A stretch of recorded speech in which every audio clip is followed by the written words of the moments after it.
good morning, amazing Leonard, or depending on where you're watching, good afternoon, good evening, good replay crew. It's Tuesday, we're back. It's June 16th. Yesterday was apparently 615 day. I didn't know that was a thing. Apparently it's becoming a thing. Maybe it's becoming a thing. I don't know. It's a thing? Maybe. Either way, if you're like, Emily, your voice, I know. I am a little raspy. What I am not is a professional backup singer, but what I am, the second I get concert tickets and step into a venue, is a backup singer, and that is not that is not always the best plan, but it's always the best plan. So I am post concert EDB. A post concert EDB is a tired EDB, but a happy EDB, and so. I was down in Nashville yesterday to see Evanescence. If you have not seen Evanescence live and they are on tour in your city, go see them live. Even if you're like, but Emily, I know literally like 2 songs. Doesn't matter. Go see them live. Amy Lee is one of the most incredible vocalists, and treat yourself to just seeing that live. Just tickets, there were still tickets available last night that were face value. Go see Evanescence live. Just go do it. Just get the tickets, go to the show, sit wherever you sit. It's going to be fine. Her voice is amazing. She's incredible. I have chills still. Such a good show. Such a good show. They are an incredible band, but it is hard to take a minute to like talk about how incredible the band is when your lead vocalist is Amy Lee, because she's fucking incredible. She's just fucking incredible. So best time ever. Is it too early in the stream to start dropping F-bombs? Whatever. It was so fun. They are touring with Spirit Box and with, I forgot the name of the first opening act. They are twins. There was another opening act. So, just so good. Just so good. So I am happy. Post-concert EDB. Hopefully, you are the Nova Twins. Thank you. I completely forgot. But because post concerts, JJ asked, did I see Yuri? No, I was not. Oh, you're not asking me. I was not at the Dave Matthews show in Mansfield. So no, I did not. Spirit Box opened. It was the Nova Twins, Spirit Box, and then Evanescence, and then they both openers came out and sang Fight Like a Girl. It was really, really fun. Really fun. So, loved it. I have coffee. We're going to coffee together. We're going to do the things. Some of you are asking if they're doing a world tour. They are doing a world tour. So take a look and see if they are near you and if there are tickets. It is worth it. It is fun. Cheers. I know there was a lot of talk about DMB in Mansfield with Yuri Buchanan, and I was like, what are you going to do? I mean, I say go to the show. I always say go to the show. Would I ever expect to run into any of the troopers from the Karen Reed case at a Dave show? No. Would I be surprised? Yes. Would I be caught off guard? Also, yes. But it's summer, it's concert season. I'm here for it. All right, we have things to talk about tonight. Look, Dobie said, my best friend's brother-in-law is the drummer for Evanescence. A, I love all of this. B, they were incredible. C, he definitely had the like hair whip back and forth situation going on last night, as did I.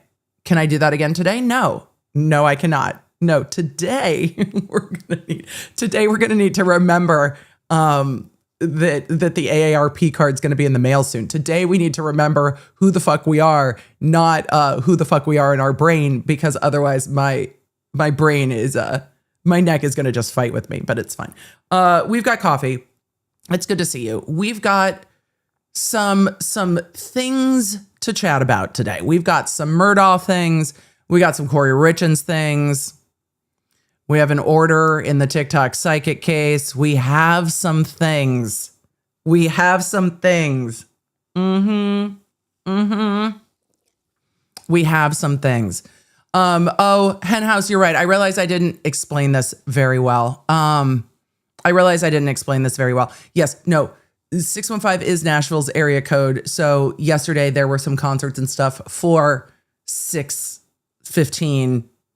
I didn't realize it was called 615 Day. I don't know if that's actually a thing or if this is a new thing, but either way, we went out in the Nashville. I realized I did not explain that well at all, but also post-concert. So thank you I love it that the chat is just like, girl, we got you.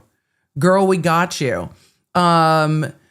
Jennifer said, I'm post-concert too. Saw Alex Warren in Seattle. That's absolutely incredible. I saw that, who was at Alex Warren? Rebecca Yarros was at Alex Warren. Warren? No. Warren. I just don't know which show. I don't know which location. But anyway, amazing. I love that you guys are just getting out and about into the summer concert season. Miss Macabre said, EDB, down the road, will you cover the Tyra Banks lawsuit? In fact, I will.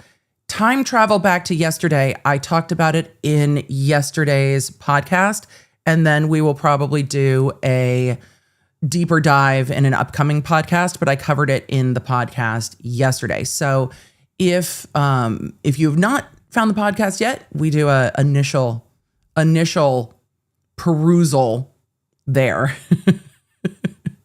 Linda for now said, my name's not fucking Warden. Exactly. So if you guys didn't catch the podcast yesterday, and we had some app notifications issue yesterday, but the podcast yesterday covered what's going on with Nick Reiner and his request for his trust fund, what's going on in the Tyra Banks suit, amongst other things. So we should roll the intro. Today, we are going to do Murdaugh. Well, probably not in this order. We'll probably do Kouri Richins first, Murdaugh, TikTok Psychic. Does that sound like a good call? I think that sounds like a good plan. All right. I am going to roll the intro. We're going to drink some coffee. We're going to do the things. It's your reminder that podcasts come out on Monday. They do not come out on the live stream channel. They are on the Emily Show channel. That podcast has its own channel. It's a whole thing. But yes. All right. Are we ready? Let's roll the intro. We got things to do. Cheers, everybody. Let's go. Emily, that's not where the audio goes. Court coverage. I break down the law, the strategy, and the evidence in real time. So you know what's happening. No law degree required. So join the law nerds in the chat. They're here for the facts, not and let's get to court. Big Apple Hoosier in the chat said, who covered the Reiner Trust? I did. I covered it yesterday. That is on the podcast. I actually gave a little bit more of a thorough breakdown than I anticipated giving because I just got invested midway through and I was like, I'm just going to keep talking.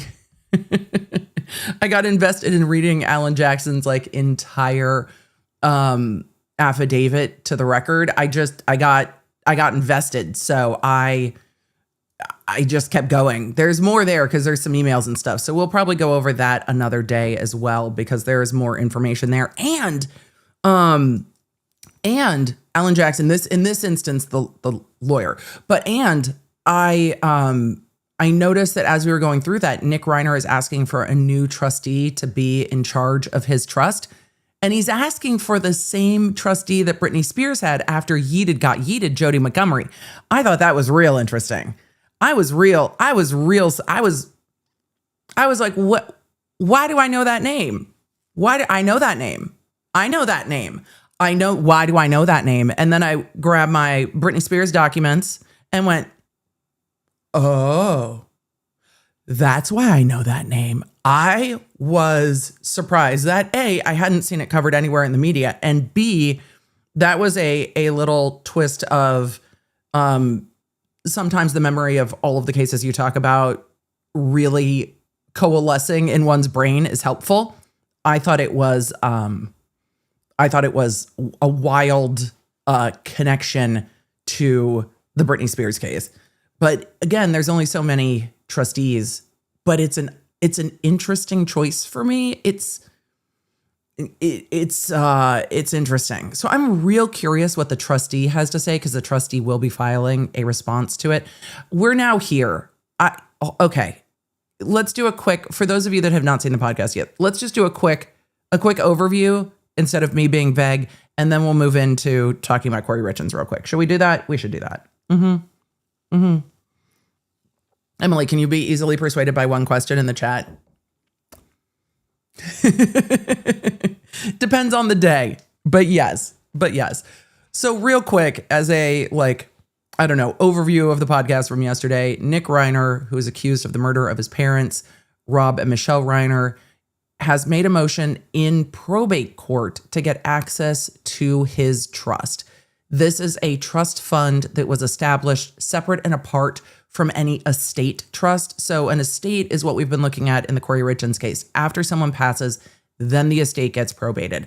This is a trust fund, more like what you think of when we look at, the trust fund babies, the Hollywood trust funders, that kind of trust fund, the kind of trust fund that you get money put aside for you before anyone is deceased. It is a financial planning vehicle. It's also a way to divide up assets, and then trusts can have different types of barriers. You can put up a trust for someone to get when they turn 21 or when they get married, or that the trustee decides how they use that money so they can use it to buy a house or whatever, or you can set up a trust for education, et cetera, et cetera. So this is a trust fund established separate and apart from an estate. So that trust fund, they say, was funded prior to any estate being probated, prior to anyone passing away. This is Ippy Fluffy. I missed the opportunity because I'm tired. This is a 10 out of 10. Ippy Fluffy in the chat said, I'm a trust fund baby. You can trust me. It always comes back to Hamilton in this chat, and I love it. So the trust fund was established for him in 1993 and was funded prior to the death of his parents that he has been charged with the murder of.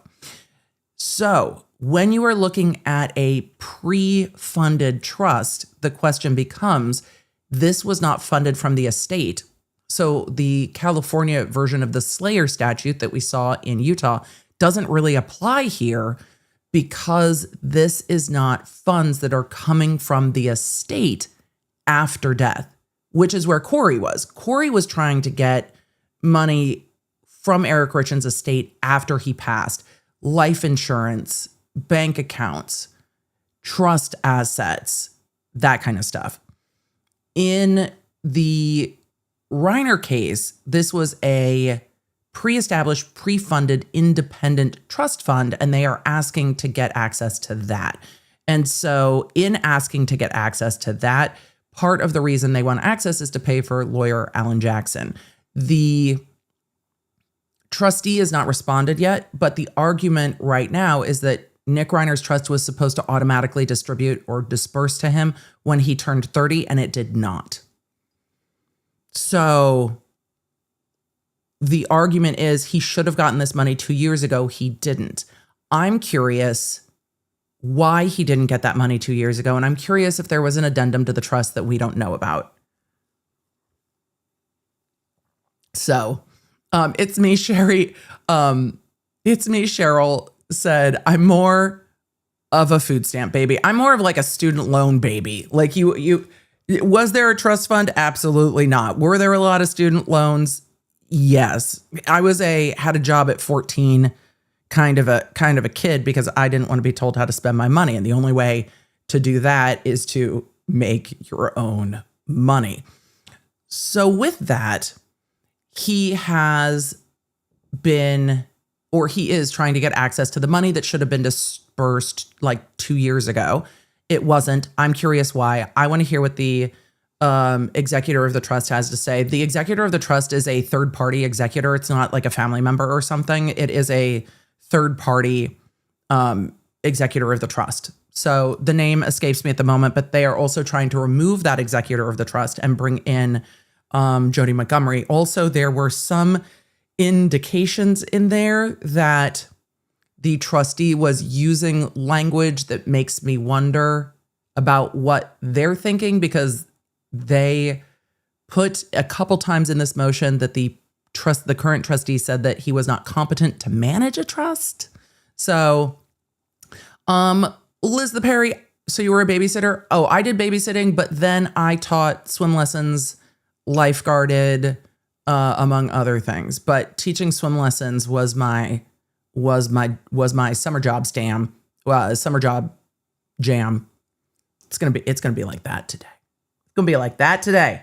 But yes, also babysitting. Again, among other things, until I was also then working non-just summer jobs. But teaching swim lessons was like absolutely my favorite. Absolutely my favorite. I got to teach water aerobics. As I gained seniority, I got to teach water aerobics. That shit was so much fun. Being the person on opening shift for the pool in Southern California, for those of you that haven't lived in Southern California, especially near the beach, A, it's wonderful. B, the traffic now, I can't even. But C, the marine layer is like a whole thing that I know people don't always appreciate until you experience it. But it's cold as shit in the morning and overnight throughout most of the summer months. The marine layer is so cold. And so teaching swim lessons early in the morning, opening the pool early in the morning, it is so cold. It is so cold. It is so cold. So you're like on a pool deck in just sweatpants, like a full swim parka with a hood on. It is so cold. It is not like warm summer nights. It is not muggy summer nights. It is, you can see the wall of marine layer rolling in, and it is so cold. It is so cold. So the whole month of June, you're just freezing your ass off in the morning and in the evening. And then during the day, it's really nice. Here, I'm, as the air has been crisp a little bit over the last 2 days, it's been in the 60s in the morning, which is a delight. It's felt beautiful, but it'll be in the 80s here at night easily. Not a Southern California thing. Not a Southern California thing. So, it's not, marine layer is not fog. Marine layer is its own specific, weather situation specific to, the ocean. And then the way that my understanding, I am not Ryan Hall, y'all, but the way that the, warm air coming out of the valley and the cool air at the coast interact, it's a whole thing. But the marine layer is not just fog because it's cold. Yeah. So, Bryce says we call it the June gloom. I call it the June gloom too, though that's not helpful to most of the chat that is like, who, what? Yes. June gloom. A lot of you are saying happened for all of May as well. Yeah. It's so cold. It is so cold. But then Southern California is rip-roaring hot in like September or October. So warm. And everybody's like, but I can't go to the beach. So if you try to go to the beach in the morning and you are not from Southern California and you see a layer, you see the marine layer, it's going to be cold. It's going to be cold. It burns off eventually, but it's going to be cold. So anyway, summer jobs aside, summer jobs not applying to Nick Reiner. He didn't get his money when he turned 30 about 2 years ago. He should have gotten his money. He's arguing that he should get his money. I'm curious if the trust was modified and there was a reason he didn't get his money, and we'll see. So we'll see what happened or what happens. I'm curious if there was a modification. We know that he was struggling with addiction, so it would not surprise me if there was a modification. My teen is calling me. So give me 1 sec, Law Nerds. I'm gonna give us some hold music, and Trav, give me 1 second, buddy. I'm streaming. I'm gonna give some hold music for just a second and peek in with Trav. I will be right back. Thank you, chat.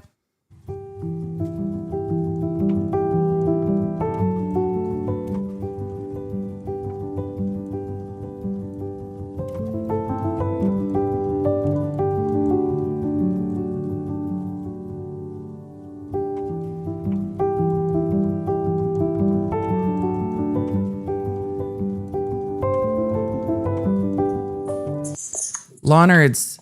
Travis is going to say hello. Trav, you're with the Lawnards. Go ahead and say hi. Hey, everyone. How's your free day going? Good. Just picking up some lunch right now, and then gonna work on college things. Stuff. Awesome. The Lawnards haven't seen your show reveal yet. Do you want to let them know what the title of your show is? Sure. Sorry, I'm getting caught on the rain, so I'm trying to run. You're trying to run. Dorm. Yeah. It's called Lost Boys. Awesome. It's pretty cool. It is pretty cool. Who's calling me? Oh, BB's calling me. All right, go talk to your big.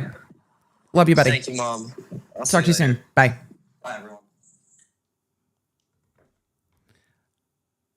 We will talk about DCI show reveal in a minute. But I love that T was like, I'm on free day. I have a minute. I wanted to call and say hi. I'm like, we're gonna say hi. So the show title's Lost Boys. We'll do show reveal. We'll cover some topics and we'll talk about the show in a few. I am so excited because he's so excited and he's shared a little bit about the music inspiration that Rick Subel was using, and I'm geeked. But we will get there. So let's talk about Kouri Richins real quick, just for the schadenfreude of it all. Let's talk about Kouri Richins real quick. Then we'll talk Murdaugh. We'll talk show reveal. We'll get into what's going on with the TikTok psychic. I'm real interested in this Murdaugh motion. Real interested in this Murdaugh motion. All right. Let's I know. Shanae said half expected George to run into the room like Kramer. Yes. George generally comes running towards the phone when he hears Travis. He is missing his boy, but he is adjusting. He is trying to figure out how he wants to navigate that, and he's doing a good job. I think he's doing a good job. So, okay, let's take a look. Who did we say we were going to look at first? Kouri. Today's going to be like that. Look, there was so much streaming last week, and there was so much going on. And Lawnards, I know there's a lot going on in the Karen Reed case. We're just gonna talk about it. I promise I'm not gonna leave you all wondering which Lost Boys. We're gonna get there. Just call me Hen. We're gonna get there. We're gonna do the show reveal in a bit. Once I show you the show reveal, it will make sense. What was I saying? I don't even remember. It's gonna be like this today. Oh, there was so much going on last week. Streaming just documents for 6+ hours is draining in a different way than trial. My brain is still buffering on some of the stuff they've tried to allege in the Reckless Ben civil lawsuit. There's more going on in the Karen Reed case. The updates of the Proctor horror show were just too heavy to do the day after a concert. I don't want to taint my post-concert joy by talking about Proctor. Like, he can wait a minute. Proctor can wait a minute. I needed a break. I needed a break from all of the Proctor bullshit. I needed a minute. I wanted a minute. Don't worry, we'll get there. I just needed a minute. I just needed a minute. And it's just so bad. So we'll get there. We'll get there. We'll get there. I'm more curious about some of the things going on in the civil case with all the depositions, because God, it's awful. But we'll get there. We're just not going to get there today. Today, how is it that Murdaugh is a lighter topic than Proctor at this point? Wild, isn't it? Wild. He's accused, because we're going into a second trial, Murdaugh's accused of murdering his wife and son, and somehow is a lighter topic than talking about Proctor at the moment. Wild, right? Yeah. But we're going to talk about Kouri Richins first. So let's talk about Kouri Richins first. As a quick, Emily, coffee. We need coffee. Hold on.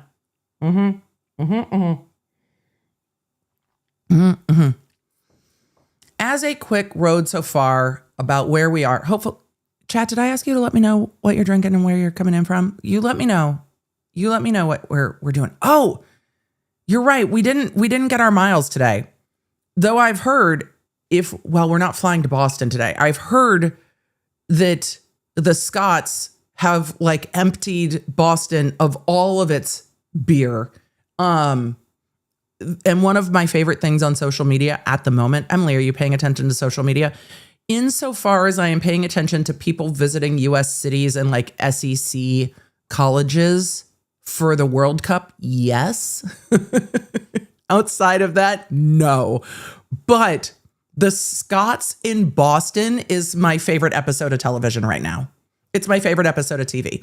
I want to see all of the Scots just running around Boston, having the best time ever, but also being like, what do you mean you can't drink in the street? What do you mean you're out of beer? I love it so much. So that the joy that has brought me is just, I love it so much. I love it so much. So I have been, that has been my just delight of a moment to see people just enjoying sport and enjoying one another and enjoying visiting different cities and just taking a minute to take a deep breath and be like, what's a Waffle House? Best thing on social media. Best thing on social media right now. And it's really fun. So I'm just, it's brought a little bit of joy. I love it. So Boston, y'all are going through it, but I'm glad that the Scots are there. Hopefully it's been a joy for all of you living in Boston. Boston traffic's always a shit show, so I imagine it hasn't made that any worse. So I hope it's a joy for y'all as well, because it's really fun. Yes, watching people freak out about Buc-ee's and all of the things has been fun. Also, they're just, it's like me when I travel too, where I'm like, this looks like it's something out of a movie. Watching people come to places I'm more familiar with going, it looks like something out of a movie. I'm going to sidetrack real quick. How many of you have been to Kansas? It's okay if you hadn't, but how many of you have been to Kansas? I had been pretty well into my life before I had actually been into Kansas, like not just on the highway driving through Kansas, which by the way, the storms through Kansas, gorgeous. I know that sometimes they are destructive, but the storms in Tennessee are different with the rolling hills than just the plains of Kansas. Crazy. We stopped in Kansas because Lawrence, but we stopped in Kansas in a few different places when we were driving cross country to move to Tennessee. And I actually stopped my car when I saw that there were legitimate brick roads. Like the actual road made of brick, stopped my car and went, what do you mean the roads are actually made of brick? Are you fucking joking me? Actual brick. No, real. They're real. I was like, this is like something out of a movie. And so I love watching the international fans of football coming and being like, this is like something out of a movie. Cause I still do that. Kansas has brick roads. There are brick roads. No, not cobbles, brick road. Like Wizard of Oz, brick road. Fez says, to be fair, there are not many of them, but they exist. And they were not yellow. And I was stunned. Stopped my car, pulled over. My husband's like, what are you doing? I'm like, I'm taking a picture of the road. I'm taking a picture of the street. I was shocked. So I'm delighted in watching, again, the international soccer crew come to the US and be like, wait, what do you mean? What are these stadiums? Why are they releasing like falcons and red-tailed hawks in this stadium? Like, what is Bourbon Street? It's been really fun. So I had never seen like an actual brick road. Not cobblestone, brick. Like brick. Crazy. So all of you were like, please share the picture. Okay, hold on. Let me see if I can find the picture, not just like on my phone. Hold on. I bet I can if I just search by Kansas. I bet I can find it because, because Kansas, let's see. This photo is coming to us from Hays, Kansas. Also well, that's probably too much information, but no, maybe not. My grandpa had worked, at the university. He was an architect. And so, I had heard, my dad had talked about Kansas, but I don't know. I had not, but yes, brick roads. All right. This is my photo from Hays, Kansas. Actual brick roads. Emily, did you stop and take I stopped and took a photo. Are you in the middle of the road? I'm standing in the middle of the road. It was worth it. It was worth it. It was worth it. It was amazing. Absolutely loved it. So, never seen actual roads made of brick. Loved it. Loved it. I grew up in LA, people. It's just asphalt. If anything's more than like 40 years old, it either shakes down, burns down, or falls down, and they just build it new. It's just not the same. Not the same in California. Anyway. So, that. I loved it. So Rachel said, Emily, didn't you go to college at Seattle U for a while? Seattle has a couple of brick roads left. I do not remember seeing any brick roads in Seattle. That again, if I had, A, I'm very ADHD and I might have forgotten. And B, when I went to law school, I wasn't carrying a camera around all the time. And there was no iPhone. So if I did, I might have forgotten. So anyway, it was lovely. I loved it. That was part of our road trip through Kansas. Some beautiful storms in Kansas. We went to Lawrence. I was thrilled. It was great. My kids are like, what are we doing? We're like, it's Lawrence, Kansas, kids. Don't worry. You'll understand. And now that Travis has grown up and watched Supernatural, he's like, we went to Lawrence, didn't we? I'm like, we did. He's like, because of Supernatural. I'm like, we did. Cons the Dog said, thought you went to UMass. I did go to UMass for undergrad. I also transferred schools, so I had a panoply of experiences, but I went to law school. I started law school in Seattle. So lots of school for me. All right, let's talk about Kouri. I digress. It's that kind of stream today. Everybody's like, Emily, what are we doing? Kind of a members only with some case coverage. That's what we're doing today. All right. Road so far on Kouri Richins. Let's fly to Utah, shall we? Let's fly to Utah and go from there.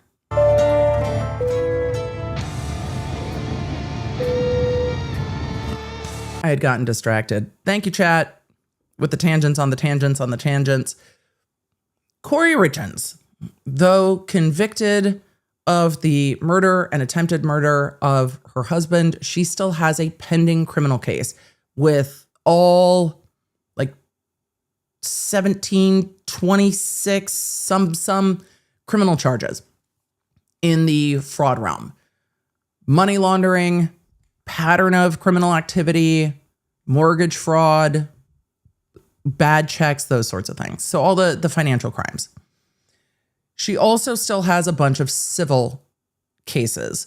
And the civil cases, I think we are going to start seeing more winding up of those, given that, Kouri has lost her lawyers on all of the civil cases. They yeeted like the day after she was convicted, like literally the next day. Then we have the criminal side where on the murder case, they are waiting for two things. One, a restitution hearing, and two, they are waiting for the defense to file their motion for new trial. The defense at the end of trial had asked for an extension of time. The court gave a brief extension and said, if you need more time, you need to file and ask for more time. They filed and asked for more time. The prosecution said, no, please. And the court said, yes, you can have more time, but the prosecution doesn't have to respond till September. So the motion for new trial is not even going to get argued until probably October. So we're like well into the fall on the motion for new trial. And the defense had asked, they needed an expert or some shit. They needed to edit video. Lots of things that they wanted to do. So we won't even see the defense's filing on the motion for new trial till the end of this month. And then we won't see a prosecutorial response until September. In that, there is also a pending court date for the restitution hearing in July. And then there is also the pending fraud case. We talked about this ages ago, that at the beginning of the fraud case, the court had asked if Luis Nestor Ramos et al. Would be on that case. They are not part of the public defender's office. They were appointed for the murder case, which means that the taxpayers from Summit County are paying them, but they are not hired under the public defender's office. It is a contract with them. This we've seen discussed with Ann Taylor in the Koberger case and others, where they contract with defense attorneys that are in private practice to take on public cases, normally at a predetermined rate, and then pay them for that. Apparently that has been upwards of $1 million, blah, blah, blah, for this defense. And at that time, Nestor and Lewis had pushed back on the court about not accepting appointment on Kouri's other criminal case. And the court's like, yeah, but can we just stand in until the criminal case is, the murder case is done? Like, we're just trailing the financial crimes case. Can we just stand in on it so we don't have to go appoint a different attorney or something? And they're like, we don't know if we're going to take appointment on that. We don't know what we're going to do. So the court appointed them kind of for limited purpose. So I guess I shouldn't be surprised, but I was still kind of surprised that even before the next hearing date, the defense is like, we're out by.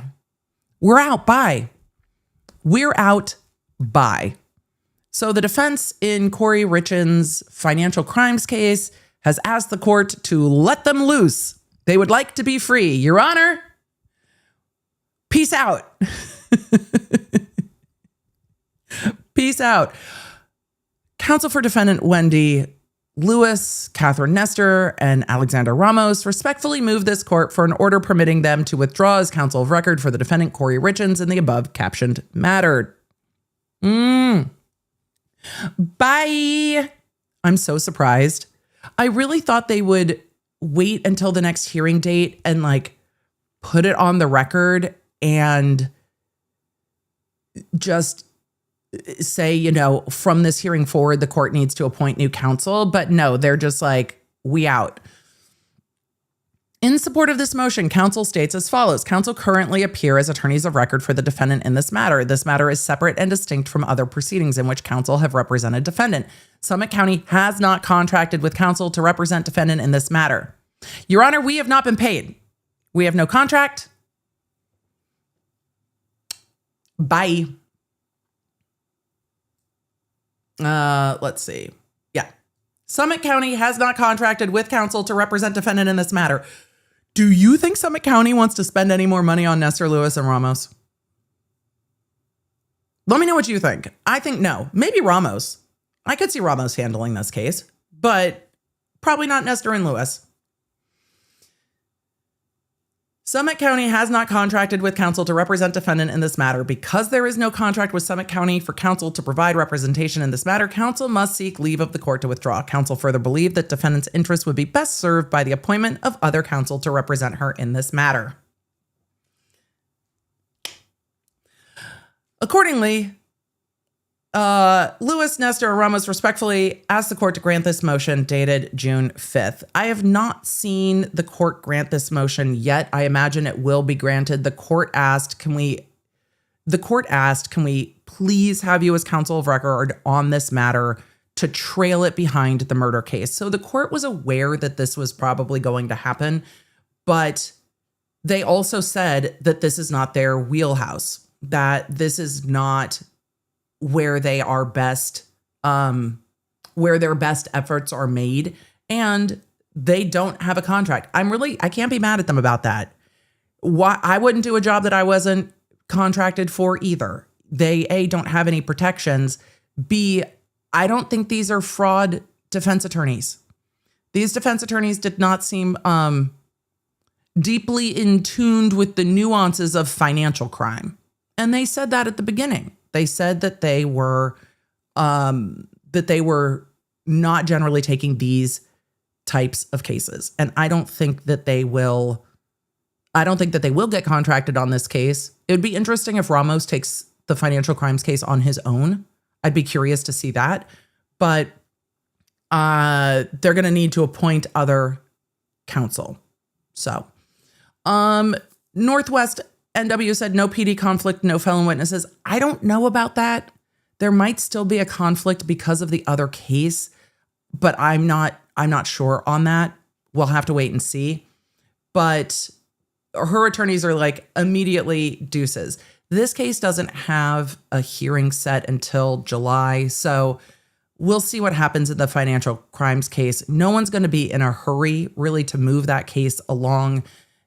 I am curious because that's the case where Chelsea Barney is a victim. And I just as a, vibes for EDB, if anyone's granted restitution in this case beyond the Richins family, I think Chelsea Barney is where I would like to see that restitution money go. Now, I don't know if anyone will ever get paid that restitution money, but if Kouri ends up with like a fleet of simps putting money on her books, there are ways that they might be able to go after that money. So you never know. I'm sure that there will be some in every high profile case. There invariably is, but I'm curious about what happens in this case because I would like to see at least that restitution order for Chelsea Barney so that if down the road Kouri ever makes any money, whether it's working in custody, selling her story or whatever it is, that money goes to Chelsea Barney and the others first. So I would like to see that restitution order and I'm curious. So with that, I think it's the right thing for the defense to do. I think it's what we expected, but also it's kind of weird to see that they're doing this in motion and not at the next hearing. And maybe it's because they don't want to like hang on for one more day. Maybe they just don't want to hang on for one more day to this case and be like, we got to get it off the books. We're not getting paid. Peace. So another one bites the dust in the realm of Kouri Richins' lawyers. A new lawyer has not been appointed yet. She has not brought counsel into any of the civil lawsuits. She has also not filed notice that she is going to represent herself in the other cases. So I don't know what she's going to do with the civil cases. Some of those cases she sued.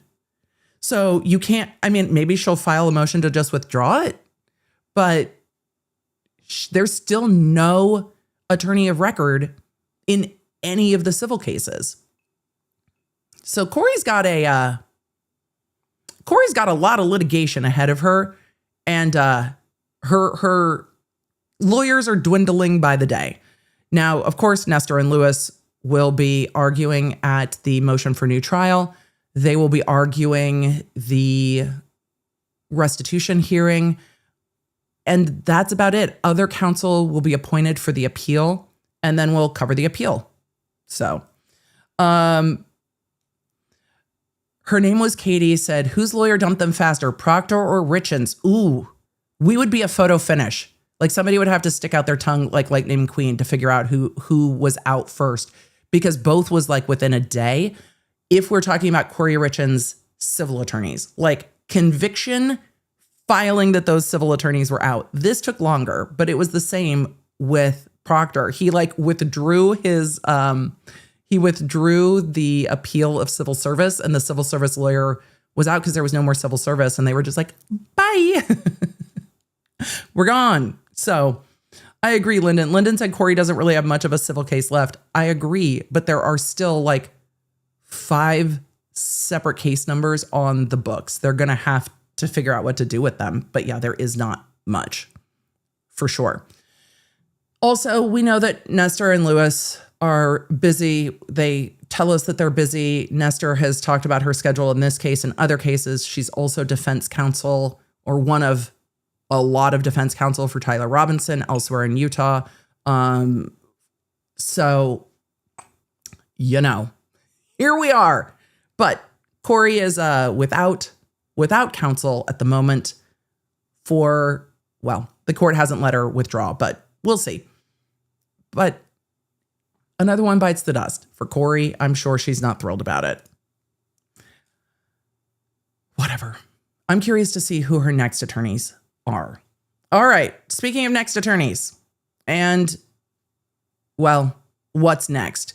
We got to talk about Alec Murdaugh, because since the Supreme Court overturned Murdaugh's conviction, he is now pending trial.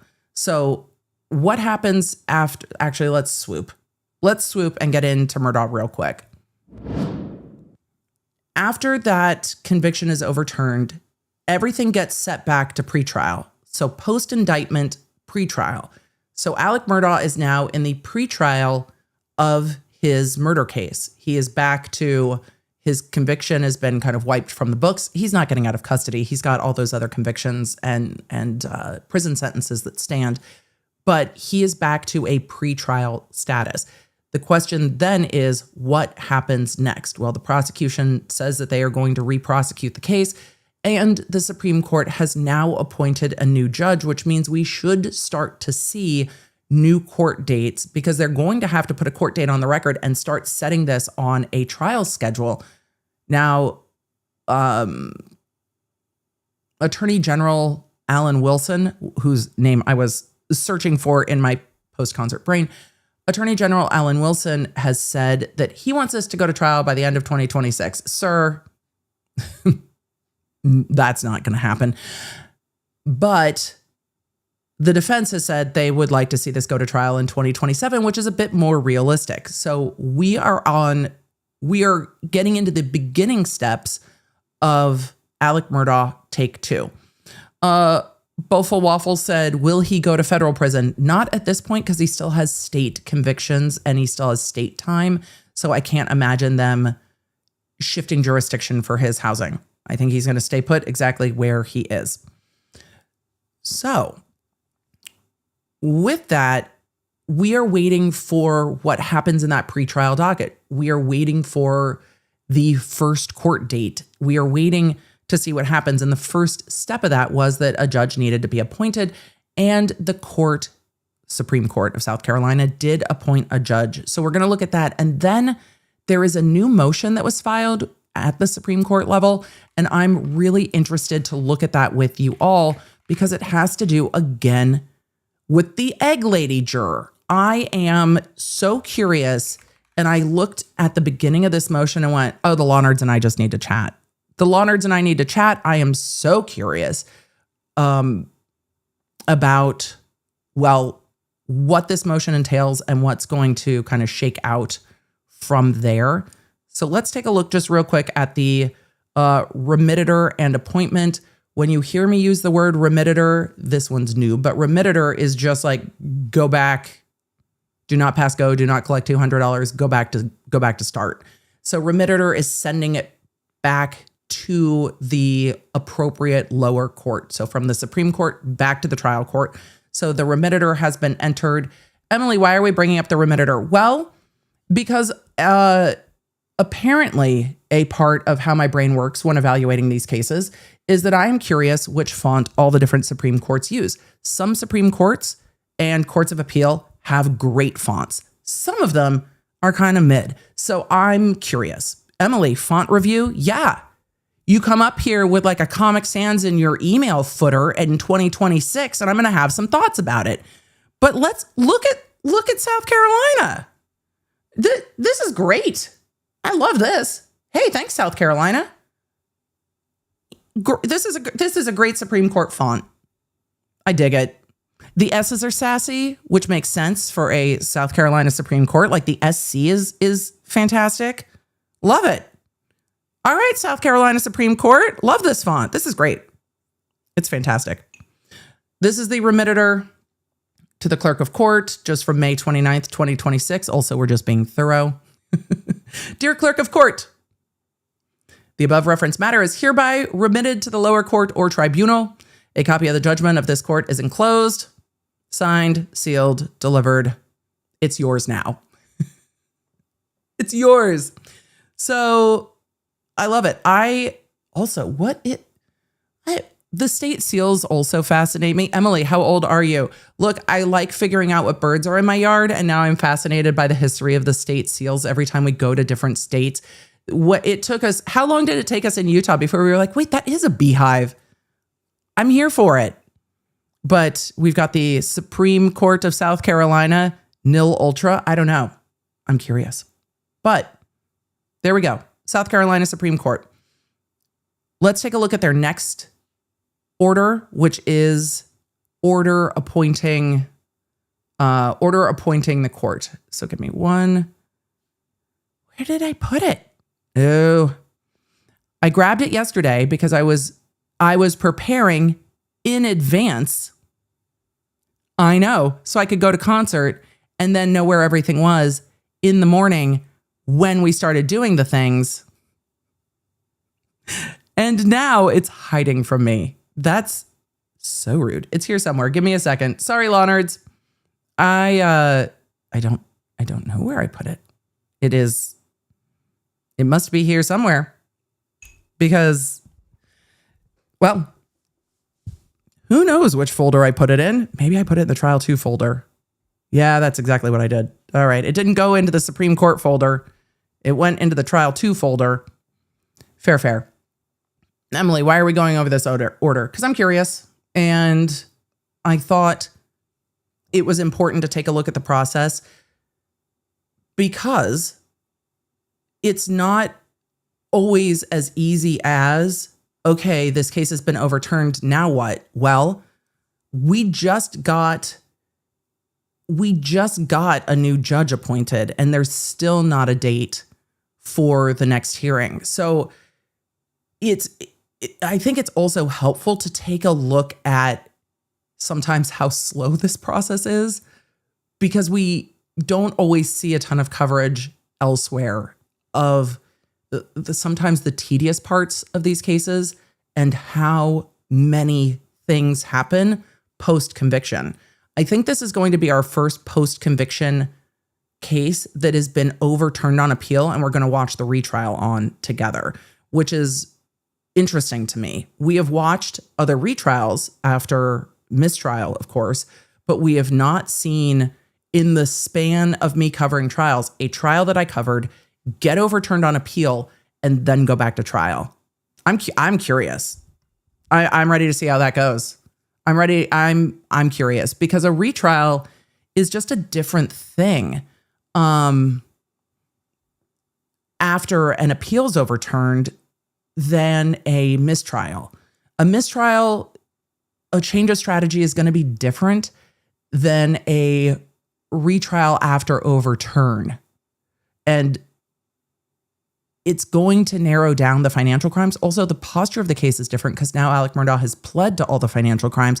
It's just going to be different for sure.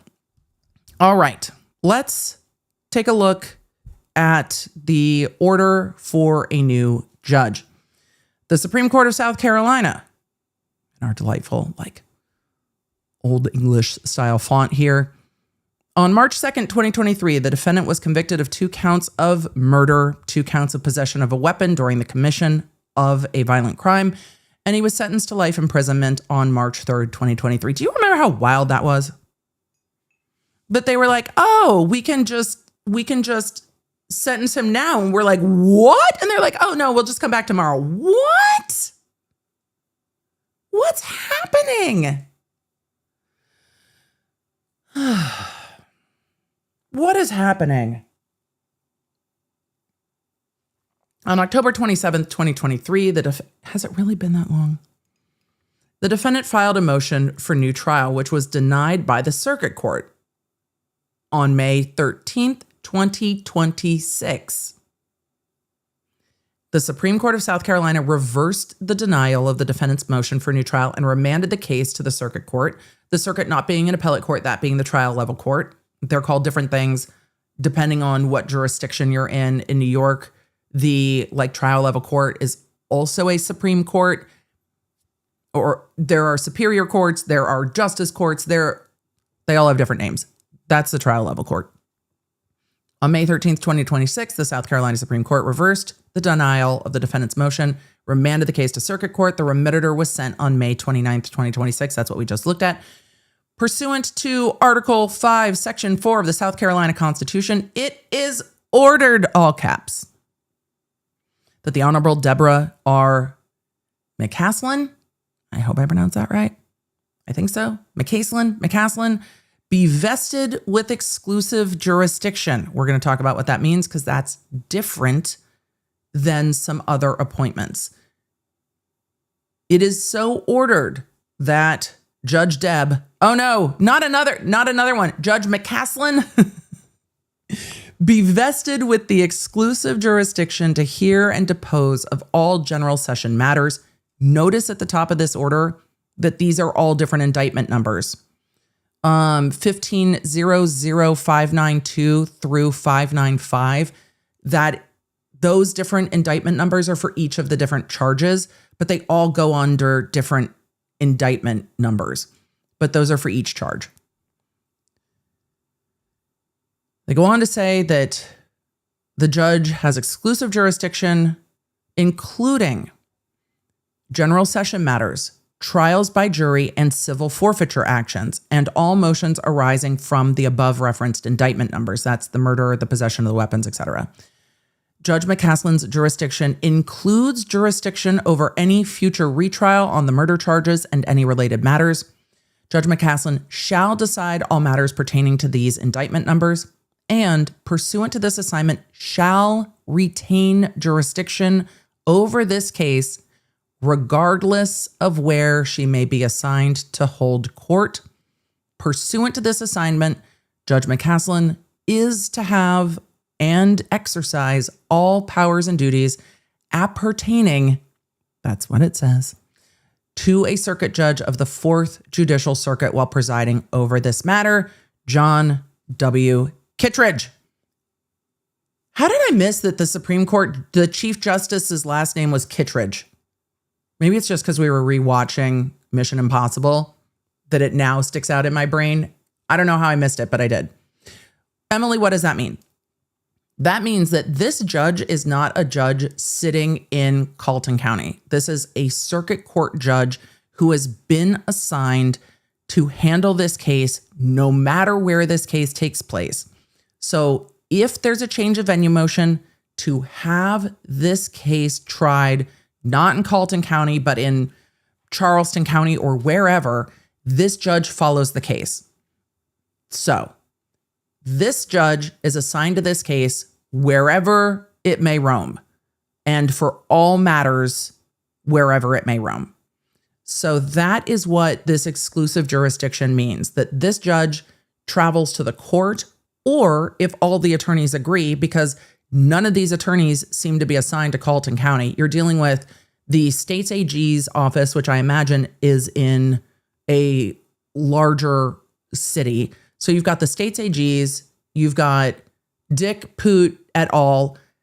So if the court says, hey, this is a Carleton County case, but we can have hearings in Charleston, the court can choose to do that because Murdaugh can be transported to one court versus the other court versus whatever. So this is all of what this is. This judge, everything to deal with this case goes to this judge. So I'm keeping an eye on the docket to see when we get a new court date. And in keeping that new court date, there was a new motion filed, and I'm curious about the impact of that motion. We're going to look at that next. Steve YT383 said, underrated Metallica song, 100%. It's one of my favorites. Absolutely one of my favorites. Emily, all the song quotes today? Yes. Mm-hmm. All of them.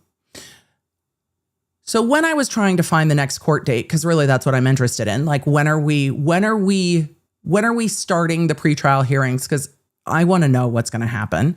And I want to know how long it's going to take the defense to say, hey, we want a motion for change of venue, because that's going to be one of the things they do immediately. This was filed on the docket regarding the egg lady juror, and I was very curious where this motion is going to go, and then what information we will learn, because this is something I am following tenaciously.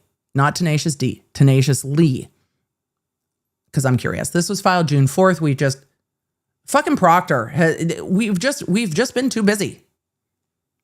This was filed June 4th. Have any of you heard about this motion yet, about the egg lady juror? Because I didn't see much coverage of it either. I saw it on the docket when I was digging around looking for a date.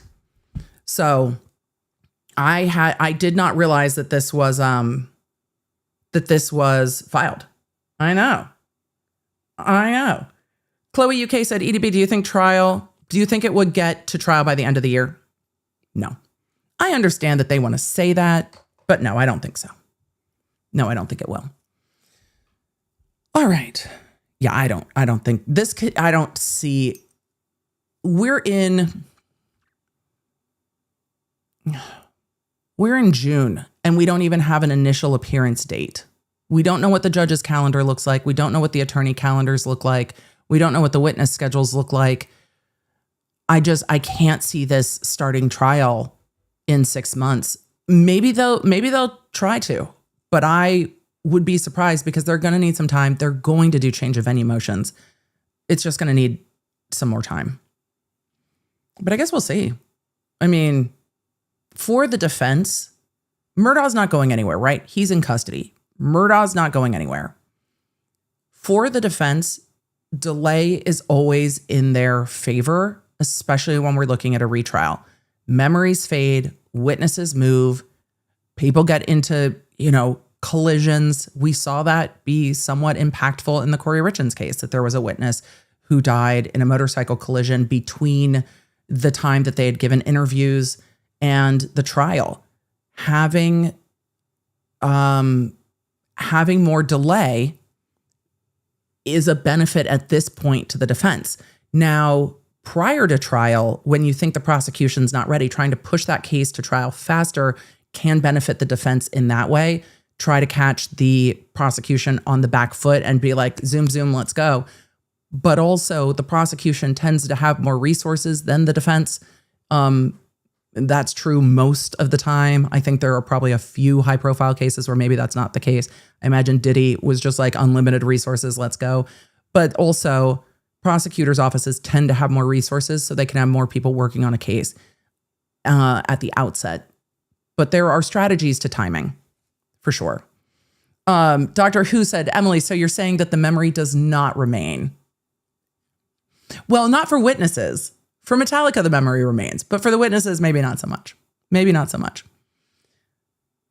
June 4th, 2026, South Carolina in the Supreme Court. Now, this is not a South Carolina Supreme Court order, which is why we don't have the sassy font on the top. So we are dealing with a motion regarding sealed and restricted records. Oh, yes, let's. Motion to retract conditional objection and unseal and remove restrictions as to the in-camera hearing transcript supporting Juror 785's removal. Yes, please. Sorry, I was trying to embiggen. I embiggened too much, and then everything went, wah. Yes, please. On May 13th, 2026, this court issued an opinion reversing appellants to murder convictions and remanding for a new trial. The remittitur was issued May 29th, 2026. To date, there is no order appointing a circuit court judge to preside over the new proceedings. That happened after this. So this was filed prior to the order that we just read. Footnote 1. This court issued a statement on May 15th, 2026 that clarifying that Judge Heath Taylor had jurisdiction over some matters related to appellant, but the prior appointment did not include authority to preside over the retrial and for the murder charges. The statement also included that specific circuit court judge will be appointed to handle matters of the retrial. Yes, and we just looked at that. This was filed June 4th. The appointment order that we just looked at was filed, June 8th? So 4 days later. So it's not that they got it wrong. It's just they filed this one first. Maybe this is what triggered the court going, oh yeah, wait, we need to do that. I love to think of the Supreme Court of the state being like all of us going, oh yeah, no. I meant to do that, my bad. Appellant filed the motion in Colleton County on October 27, 2023. On June 3rd, 2024, former Chief Justice Betty was assigned retired Chief Justice Toll to preside. In the same matter, the former chief directed that all materials for this action should be filed in this court. So we're getting a little bit of jurisdiction from the Attorney General. The Attorney General is saying that the reason I'm filing this motion to unseal before the Supreme Court, because this is a trial court level motion, and the court might actually kick it back to the trial court now that a trial judge is assigned. But this is normally a trial court level motion. And so the attorney is saying, you told us to come to you. This is like not going to your direct boss. This is going to like your fifth boss and being like, hey, normally this doesn't go all the way up the chain to you, but you told us to bring it to you. So we're trying to do what you said. This might get kicked down now that a judge has been assigned. Previously said, will they do discovery again? Only if there are things that are new. Yeah, only if there are things that are new. But the defense should have all the discovery. But if there was anything ongoing or anything new, then they would have to turn that over. Ongoing obligation. So the court said after additional proceedings, the motion for new trial was denied on October 3rd, 2024. The appeal continued thereafter. On September 4th, 2024, prior to briefing in the direct appeal, Juror 785 filed a motion to intervene with the intent to have this court unseal the, quote, in-camera proceedings related to the juror's, quote, removal from the jury. I forgot about that.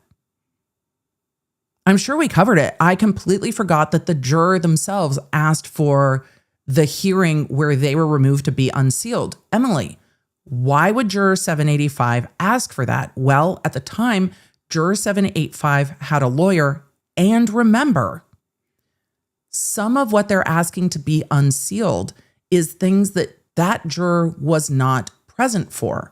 That's the hearings between clerk of court, defense, prosecutor, and judge. So I imagine lawyer for Juror 785 is like, but what happened in this proceeding? Because that was a closed-door hearing. Can you tell me what you were talking about me? Can we roll the tape from the confessional? Y'all were talking about me. What were you saying? What went down behind closed doors? We've only seen snippets. Juror 785 is literally saying, I want to be in the room where it happens. And the next best thing is to get a transcript. Because Juror 785 doesn't know everything either.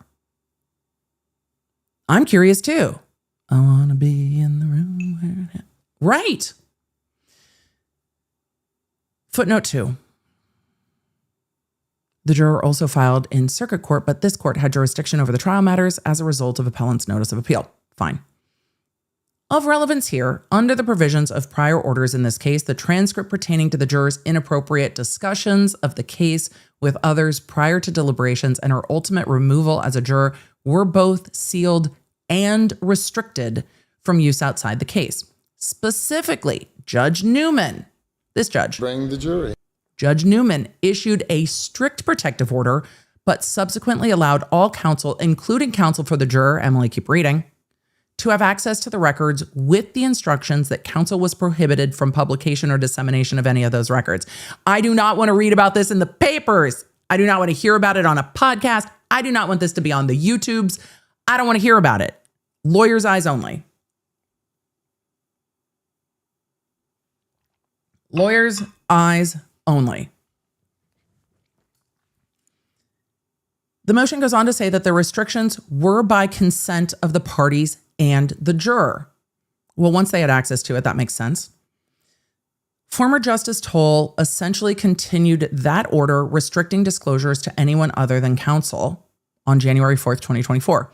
On September 16th, 2024, the state objected to the juror's motion to unseal. I'd forgotten about all of this. This makes sense.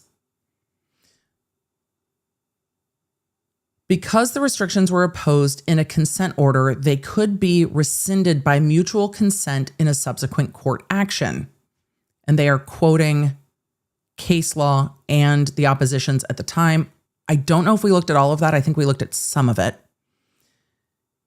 The state goes on to say, however, the state did not consent at that time, arguing that the request was premature given that no issue had yet been raised and that no evaluation of the context could be fairly made in such circumstances. If you give us the entire transcript, then we can. This is fair. Becky RN and a few of you said Egg Juror was writing a book at this time. This is a fair point. I think that book has since been released. This is a fair point as to why that juror might want this released, isn't it? This is a very fair point. The siren song of fame. Or the siren song of celebrity. Very fair point. The book's now out. On October 31st, 2024, this court denied the motion. Subsequently, briefing was completed and the in-camera hearing transcripts related to Juror 785 were included in the record on appeal, but fully redacted, meaning we can't see it.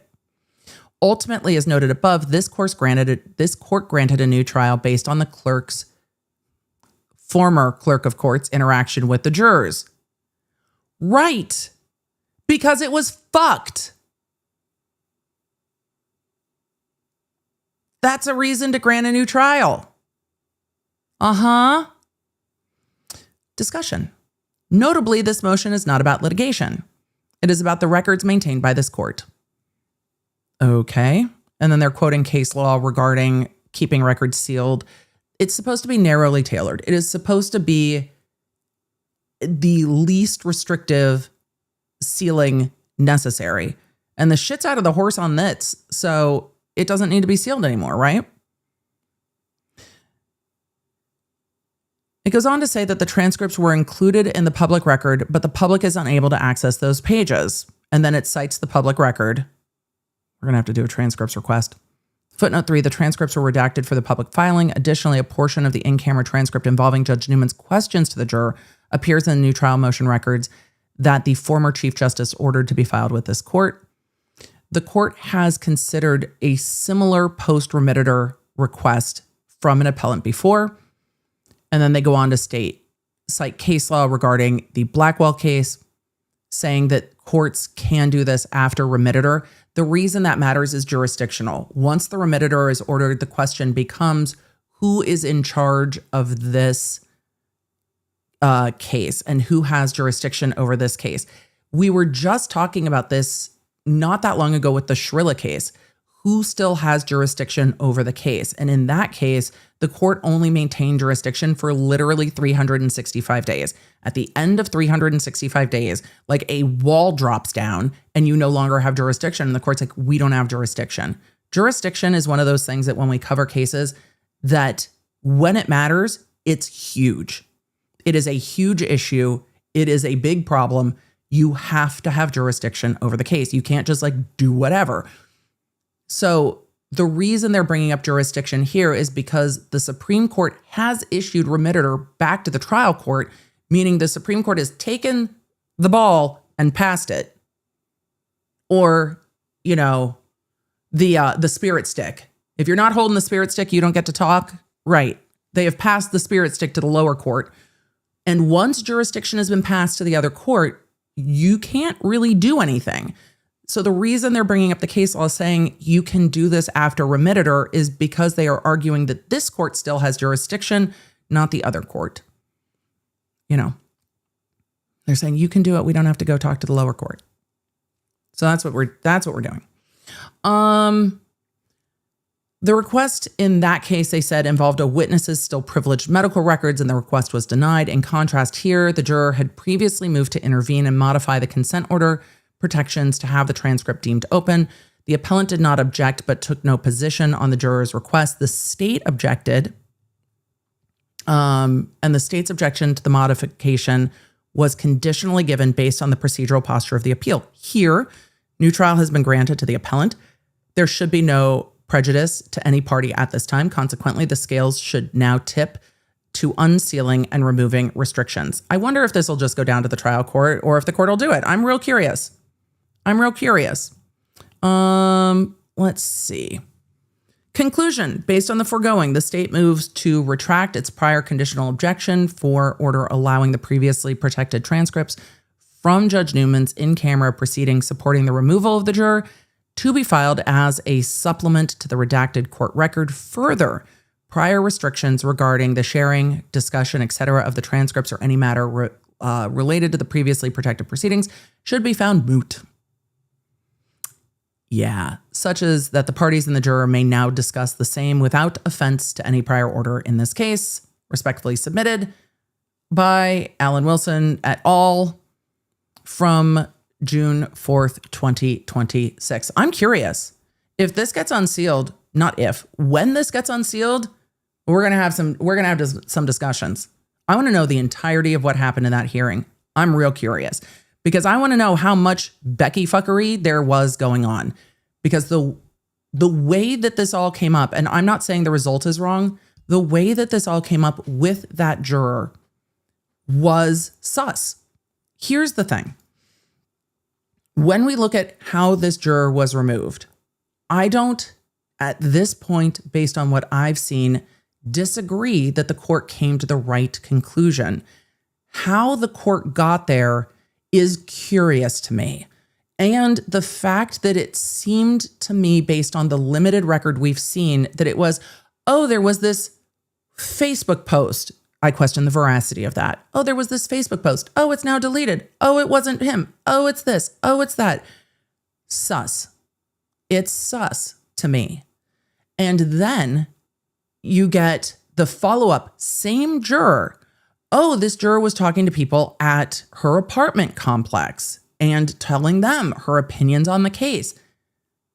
Why is it like, it's this Facebook post. No, now it's talking. No, now it's this. No, now it's that. There was a lot going on with regard to this juror. And it seemed that perhaps Clerk of Court Becky was, shifting gears on trying to figure out what it would be to remove this juror. That's my suspicion.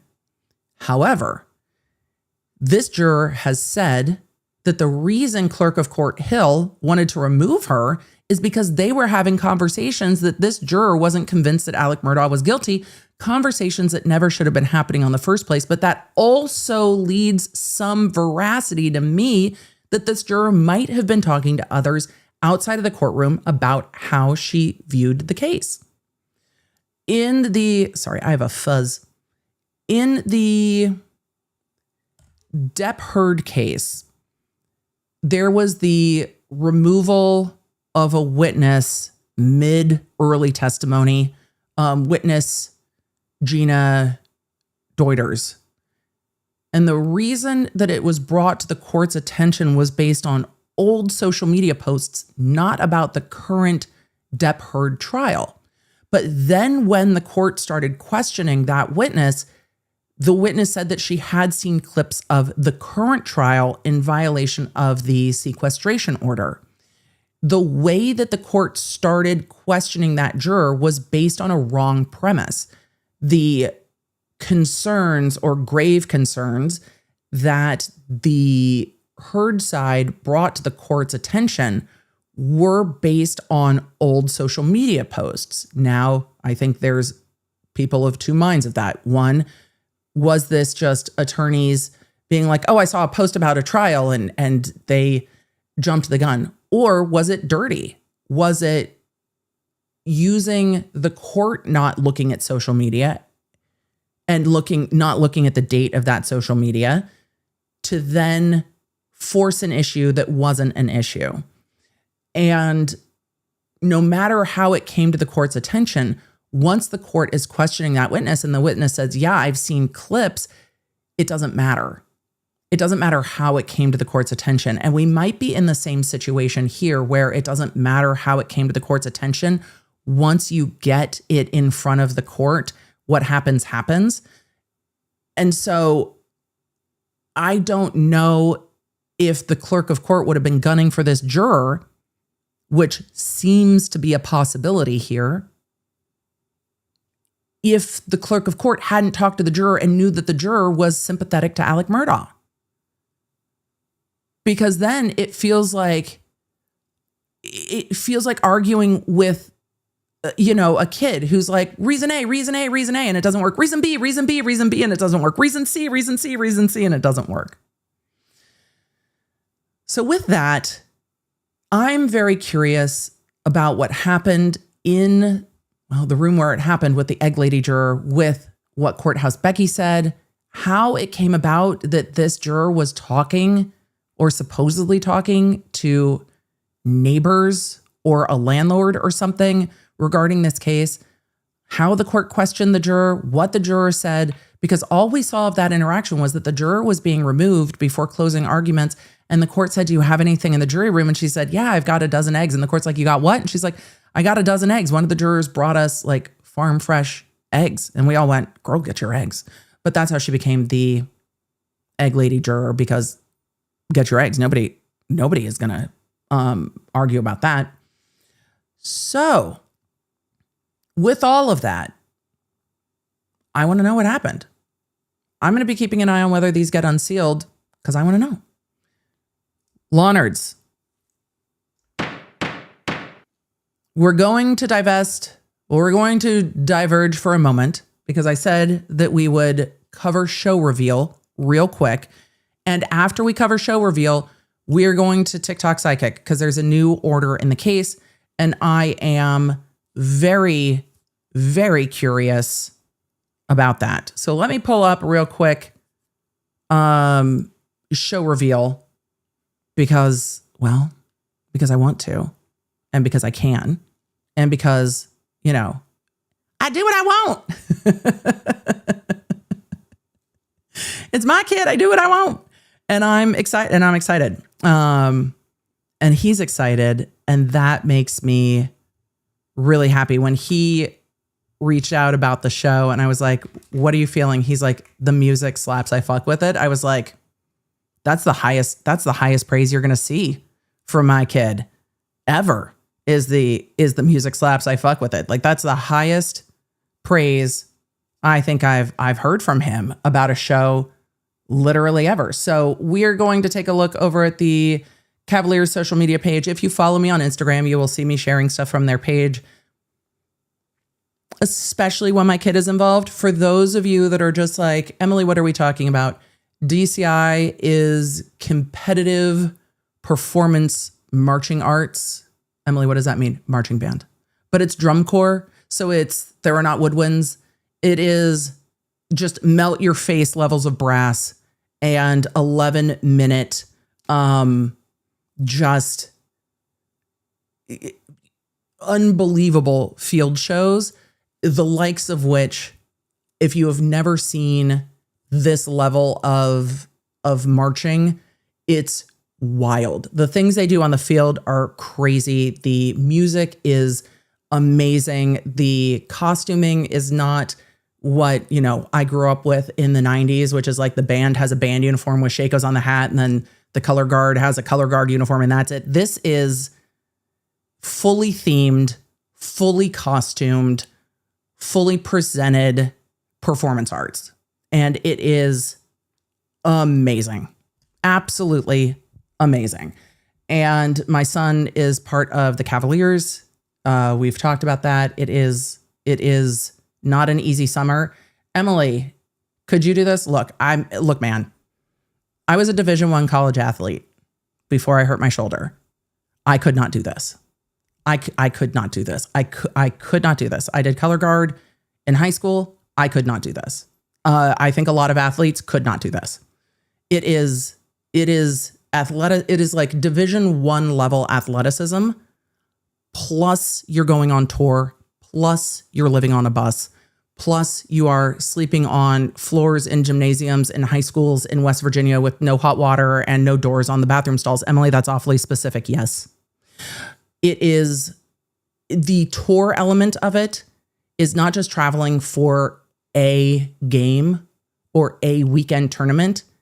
It is the entirety of your tour. You get on a bus at the end of June and you do not stop being on a bus until August. It is absolutely bananas. It's absolutely bananas. And I could just never. I could never. Jacqueline said, isn't that heavy lifting in the heat? Yes.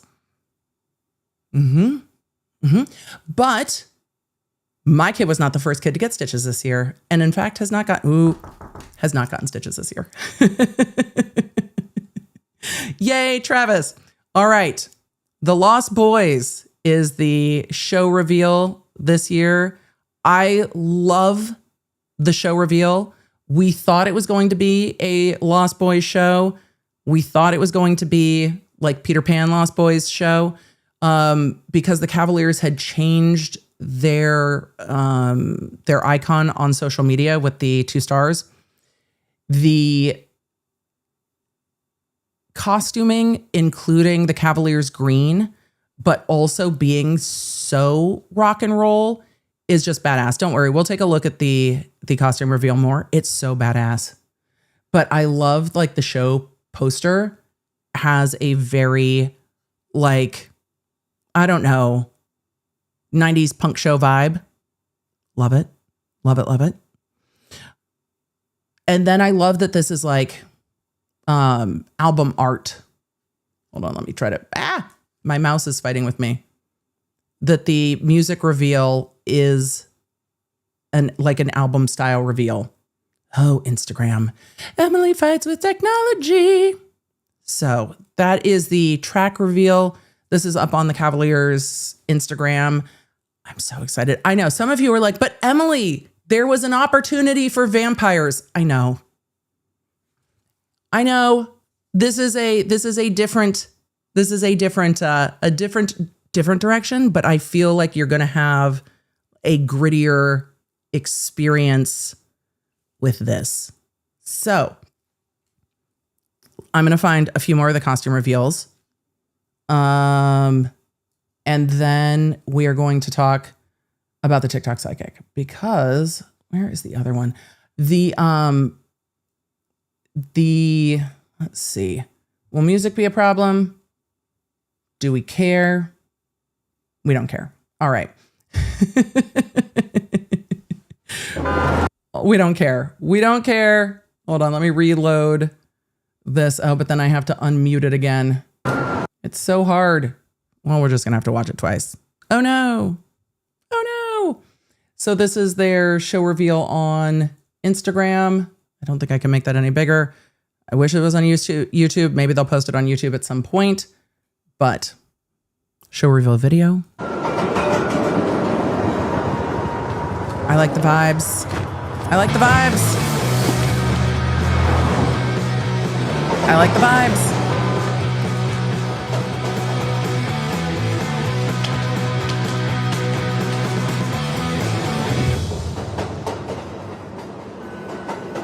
I'm really excited. Also, I need that skull on their shirt immediately. I need the skull on the shirt immediately. We're going to take a look at some of the other costuming reveal. I have no idea what Travis's costuming will look like. I don't think Travis knows what Travis's costuming will look like. He has shared a bit about the costume direction overall, but has not shared, I don't think he knows yet what his costuming will be, which will be a fun thing for him to find out. But even the vibes of the photography on this is just great. 10 out of 10. I love it. I love it. I love it so much. I'm so here for it. I'm here for like the like 80s punk element of it. I am here for the ripped mesh. I am here for like the leather like jackets because there's no way they're marching in leather jackets. I'm here for all of it. I'm here for all of it. I'm so excited. So excited. Love. Love. Love. Love. Can't wait. All of it. I love that they also made up bands for their like band tees. Emily, is that because you've also made up bands for band tees? Yes. And then their gears, of course. Yeah, all of you have seen T and his gears. He's in them all the time. I'm very much hoping this is a prop for the show and not just randomly in a park. I'm very much hoping that this is one of the show props. I don't know if it is or not. I hope it is. I hope it is. Everybody's asking if these are models. These are marching members. So no, Doctor Who, are these members or models? These are marching members. Yes. Also, you can tell their posture is very marching member. Models are. So yes, these are part of the band and guard. The kilts are so cool. Wait, they're just so cool. They're so cool. I love it so much. Love it. Love it. Love it. Heavy influence of color guard in these reveals, though. Some of you are asking what the gears are. I'm going to show that picture again. The gears are, to everyone who marched, I do not mean this disrespectfully. Did not mean this disrespectfully. But they are like marching. They are DCI flair, and you get different gears for each show you're a part of. Your first year is a white gear, and then you get different show gears. Each different DCI group has different things that they put on their cords. The Cavaliers have a gear every year. What is between the gears on this particular cord are yen. The Cavaliers have a great relationship with their marching members from Japan. So the marching members from Japan bring yen to give out to their friends at the end of the year. So the gears are how long someone has been part of the shows of the Cavaliers. So, yep, I hope that's a prop. I think it's a prop. I think it's a prop. I hope it's a prop. I'm going to have to wait and see. So there we go. Cavaliers show and costuming reveal. It's badass. I think it's cool. Is T in the promo? No. Because when the promo was shot, T was graduating from high school. So no, it's, I think this is mostly section leadership, and section leadership, it moves in early. I can ask Travis. I think this is mostly section leadership. Let's see. Is there anything else? But that is the show reveal. I'll share it on social media again. If any of you want to go and give it some Lawnerd love, you are welcome to. I think that is everything on the show reveal thus far. As we start getting some music from that, I will let you know for sure.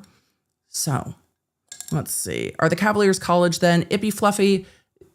DCI is not affiliated with any particular university, and you age in at 16 and age out at 21. And then there is, I don't know what the cutoff, I don't know if the cutoff is April, May, June. I don't know, but you age in at 16. A lot of marchers do not, or performers do not march until after they graduate high school. It's a lot. But they have kids who are like 15, 16 marching when they age in.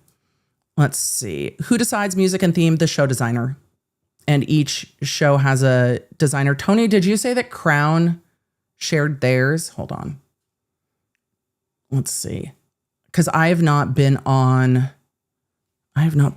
social. I looked at these and was just like, I'm so excited. If any of you are in the Chicago area, Cavaliers are marching in the 4th of July parade, and they have a couple shows around. They have a few shows around Chicago with Phantom. I think Crown are at those shows as well. And then we'll talk about TikTok Psychic. It's marching season. So EDB's brain is fully marching seasoned. Hold on. Let me look. Let me see. Did I miss it? Did I not miss it? The Crowns, those shoes are cool. Crowns show reveal was so good last year. No.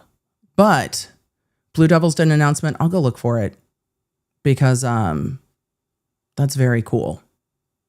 Let's see. We've got first look at the 2026 Carolina Crown Brass. All right, we're going to take a look real quick. Emily, we're just out here playing audio recklessly. We have sponsors. It's fine. It's fine. Look, man, they call Carolina Crown Brass God's Horn Line for a reason. So their brass reveal. All right.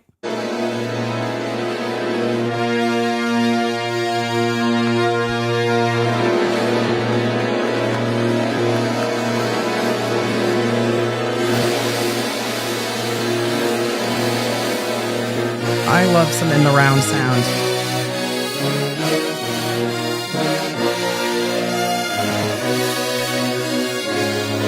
Ooh, that's gonna be good.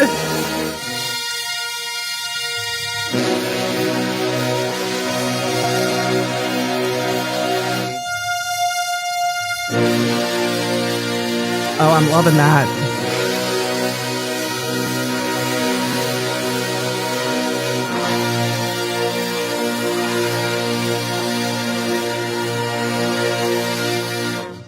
That's gonna be so good.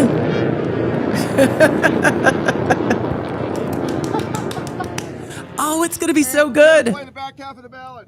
Oh, that sounded so good. I love that. Emily, you're gonna run it through one more time? We're gonna run it through one more time, just one more time, and then we're This is our pickle cleanse. We're doing a brass cleanse. We're doing a brass cleanse instead. This is exciting. This is exciting. This is exciting. I love it when they pull it right into their.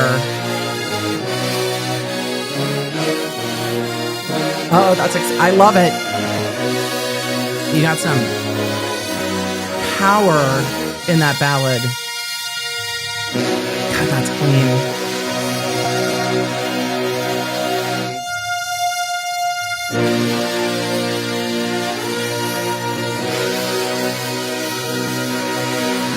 This is going to be so loud. I can't wait.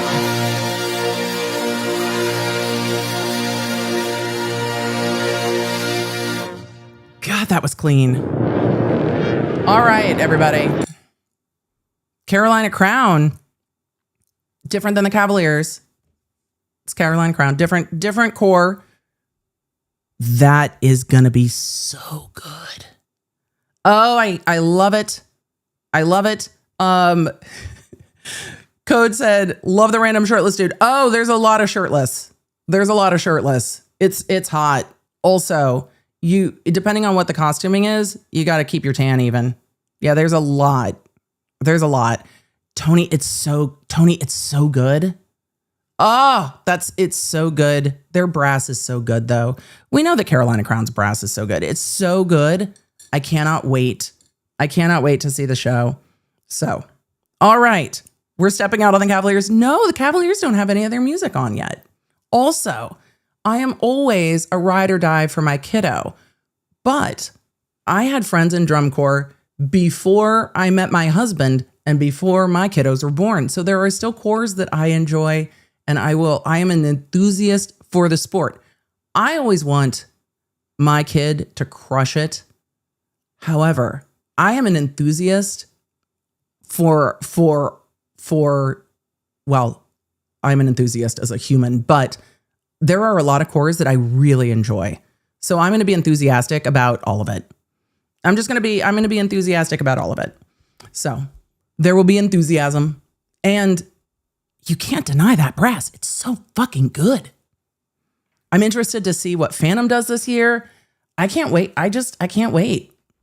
Can't wait. And there's some shows that I love. There's some shows that I vibe with more than others. I can't wait to see what everybody puts on the field this year. And I go to enough shows that it's also really fun to see them evolve as the summer goes. And Travis has a friend from his high school marching that is in Crown. And it was really fun also seeing how excited she was to make their color guard and to be traveling with Crown. So it's also fun to watch performers that I've seen grow up through like our high school band also go do what they're excited about. It's really fun. I love it. I love it. I love it. Jolene asked, did T choose the Cavaliers or did they choose him? Both. But T, we'll talk about this real quick and then we'll move on to TikTok Psychic and then we'll probably come back to this. Who am I kidding? T's high school band director takes them to go see DCI when DCI is in Middle Tennessee. The Cavaliers are not performing in Middle Tennessee this year. I am sad. I think I will still be there this year though when DCI performs in Middle Tennessee, even though the Cavaliers won't be there. But T went his freshman year, came home, and could not stop talking about the Cavaliers, about the performance style, about the guard style, about the swagger, for lack of a better word, of all of it. And he was like, I want to do that. So freshman year, he came home and was like, just mind blown. I want to do that. And then junior year, he was like, I want to do that. Sophomore year, he tried out. And this is something I would advise anyone whose kid's interested in doing any type of like next level performing art, particularly because the tryouts are different. Sports ball tryouts, you kind of know a little bit more to expect. Performing art tryouts can be a little bit different if you've never done it.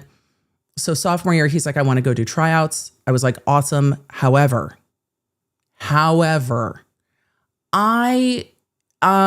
not excited for you to be on the road at 16. So I would love you to go try out, knowing that this is not the year you're going to march. Go to the tryouts, see how you feel. The pacing of choreography is going to move differently than you are used to. Go get a feel for what trying out is like. Go meet people. Go see if the vibes vibe. Go do it. And he went sophomore year knowing that I was like, we are not marching this year, and enjoyed the tryout process, moved through the stress and overwhelm and anxiety of the tryout process, and learned a lot about what to expect for the following year. So then junior year, he was sick the entirety of the winter. He was unable to go to in-person tryouts. We had travel planned for in-person tryouts, and he had 4 in-person tryouts, the flu and strep throat. So he was not able to go to in-person tryouts, and he was sick for the entire winter and just knocked on his ass. He reached out to them and was like, I have been sick for weeks and weeks and weeks. And this poor kid had like influenza A, influenza B, sinus infection, strep throat again. Everything but mono. The kid was just knocked sideways by being sick for the entirety of the winter during tryouts. And so he's like, I don't even think I can get video auditions in. I don't think I can march this summer. I don't think I can get through auditions. I have been sick and sick and sick and sick. And then they reached back out and were like, do your best. Send in a video. We would love to have you. And T was just like, seriously? I'm like, buddy, even though you're not feeling your best, see what you want to do. And so he's like, I'm just not sure that I want to do this. I'm like, that's okay too. You can try out. You can tell them you're not sure. It's okay when you've been sick for like 3 months straight. It's realistic to be like, I don't even know if I'm going to be able to do this. And then by the time he started feeling better, he was just like, I want to go on tour. And they were like, we would love to have you on tour. And that was weeks before April camp. And so we went from Travis being home junior year summer. I'm going to get all email talking about this, but we were kind of planning our summer around Travis being home. And then in April, he was like, I feel better. I want to go on tour. And so he was on tour last year. And then he left the day after school got out to go to spring training, essentially. He got back a week and a half after school started his senior year. His school was super supportive of him. And his teachers were amazing. I appreciate it so much. His band director were amazing, because not all band directors will let kids miss summer band camp to go do DCI. And everyone was super supportive of him and was like, yeah, we'll make it work. It'll be fine. And Travis is like, let's do it. So got back to senior year a little bit late and rolled through senior year, fall marching season, winter guard season, jazz band, and then graduation was on a Friday. He was on a plane Sunday morning at like 6 a.m. Remind me to tell you that story in members only. We will be here for an hour. And then back off to camp. It was just like, he's been moving so fast, just so fast. And then he finishes finals in August and then moves into college like a day and a half later or whatever. And then joins college marching band. So he's going to be busy. It's nonstop. But for any of you that did anything on this level, you kind of know that pacing, and it can be pretty nonstop. If you do DCI in the summer into college marching band, into a winter season, whether it's winter drums or winter marching, and then right into spring camp, it is so quick. But it's all going to be fine. It's going to be fine. It's going to be fine. We have like a 24-hour turnaround before he moves into college. It's going to be fine. It's all going to be fine. It's fine. It's fine. It's all fine. It's all going to be fine. So it is quick. But I will be keeping you in the loop. We are working with Flow Marching to have a discount again for you guys this year. So stay tuned. I am pushing to have that to you before DCI kickoff at the end of the month. And I will be at a number of shows. I will keep you posted. Sometimes those things are flexible, sometimes less flexible. I do not know exactly which shows we'll be at, but for everybody asking, though it's always on the podcast, for anyone asking, Emily, why aren't we covering XYZ trial? This is why. Why aren't we covering trial? My attention is this direction for now. Because I want to be able to just be like, I'm going to see the show. So don't worry. We will keep you posted. Let's shift to TikTok Psychic, shall we? Let's just take a moment. Don't worry. Tomorrow we will shift into other things. But today, I have not read this order yet. Oh, I should check the docket and see if there's a crash out. I wonder if there is a follow-up subsequent TikTok Psychic crash out. For those of you that are not familiar with this case, go ahead and put a 1 in the chat. This is the defamation case from Idaho that was to the side of the Brian Kohberger case. If you're not familiar with this case, put a 1 in the chat so I know how much road so far to give, because we are at the end of the world as we know it. We're at the end of the road on this case, but it is wild nonetheless. I'm going to pull up a lot of you. Perfect.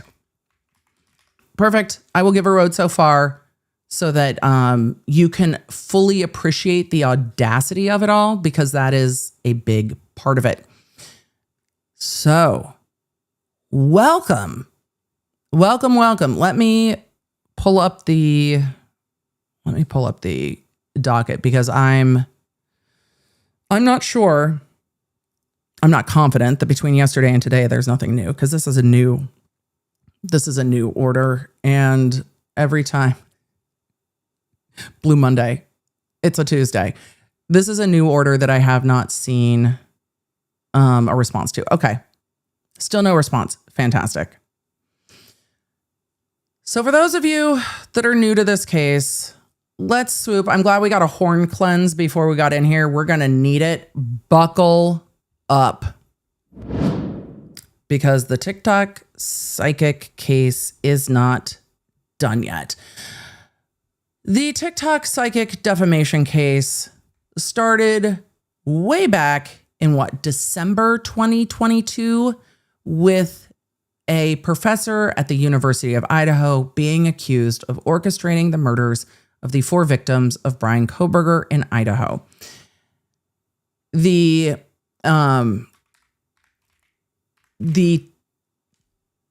University of Idaho professor, I'm trying to synthesize, the University of Idaho professor sent numerous cease and desists to a TikTok creator who says that she is psychic and she was using her psychic ability to solve the case prior to Bryan Kohberger being arrested.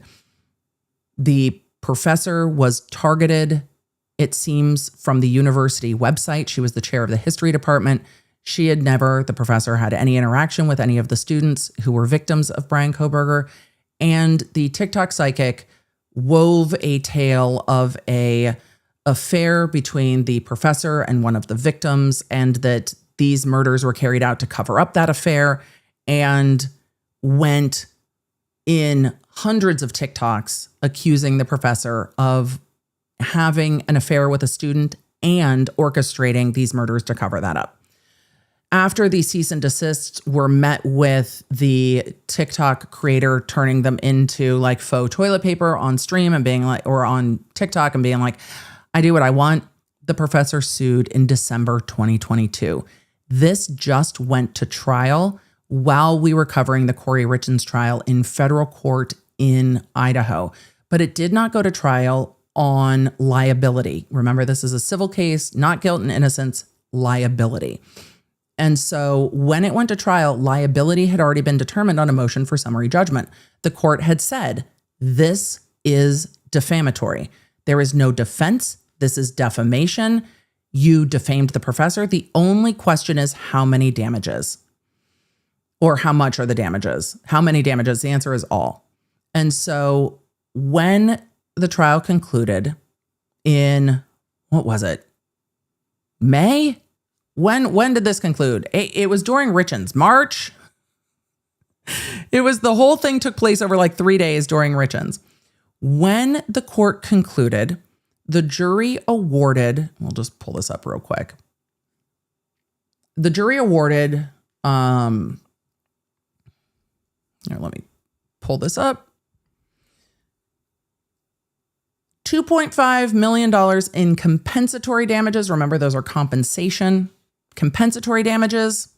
$7.5 million in punitive damages. Those are the you suck, don't do this again damages. Those are the I hope you learned your lessons now damages. Those are the we don't fucking do this to people damages. Punitive damages. This is one of the largest defamation suits or judgments I have ever seen, especially when we're talking about non-celebrity. So this was dated March 5th. So this was going on right at the same time Kouri Richins was going on. The jury was just like, nah, dog, we're not doing this. The creator has since gone on. I rarely say this, but there are a few cases that I feel very strongly about. This is one I felt very strongly about since the beginning. I think I've made that pretty clear. Most of the cases are like, if these things are true, then this, and if those things are true, then this, we'll see how this all shakes out. This case from the beginning, I'm like, this is fuckery. This is defamation. Don't do this. I know there is curiosity about what this creator continues to do. I am following the court documents of it. I would just encourage you, if you see other creators covering it, I know Atuzzi, Marquis, and others have covered what she has continued to do. I would encourage you to watch the summaries so you don't, A, subject yourself to her social medias, because apparently she has social medias back. But also, I am very much of the mind that sometimes you just need to deprive things oxygen, and attention being given to the accounts of this creator is going to continue to spin this thing out in a way that is not helpful. So there are creators that are still watching her socials and kind of relaying what she is saying, which is essentially, I'm not gonna pay this was all fraudulent. And that's what we've seen in her filings, because the TikTok creator represented herself pro se through the entirety of this, represented herself at trial, questioned and answered herself when she testified, did the direct, or not direct because she only presented herself in her defense, did the cross-examinations of the plaintiff's witnesses. And after this finished, she made a motion to set aside the judgment based on fraud and kept complaining that one of the jurors was Catholic and hated her because she was a witch. I'm not paraphrasing. She likened her trial to the Salem witch trials. I am not being hyperbolic. And she has continued to quadruple down. She is appealing this to the Ninth Circuit. She actually appealed it on time and requested transcripts on time. She's also suing the IRS. We did a side quest about that. That's a side quest for another day. The plaintiff asked for attorney fees and argued in that motion for attorney's fees that the TikTok creator had essentially embiggened the cost of this litigation by filing nonsense at every term and at every turn. And we were waiting for a ruling on the attorney's fees, which I am still shocked how low the attorney's fees are. The attorneys would have been within their right to charge their client, and they can do this. Attorneys can make whatever agreement they want with their client. Attorneys can charge their client their full rate, their half rate, whatever the agreement is. No rate until they collect later, whatever. The attorney's fees that they can seek from the other party, unless it is specifically different in federal court in Idaho, which I doubt, is their reasonable attorney's fees. So if the attorney's reasonable billing rate, given their experience, et cetera, is like $500 an hour, that attorney could choose to charge their client out of pocket $150 an hour, but still ask for their reasonable rate when they're asking for attorney's fees. The attorneys didn't seem to do that here. I thought that their request for attorney's fees was restrained, almost, dare I say, disappointingly restrained. However, you can't get blood from a rock. And it seems that the TikTok psychic has availed herself outside of the United States. So the money that it will take to track down any award and judgment is also going to be litigation. It's not just like you win a judgment and then they have to pay. It becomes a whole separate side of the legal proceedings to actually try to enforce that judgment. And I suspect that the TikToker will do whatever ChatGPT or Grok or Gemini tells her she can do to try to avoid paying these fees. So I imagine she is trying to make herself essentially judgment proof.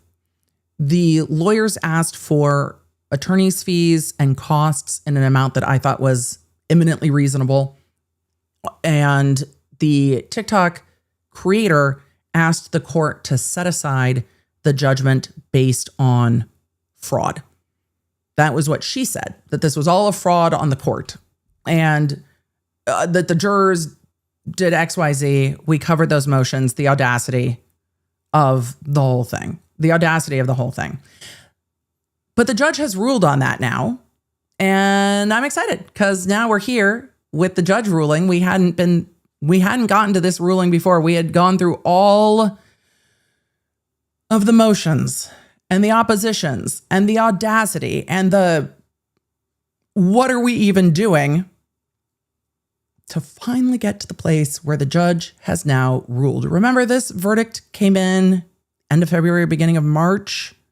The motion work happened throughout May.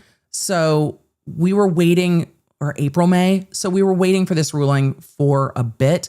I thought that the court would grant the attorney's fees and deny everything else. That's kind of where I see it. So let's just take a look at what the court did. We're looking at docket 169. TikTok psychic, and the court ruled on both things in one order. So this is from June 10th. Memorandum, decision, and order regarding plaintiff's motion for attorney's fees and defendant's Rule 60B3 motion for relief of judgment due to fraud. Now, the TikToker is still appealing, which means the professor still has to deal with an appeal. If the appeal gets taken up. I mean, the appellate court can say that they're not going to hear it. So if the appellate court takes it up, then they can. Pending before the court are the plaintiffs. Also, for those of you new to this case, you will notice that I refer to the defendant as the TikToker and not by name. I do that on purpose. I generally also refer to the professor as the professor because I think the professor has been through enough, and what she doesn't need is her name tied to these allegations forever and ever, and tied to this particular defendant whose name, you know, some people think all attention's good attention, and we're not doing that. We're not doing that. We're not doing that. No disrespect on your name. No respect there. We are not speaking it out into the universe, even though it's in these filings. So that I do on purpose. Pending before the court are the plaintiff's professor's motion for attorney's fees and defendant's motion for relief on the judgment. Because the court conclusively finds that the decisional process would not be significantly aided by oral argument. Did you catch what the court said there? Did you catch what the court said there? I don't need to hear what you have to say. I don't need to hear what you have to say. Nothing you are going to say is helpful. I don't need to hear what you're going to say. I don't need oral argument. I can decide this on the pleadings. Just shush. Shush.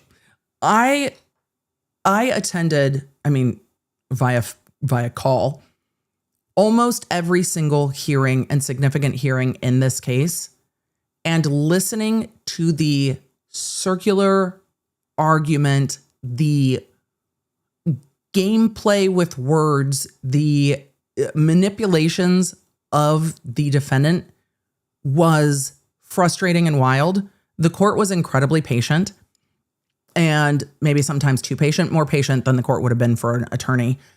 But the court gave quite a lot of leeway to the TikToker, for sure.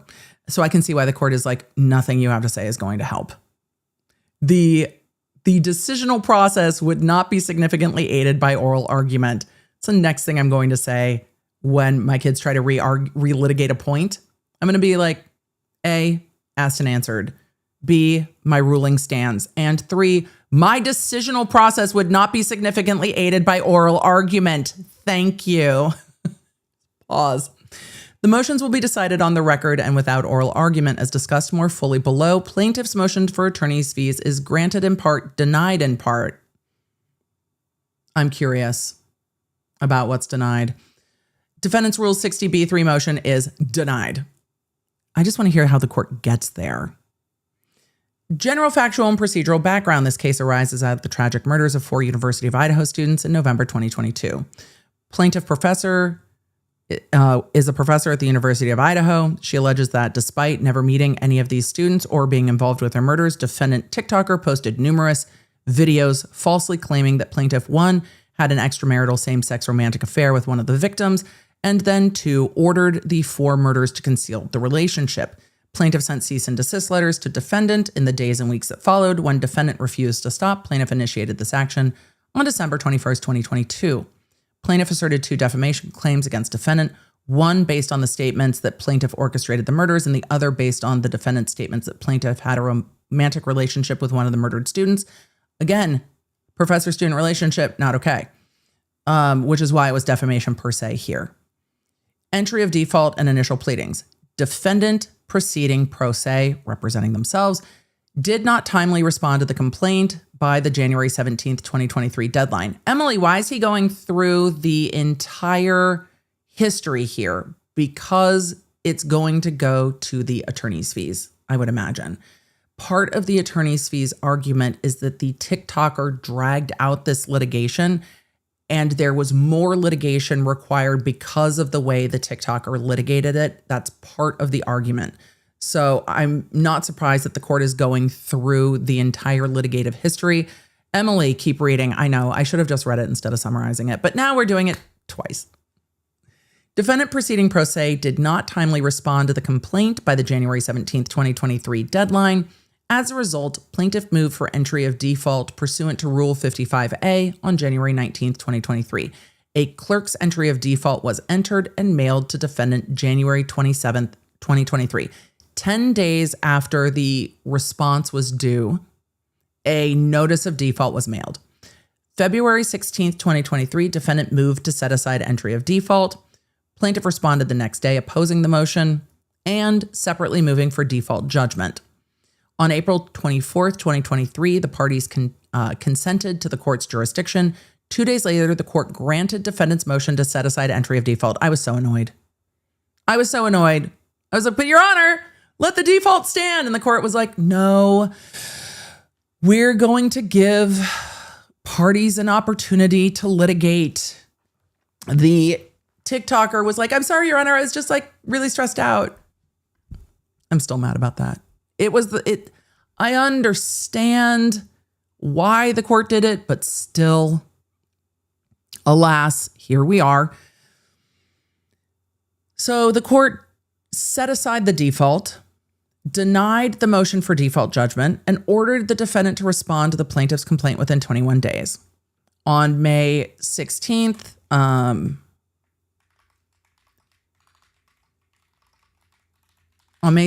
the defendant filed her answer. That was me typing. The defendant filed her answer, affirmative defenses, and counterclaims. Yes, the TikToker tried to sue the professor in counterclaim. That happened. Defendant denied defaming plaintiff because, according to defendant, the accusations in her videos were substantially true.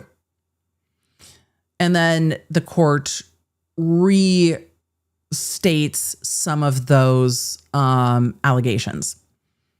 Defendant further alleged that she used her spiritual brain, these are direct quotes, her spiritual brain, intuition, spiritual practice, and investigative skills to uncover the truth regarding the murder of the 4 University of Idaho students, and published the findings on her TikTok social media platform.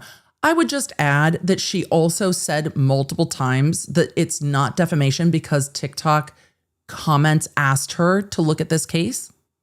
That's not accurate. She should have asked her lawyer. She also said that she used her claircognizance and clairvoyance. She also referred to herself as God and said that some of the accusations against her were blasphemy. What else was in there? She also said that the reason that the plaintiff cannot win is because the plaintiff didn't prove that it's not true that she murdered the students. And so the defamation case should stand because she didn't prove it's not true. So it is true. So it's that. Let's see. Defendant also asserted 11 counterclaims against plaintiff and plaintiff's counsel. Oh, yes. She counterclaimed the professor, but also tried to sue the professor's lawyers. Emily, can you do that? No. The counterclaims rested on the same core allegations repeated throughout defendant's participation in this litigation, that plaintiff orchestrated the murders to conceal an affair with one of the victims and then conspired with her counsel to file a quote-unquote frivolous complaint containing quote-unquote falsified factual allegations. That's rich, isn't it? But Your Honor, what they're saying about me is false.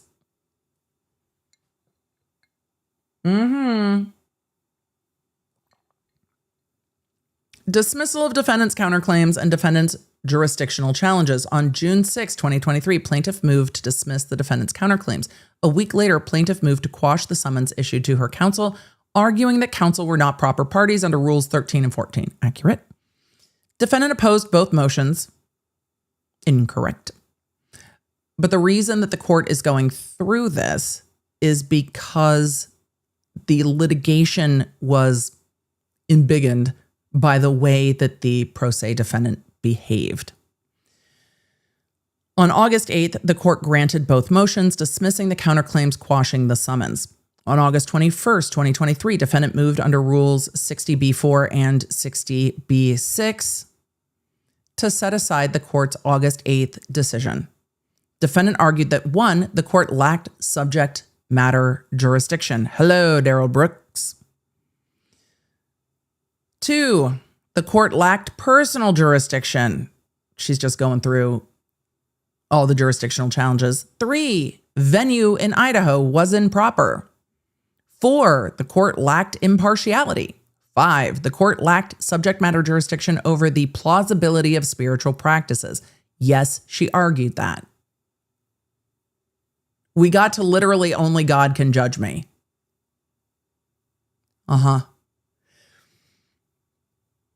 Also, I will say, now that we're at the end of all of this, the defendant had some very interesting jurisdictional arguments.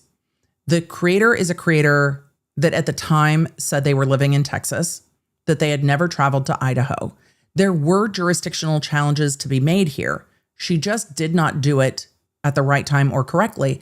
And she consented to jurisdiction and then tried to withdraw consent. It doesn't work that way in court.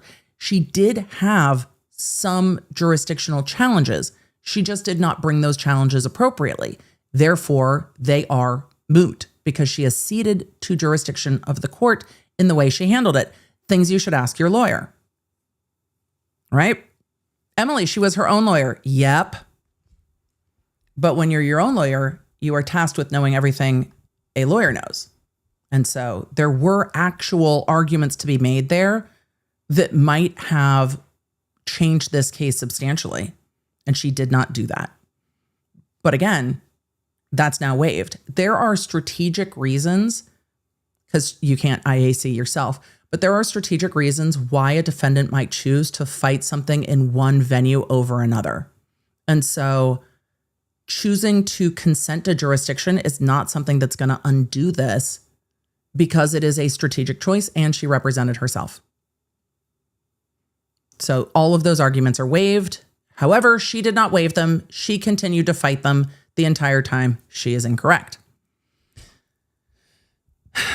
Defendant further argued that these same theories warranted dismissal under Rules 12B1, 12B2, and 12B6. She just grabbed the Federal Rules of Civil Procedure and was like, because this. The court denied the motion in its entirety November 13th, 2023. Summary judgment proceedings and plaintiff's claim for punitive damages.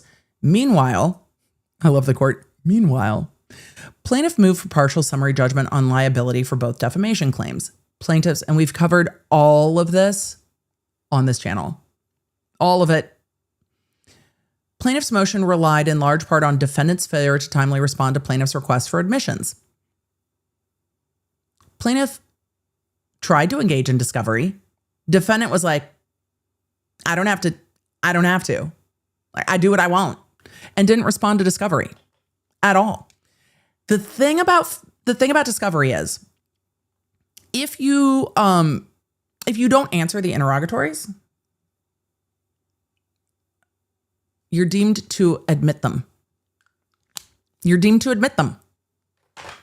So they were saying, hey, Your Honor, all of this is admitted for failure to respond to the interrogatories. So we win. However, on December 7th, 2023, the court granted defendant additional time to respond to the requests for admissions and repeatedly extended plaintiff's dispositive motion deadline to address defendant's anticipated responses. One more chance. So this is extending the litigation again to give the defendant one more chance. After defendant eventually responded to the request for admissions, plaintiffs filed an amended motion for partial summary judgment on January 12th, 2024. Again, plaintiff moved the court for partial summary judgment only as to liability regarding the defamation claims. Plaintiff argued that defendant's admissions, the TikTok videos, that defendant posted online and plaintiff's declaration combined to establish beyond dispute material facts that the defendant defamed her. That same day, plaintiff also moved for leave to amend the complaint for a claim for punitive damages. In Idaho and other jurisdictions, the punitive damages are not always included and cannot always be sought. This was one of those cases where the court has to allow punitive damages to be added to a case. You don't automatically get punitive damages added. So they were also asking the court to allow it. Plaintiff argued, next sentence. Plaintiff moved to amend the complaint to add punitive damages. Plaintiff argued that defendants' repeated and ongoing defamatory statements about her made without any factual support whatsoever were extreme, outrageous, and warranted punitive damages. Defendant opposed both motions, again asserting that her statements were true or had not been proven false by plaintiff.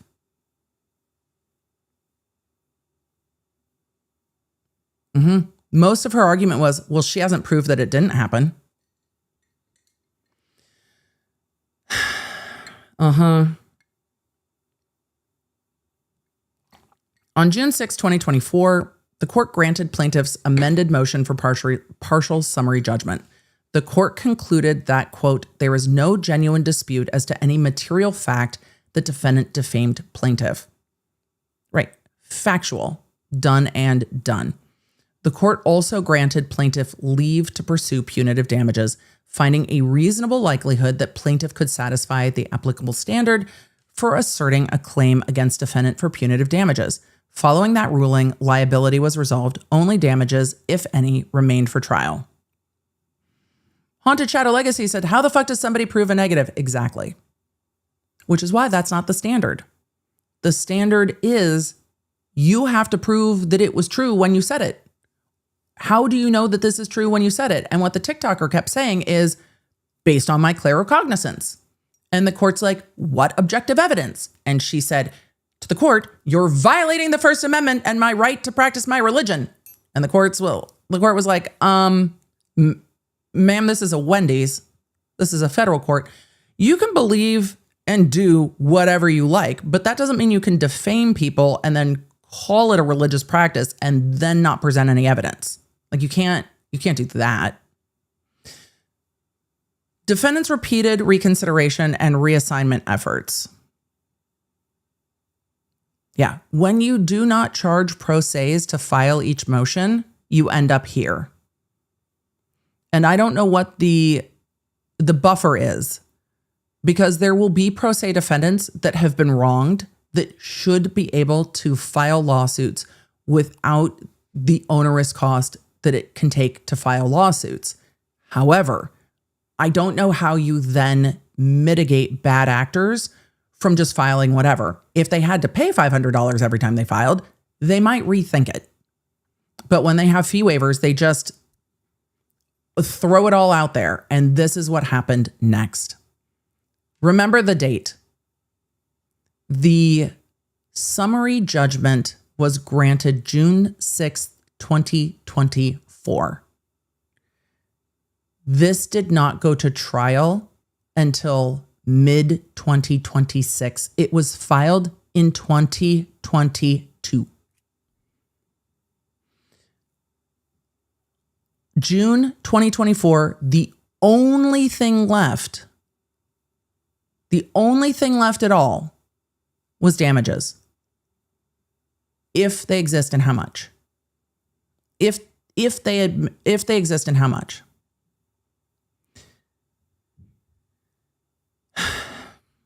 Defendant thereafter filed a series of motions challenging already settled aspects of the case, as well as rulings that the court already made. On June 13th, 2024, defendant moved to reassign this case to a U.S. district judge. 11 days later, defendant moved under Rule 59E for reconsideration, alteration, or amendment of the court's June 6 decision. Defendant argued that the court's ruling was 1, biased on manifest or based on manifest legal and factual error, 2, created manifest injustice due to alleged lack of judicial impartiality, 3, improperly permitted excessive damages. Defendant again argued that the case should be dismissed under Rule 12H3. The reassignment request was referred to Judge Amanda K. Brailsford because once they requested reassignment, it had to go to a different judge for the argument. On November 13th, 2024, so the ruling was entered in June. November 13th, 2024, the judge denied the request, highlighting defendant's prior consent to magistrate judge jurisdiction and separately her failure to demonstrate extraordinary circumstances warranting reassignment. So from June to November, they are waiting for this ruling and delaying everything going to trial, which just cost the plaintiff time and money. On February 4th, 2024 or 2025, the court denied defendant's Rule 59E reconsideration motion. The court concluded that its June 6th decision did not violate the First Amendment. She's not talking about freedom of speech. She was mostly talking about freedom of religion. I'm not joking.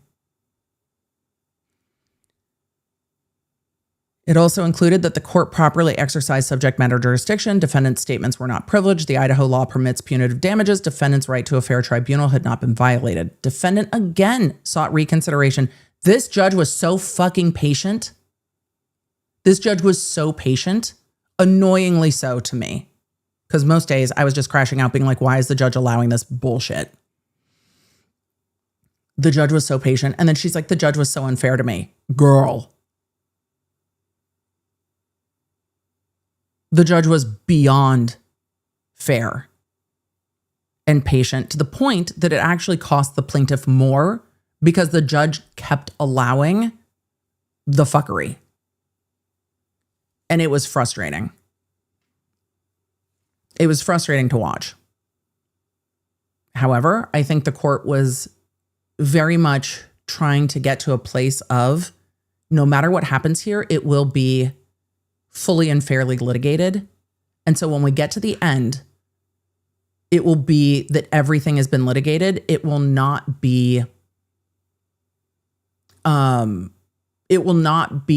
on procedural grounds. And this was not stopped on procedural grounds, though there were times where it could have been.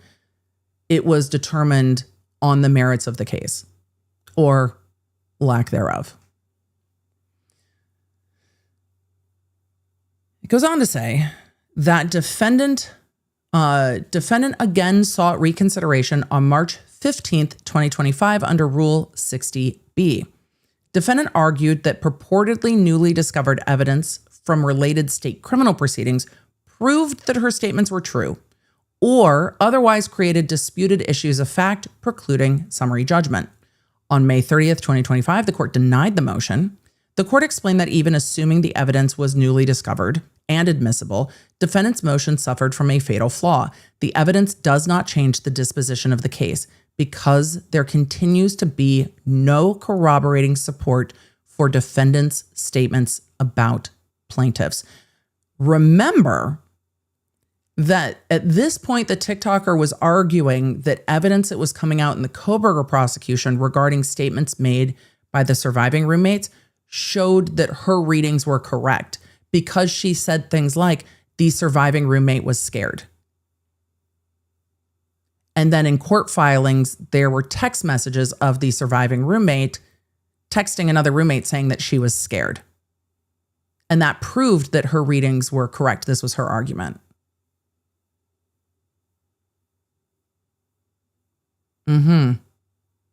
So when we all correctly interpret human emotion and are empathetic to a situation and are like, oh, I bet they were feeling this, we're all apparently clairvoyant and claircognizant. Way to go, chat. Way to tap into higher powers. Good job, everybody. Look at us. Look at us. Who knew the skills that we all possessed? Love it. Love it. Continuing on. Defendant nonetheless continued to litigate the same issues. On June 12th, 2025, defendant objected to the court's May 30th, 2025 decision and requested that a district judge reverse the court's prior ruling, deny summary judgment, and deny leave to seek punitive damages. On June 17th, the court rejected those objections as procedurally improper in light of the parties' previous consent to magistrate judge jurisdiction. The court explained that there was no opportunity to quote unquote object to the court's decision short of an appeal to the Ninth Circuit. The court was like, you want to object to me? You got to go talk to the Ninth Circuit. Go on. Go on then. Go on then. Pretrial proceedings and trial. On August 12th, 2025, the court set a 4-day jury trial to begin on February 4th, 2026. Honestly, guys, still shocked that she showed up. I really am. I'm still surprised that she showed up at this trial. I was by a preponderance thinking that she wasn't even going to show up at trial. Really, really thought that we were going to get to a point where they just were tried in absentia. Kind of flabbergasted that she showed up. Glad that she did. It puts this matter to rest, but I was surprised. Absolutely surprised. Before trial, defendant moved under Rule 702 to exclude plaintiff's experts, actually one in part. On January 23rd, 2026, the court granted the motion in part and denied it in part. The plaintiff actually did narrow down what the experts were allowed to testify to. The court goes on to say, despite the trial having been set for nearly 6 months, and after years of litigation and repeated reconsideration motions, defendant filed another motion to dismiss on February 5th, 2026. Untimely.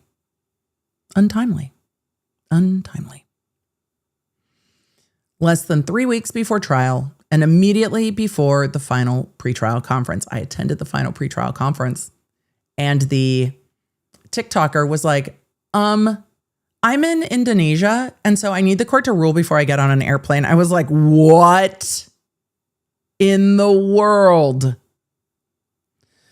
Hope always said, did you cover that? I covered these last minute motions. I did.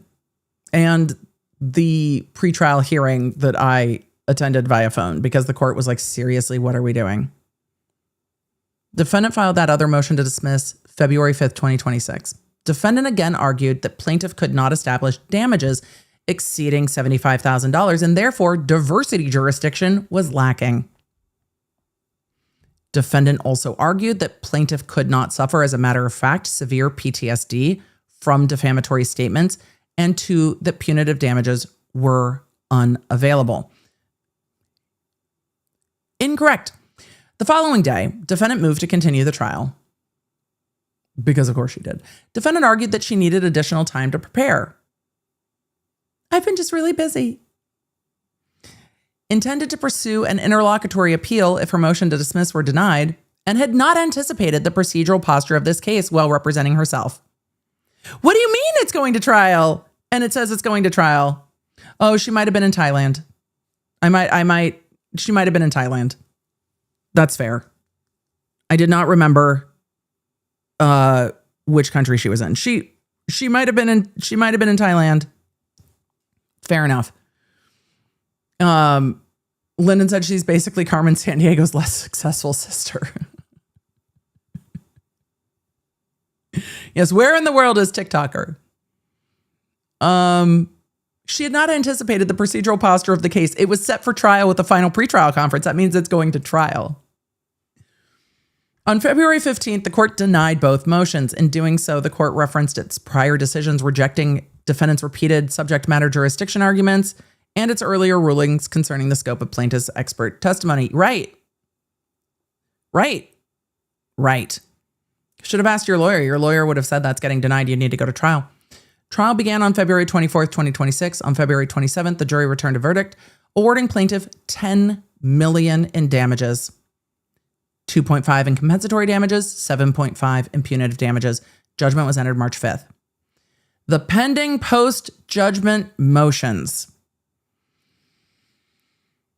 On March 19th, plaintiff moved to recover attorney's fees in the amount of $163,000, $719.10. On April 6th, defendant moved to set aside the judgment under Rule 60b-3. Defendant alleged that plaintiff lied about her damages, presented false evidence, and fabricated medical records at trial, and presented witnesses who lied under oath. Yes, she did. Those motions are addressed below. Legal standard, footnote 1.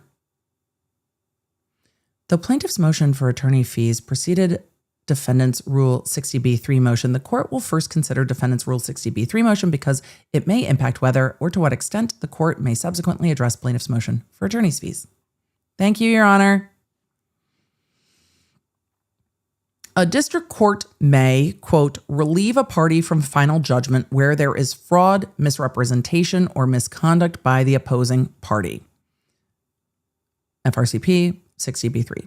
To prevail, the moving party must prove by clear and convincing evidence that the verdict was obtained through fraud, misrepresentation, or other misconduct, and the conduct complained of prevented the losing party from fully and fairly presenting a defense. Clear and convincing evidence, not just vibes. The court goes on to say that relief under Rule 60b-3 is an extraordinary remedy to be used sparingly in the interest of finality and the conservation of judicial resources. And then they go through case law regarding Rule 60b-3 motions. As a result, the merits of a case are not before the court on a Rule 60b-3 motion. Rather, the rule is aimed at judgments which were unfairly obtained, not at those which are factually incorrect. Rule 60 similarly recognizes that district courts maintain the authority to set aside judgment for fraud on the court. A court's power to grant relief from judgment for fraud on the court stems from a rule of equity to the effect that under certain circumstances, one of which is after discovered fraud, relief will be granted against judgments regardless of the term of their entry. Rule 50D, under federal rules of civil procedure, a party may move for attorney's fees. If the motion is not filed later than 14 days, specifies the judgment, statute, or rule, etc. You can get attorney's fees. We're not going to go into how you can get attorney's fees. Attorney's fees are proper. Idaho Code permits the court to award reasonable attorney's fees to a prevailing party if the court finds that the case was brought, pursued, or defended frivolously, unreasonably, or without foundation. Note that the professor is the one who brought the case. So the posture that we're in for this motion on attorney's fees is, was it defended frivolously or unreasonably? And that's why the court was laying out all of those reconsideration motions, because a lawyer would not have brought those motions. Those motions get into unreasonable and frivolous and without foundation. So that's why the court laid out the full history of the rulings because of that aspect. The court's going through some case law. We have seen the case law.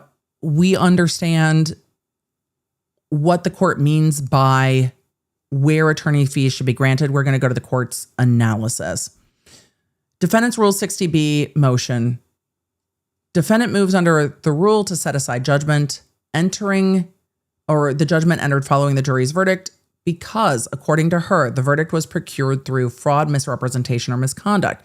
Defendant argues that 1, plaintiff falsely claimed damages throughout the litigation. 2, plaintiff submitted medical records and billing records that misrepresented the nature and cause of her injuries. 3, plaintiff's treating medical provider offered false testimony concerning plaintiff's diagnosis and alleged emotional injuries.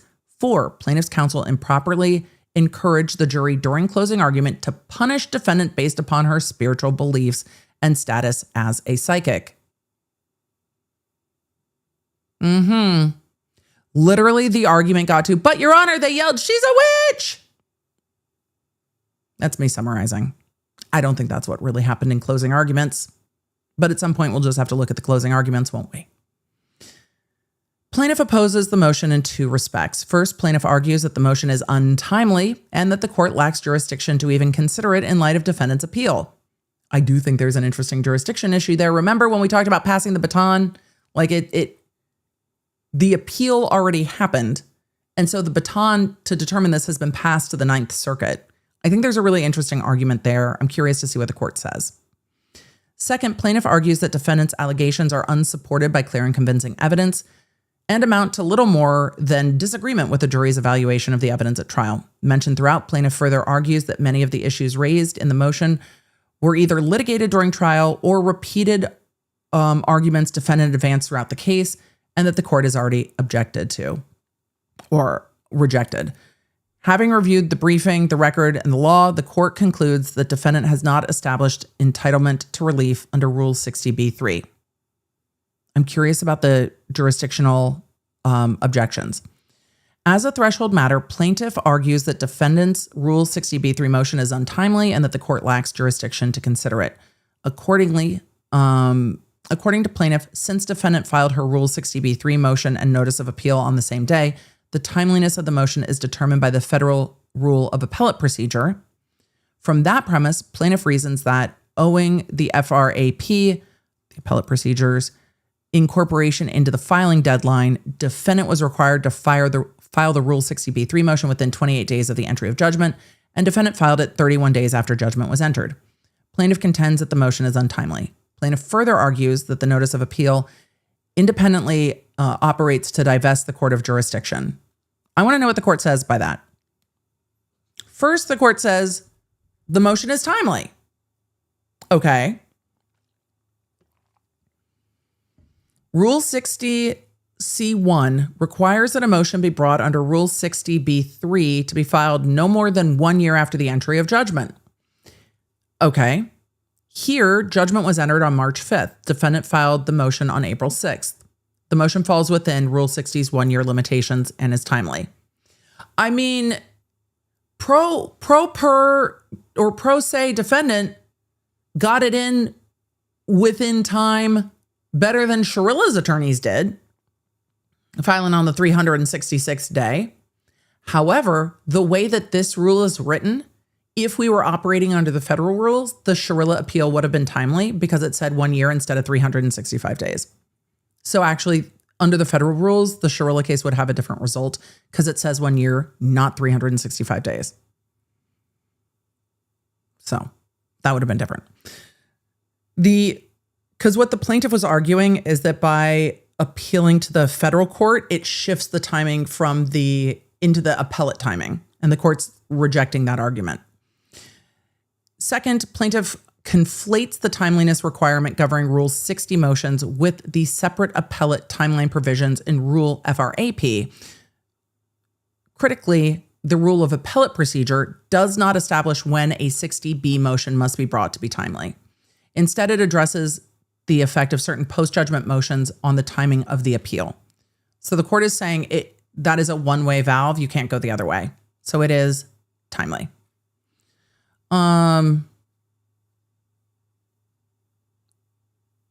It goes on, the court goes on to say, I was interested in how the court would address that. And the court's like, those rules don't work together that way. Appellate work is the thing I have the least amount of patience for.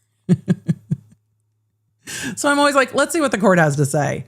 I want to see how the court says these rules interact together. And that's what the court said. The court's like, no, those rules don't interact that way. Therefore, it was timely. The court goes on to say the court does not agree that it lacks authority to consider the motion. To be sure, because defendant filed the motion more than 28 days after entry of judgment, the Federal Rule of Appellate Procedure does not operate to suspend or reset the time for appeal.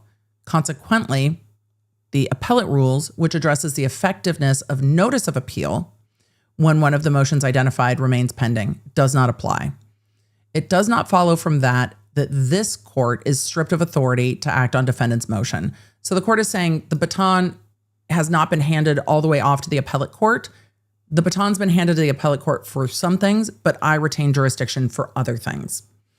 MZ, it's not your fault. MZ in the chat said, why can't I remember the Sharilla case? I covered it on the podcast. It's the case that is regarding a car crash in Ohio. there was a recent video on, I think, Netflix about it called The Crash, and there is some appellate quirks going on. And so I covered on the podcast some of the appellate timing quirks. So I covered it there, but I have not covered it on stream.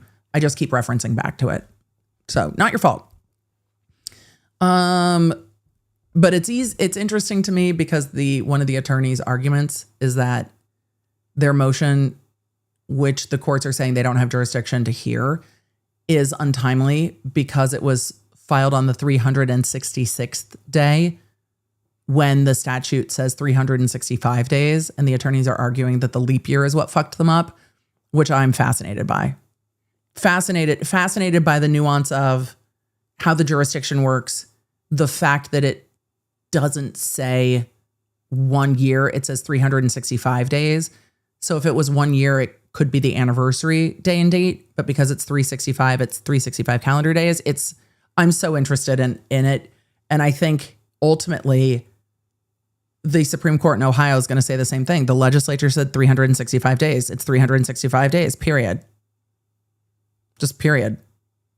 Count the days. You're on day 366. That's not 365.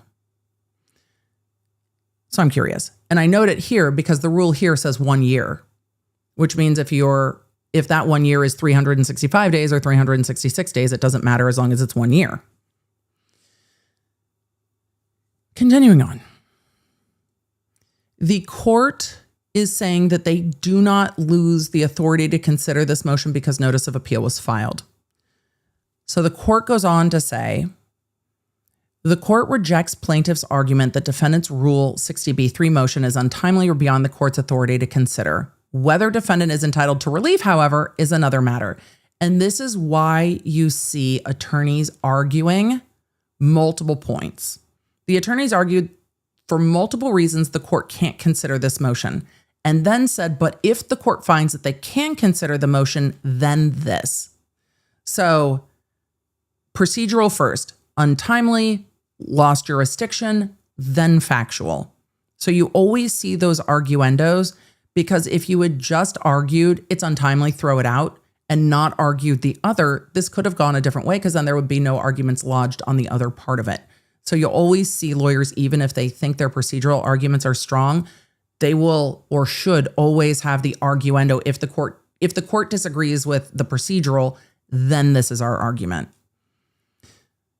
And now we're getting to the factual argument, though I was curious about the procedural stuff because it matters. Defendant has not established entitlement to relief under Rule 60b-3. Oh, look at me. I am so shocked. I am so shocked. Hold on. We need what? I don't think I have anything for I'm so shocked. Really. Receipts, proof, timeline, screenshots, everything. Where's the proof? Where's the proof? Defendant's motion advances 4 principal arguments. 1, plaintiff lied under oath. 2, plaintiff fraudulently submitted medical records and misrepresented the nature and cause of her injuries. 3, plaintiff's treating mental health provider testified falsely. 4, plaintiff's counsel improperly encouraged the juror to discriminate against defendant during closing arguments. As explained below, none of these arguments establishes by clear and convincing evidence that plaintiff procured the judgment through fraud or misconduct, nor do they demonstrate that defendant was prevented from fully and fairly presenting her defense. Right. These are things for cross-examination. You disagree, but these are things for cross-examination. First, defendant argues that plaintiff lied under oath regarding her damages. Defendant specifically contends that plaintiff falsely claimed professional and reputational damages throughout the litigation and characterizes plaintiff's assertion that she suffered comprehensive harm as a, quote, foundational lie and, quote, foundational false claims of damages. Everyone who works in academia has an upset stomach over reputational harm, because just because you don't get fired and your department head might say, we don't take this seriously, doesn't mean that this does not damage your reputation in academia. It does not mean that other co-authors are going to work with you on papers, books, or whatever it is. So I also disagree with where defendant is coming from, but that shocks none of you. But the defendant said she wasn't fired, therefore her reputation has not suffered any harm. I do not think that is an adequate argument. The court says, according to defendant, testimony from University of Idaho witnesses concerning plaintiff's continued employment, promotions, and compensation demonstrates that plaintiff never suffered any recoverable damages. The court goes on and says, this argument is not new. Girl, you're going to have to try something else. This argument is not new. At bottom, which also, we need a different phrase for courts to use at bottom. At the core, at the heart. Basically, it's a turn of phrase that I don't love. At bottom, defendant's position is that plaintiff was never damaged by defendant's defamatory statements and therefore should not be permitted to recover any damages at trial. Defendant has advanced materially similar arguments before, including in connection with her challenges to subject matter jurisdiction. Her motions for reconsideration and her dismissal efforts less than 3 weeks before trial. The court rejected those arguments each time. At trial, plaintiff was entitled to present evidence that defendant's statements caused her professional, reputational, and emotional harm. I do like fundamentally, it be fluffy. I do like fundamentally. I do. Baseline and fundamentally, I like it, chat. I like it. The court says that the defendant was equally entitled to challenge the evidence and argue that plaintiff suffered no damages. The jury heard both sides' evidence and ultimately rendered a verdict in plaintiff's favor. Defendant's continued disagreement with that verdict does not establish fraud, misrepresentation, or misconduct. Just because you disagree doesn't mean it's wrong.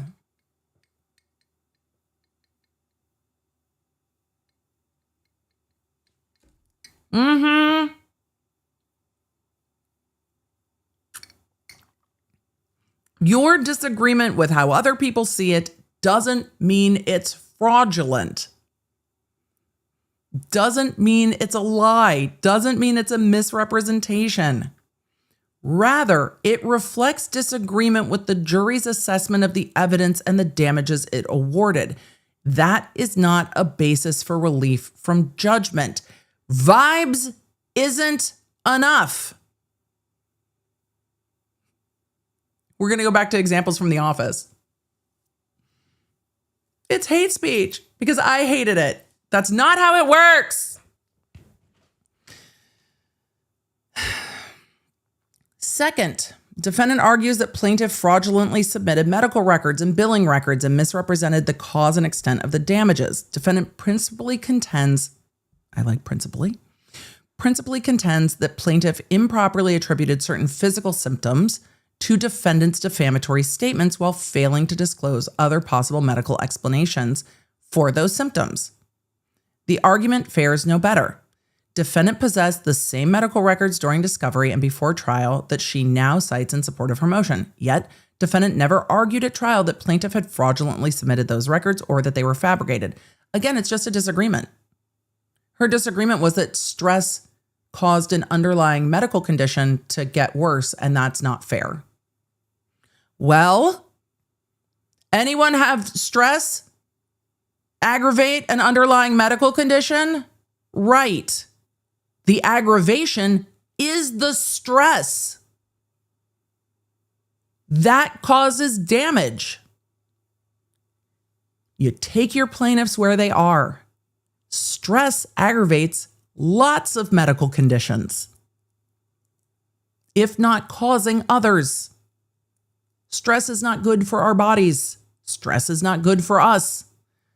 And being under a tremendous amount of stress can make existing medical conditions worse. And that is something that you can recover damages from. Even though TikToker disagrees.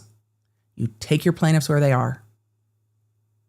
Just because another person might not have the same response to stress doesn't mean that it's not proper. I saw somebody asking about the word arguendo. Arguendo is recognized under the law, and not just, that one's not an Emilyism. That one is a factual, actual legal term of art. And I like arguendo quite a lot because it is to, you know, it fits in so many legal situations. Arguendo. Anyway, not a me word. So, again, the plaintiff, oh, that's a very long footnote. The defendant just doesn't like it. The defendant just doesn't like that an underlying medical condition can be something you can claim damages for. She just doesn't like it. The footnote on that says that the defendant relatedly argues that plaintiff attempted to fabricate professional damages through the testimony of reputational expert. And yes, this was the Tribecca's, like half. The plaintiff's name is Rebecca, and then two of the experts were named Rebecca. It got to be, it was a lot of Rebeccas. It's like the Heathers, but with Rebeccas. It was the Tribecca's. But the defendant argued that plaintiff was trying to fabricate professional damages because she didn't agree that in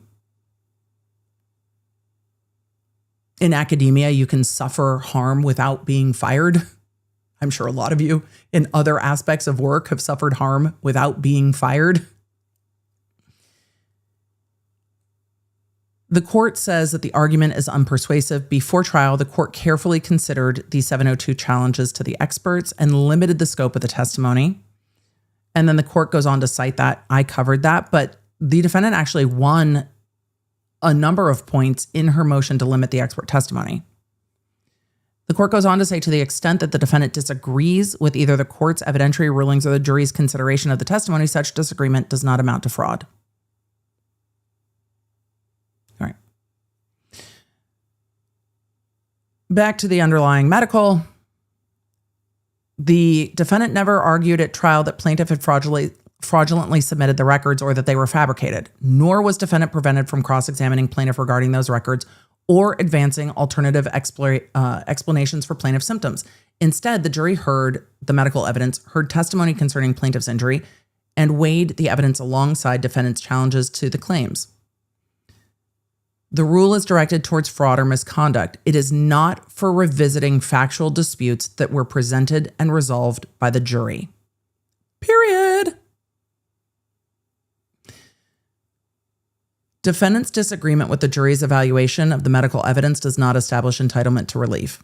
Third, defendant argued that plaintiff's treating mental health provider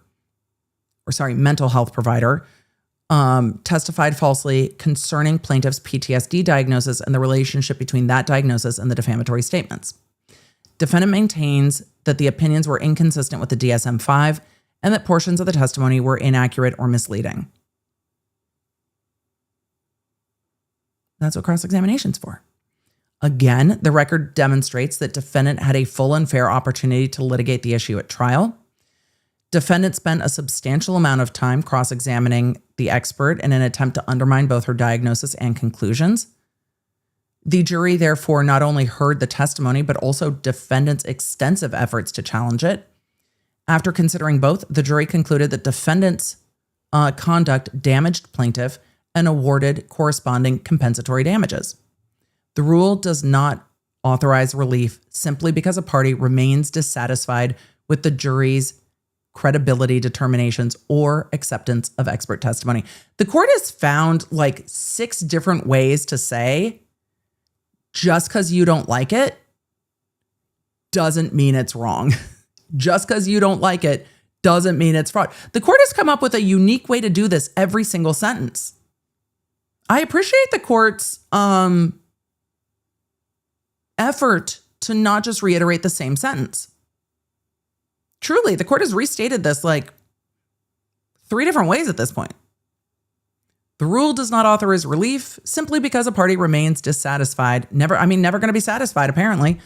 remains dissatisfied with the jury's credibility determinations or acceptance of expert testimony. Defendant's arguments concerning the expert are essentially renewed attacks on the evidence that was fully presented and considered by the jury. Footnote 3. To this end, defendant previously sought to exclude the testimony of that expert under Rule 702 for the same reasons offered now. The court disagreed. Right. The court goes on to say that, let's see the rest of the footnotes. The disagreements are appropriately explored through cross-examination and, if defendants chose, competing expert testimony. They do not, however, render the opinions unreliable.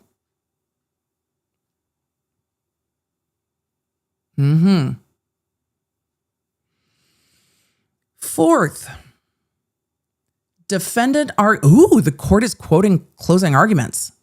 Oh, fantastic. Fourth, defendant argues that plaintiff's counsel improperly encouraged the jury to discriminate against her based upon her spiritual beliefs and status as a psychic.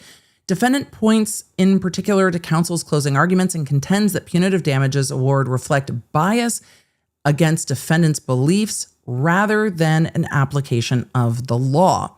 The record does not support defendant's characterization of counsel's remarks during counsel's remarks. Emily missed the end of the sentence there.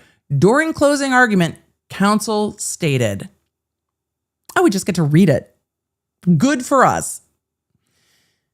And how much in punitive damages will it take to get TikToker to stop or deter her from ever posting online under the guise of solving mysterious deaths that the professor was responsible for orchestrating the murders and was having an affair with one of the murdered female students? That's what punitive damages are. Punitive damages are stop it. Punitive damages are don't do this. Punitive damages are punishment damages. They are how much money will it take to make you stop? Because clearly nothing else is going to. That's the point. The closing argument goes on to say, and to be certain, these punitive damages are an important component of the damages award. If you accept TikToker's proposition that clairvoyants and psychics don't need facts, if you accept that proposition, then a person in her position could say whatever they want about the professor or anyone else, no matter how heinous or how awful or how untrue, and they would never have to pay punitive damages. They could just say, I believed it, I don't need any facts, I know what facts are, but I don't need those facts when I make my false allegations. If there's not a significant punitive damages award, then she can keep doing that, and other people can keep doing that. The closing goes on to say, and if that were true, why would she stop? And why would anyone else hesitate to do the exact same thing? This is precisely the case and the facts that punitive damages are made for, and the professor will leave it to you to decide what that amount is. Thank you. If anybody can come into court and say, oh, but I believed it, so I don't need any facts. I don't need any support. I can just say whatever, and there's nothing anyone can do to me about it. That's what punitive damages are for, and that's her argument. I don't think that's asking the jury to discriminate against her. I think that's asking the jury to take into account that she's basically standing there going, I say what I want, I do what I want, and there's nothing you can do because I can say it. Not if it's defamatory, you can't. So, nope. The court goes on to say that these arguments are focused on defendants' repeated publication of serious accusations without factual support and defendants' own admission regarding the basis for those accusations. Counsel argued that defendant repeatedly acknowledged that she did not need facts to make the statements she made about the plaintiff and that she continued to publish those statements despite having none. Yeah, I don't have any facts. I don't need them. because I think it's true. And this goes beyond like a belief in the truth of what you're saying. We have seen that argument in other cases. This is not the case of somebody repeating something somebody else said. This is somebody creating something out of nothing. It is not reading a news article, sharing a news article and being like, oh, I thought that article was true. I didn't have any reason to believe that it wasn't, or what have you. This goes beyond that and is creating defamation out of whole cloth, or out of the ether, I suppose, out of the cards, and then quadrupling down on it and naming the professor by name and face and pulling all of that off of the university's website where she went and looked through the history department. I was like, that professor, that one, I think she's the one. And I think this is why. And then created an entire fiction around that.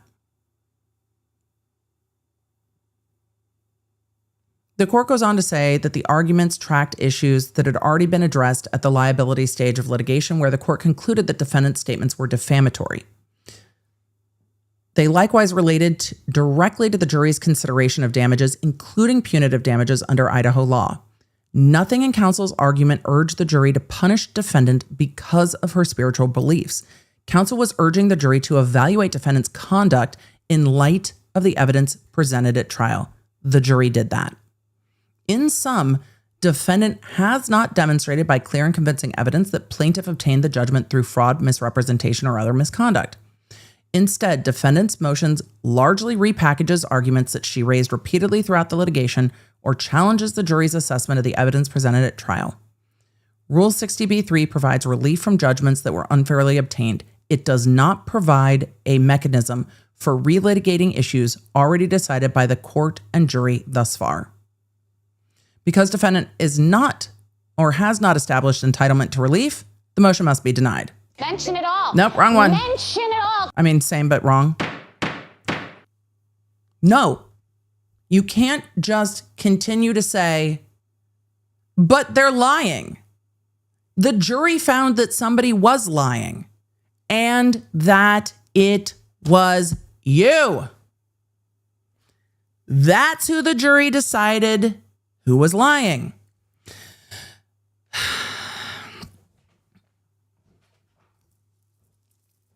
That.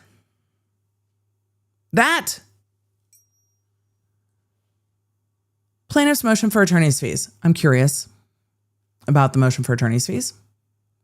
Plaintiff moves for an award of attorney's fees in the amount of $163,000 plus, arguing that she is the prevailing party and the defendant defended this action frivolously, unreasonably, and without foundation. Plaintiff emphasizes not only the ultimate result, a summary judgment determination on liability followed by a jury verdict, but also defendant's conduct throughout the litigation, including repeated jurisdictional challenges, unsuccessful motions seeking reconsideration or reassignment, frivolous counterclaims, missed deadlines, and other filings that allegedly increased the cost and duration of the proceedings. Oh, it dead ass increased the time of the litigation.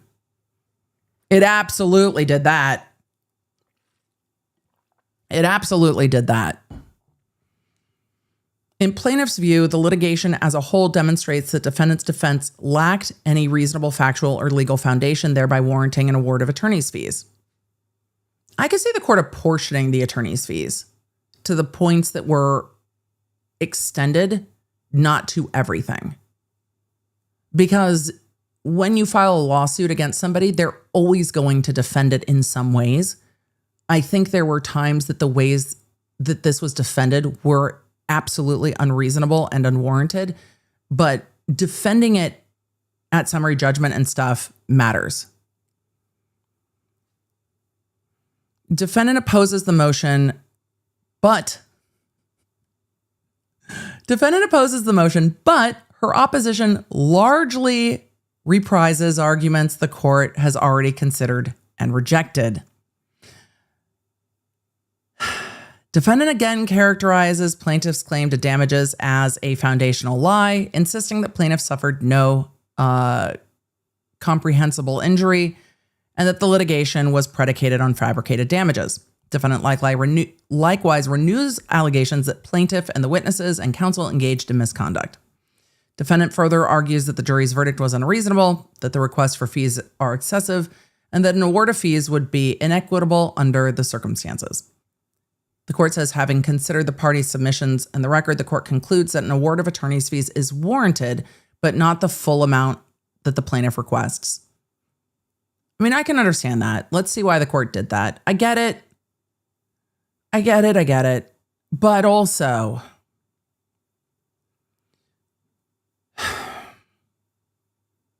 the court is fair, the fair that I could be. Because it's hard to parse, like, yes, you have a right to a defense, and all of the exaggerated bullshit. And the court is parsing the difference between the actual defense as a pro se and some genuine, perhaps, misunderstandings of the law, and then the bullshit. So the court says there is some tension within this district regarding whether Idaho Code 12-121 applies in federal diversity actions, but that distinction ultimately makes little difference here. Even if 12-121 does not independently authorize a fee award, the court's inherent authority to assess attorney's fees against parties who act in bad faith reaches substantially the same conclusion. I appreciate what the judge is doing here. The judge is sidestepping any issue on appeal about 12-121 and saying even if 12-121 does not apply, it applies under bad faith. And so the court is essentially giving both reasoning so that it doesn't get yeeted down the road if this Idaho rule does not apply in federal diversity jurisdiction actions. So I appreciate that the court is like, oh, no. We're going to find this both ways.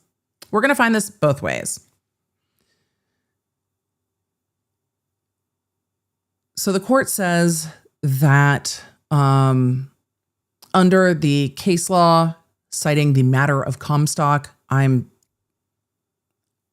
curious, but we don't have time for a tangent or any more tangents. Like what is the matter of Comstock? Why does it sound like the beginning of a cozy mystery? A court's inherent power to award fees where a party acts in bad faith or vexatiously is, quote, similar in thrust. Oh, not a cozy mystery. Oh my God, turkeys. Sorry, there's 2 of them this morning. I'm distracted by the turkeys.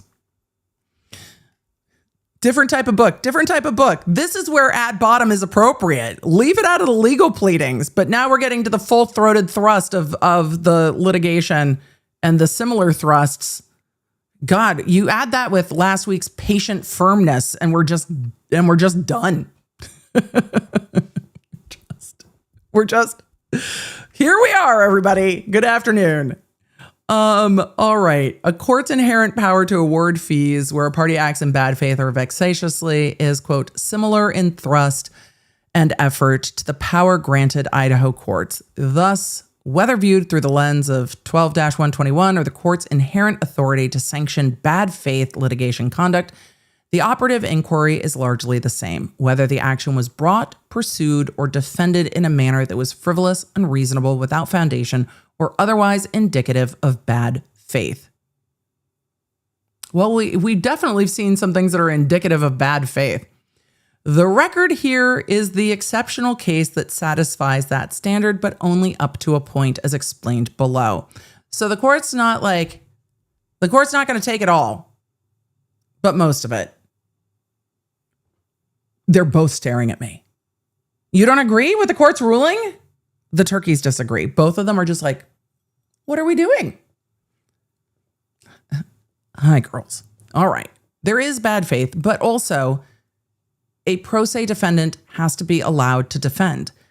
The professor sued the TikToker. This was not a litigation where the TikToker pursued the professor in court. The TikToker pursued the professor on social media. The professor brought it into court, and there is a right to defend at some point. You guys are like, wait, we want to see that. Okay, hold on. Let's see if we can. Oh, wait, one of them left. Where'd the other one? Wait, where'd your friend go? I got one at the minute. Hold on. The other one left. Let's see. We'll get. All right. I don't know where the other one went. Out of view from my office. But the one turkey is in the yard. They have a very symbiotic relationship with the Blue Jays, because the Blue Jays take stuff out of the feeders and drop it on the ground, and the turkeys come back through with the doves and kind of find the rest of it. So are the turkeys pets now? I mean, we are trying to befriend the turkeys. We are nature friendly over here, but there are some birds that definitely yeet the different seeds, and the turkeys come by and clean that all up. So they have a very fond relationship. Though I was on a work call a week or two ago, and I was so distracted because one of the turkeys was treating the bird feeder as a piñata and was using their beak to push the feeder so that everything would fall out. And then was very, very excited to then find all of the seed. But yes, they have figured out how to treat the feeders like piñatas. And I think the squirrels are also thankful for that. But yes, I adore having the turkeys outside the window.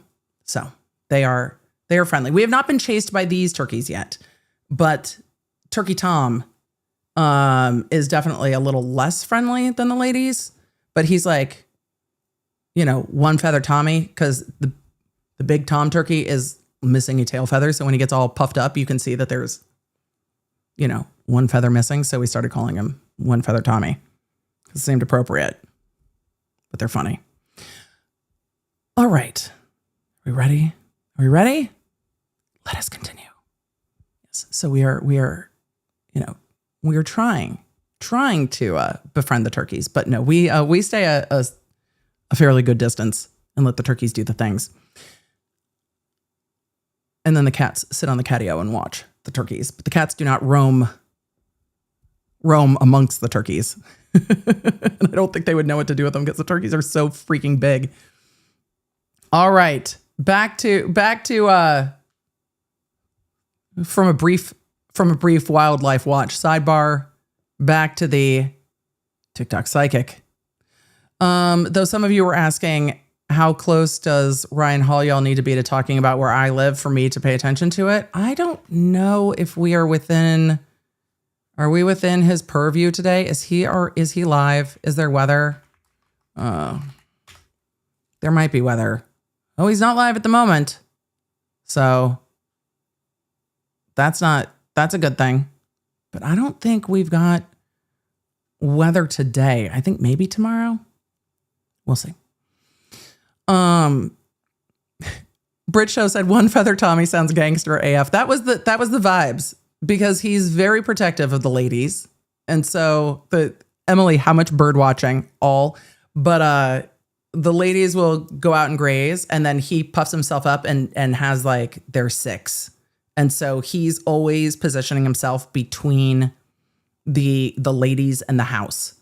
So they're just doing their thing, and he's got their back while they're feeding and doing the rest of it. So he's always keeping watch, very, very protective.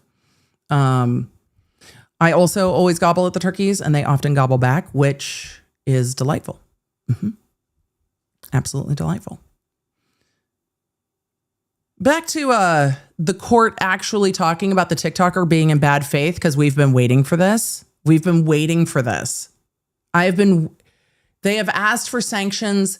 They have asked for sanctions repeatedly. They have been denied. I have been waiting for sanctions. Let's go. The court says that the record here is the exceptional case that satisfies the standard of whether this is frivolous, unreasonable, without foundation, or bad faith. The consistent through line in defendant's defense has been her insistence that her statements about plaintiff were true, despite the absence of any admissible evidence supporting them. I've been ready for the hammer to drop on this since it began. So gather round, everybody. Now we get to hear what the judge has to say, because the judge has put off sanctions. The judge has put off much comment. The judge has put off really having any strong words in this case, it seems, until now. Let's go. Let's go, Your Honor, because call that shit what it is. In granting summary judgment on liability, the court explained that plaintiff's evidence in support of defendant's liability for defamation not only substantiates plaintiff's argument that defendant's statements about her are false, it also highlights the complete lack of any corroborating support for defendant's statements.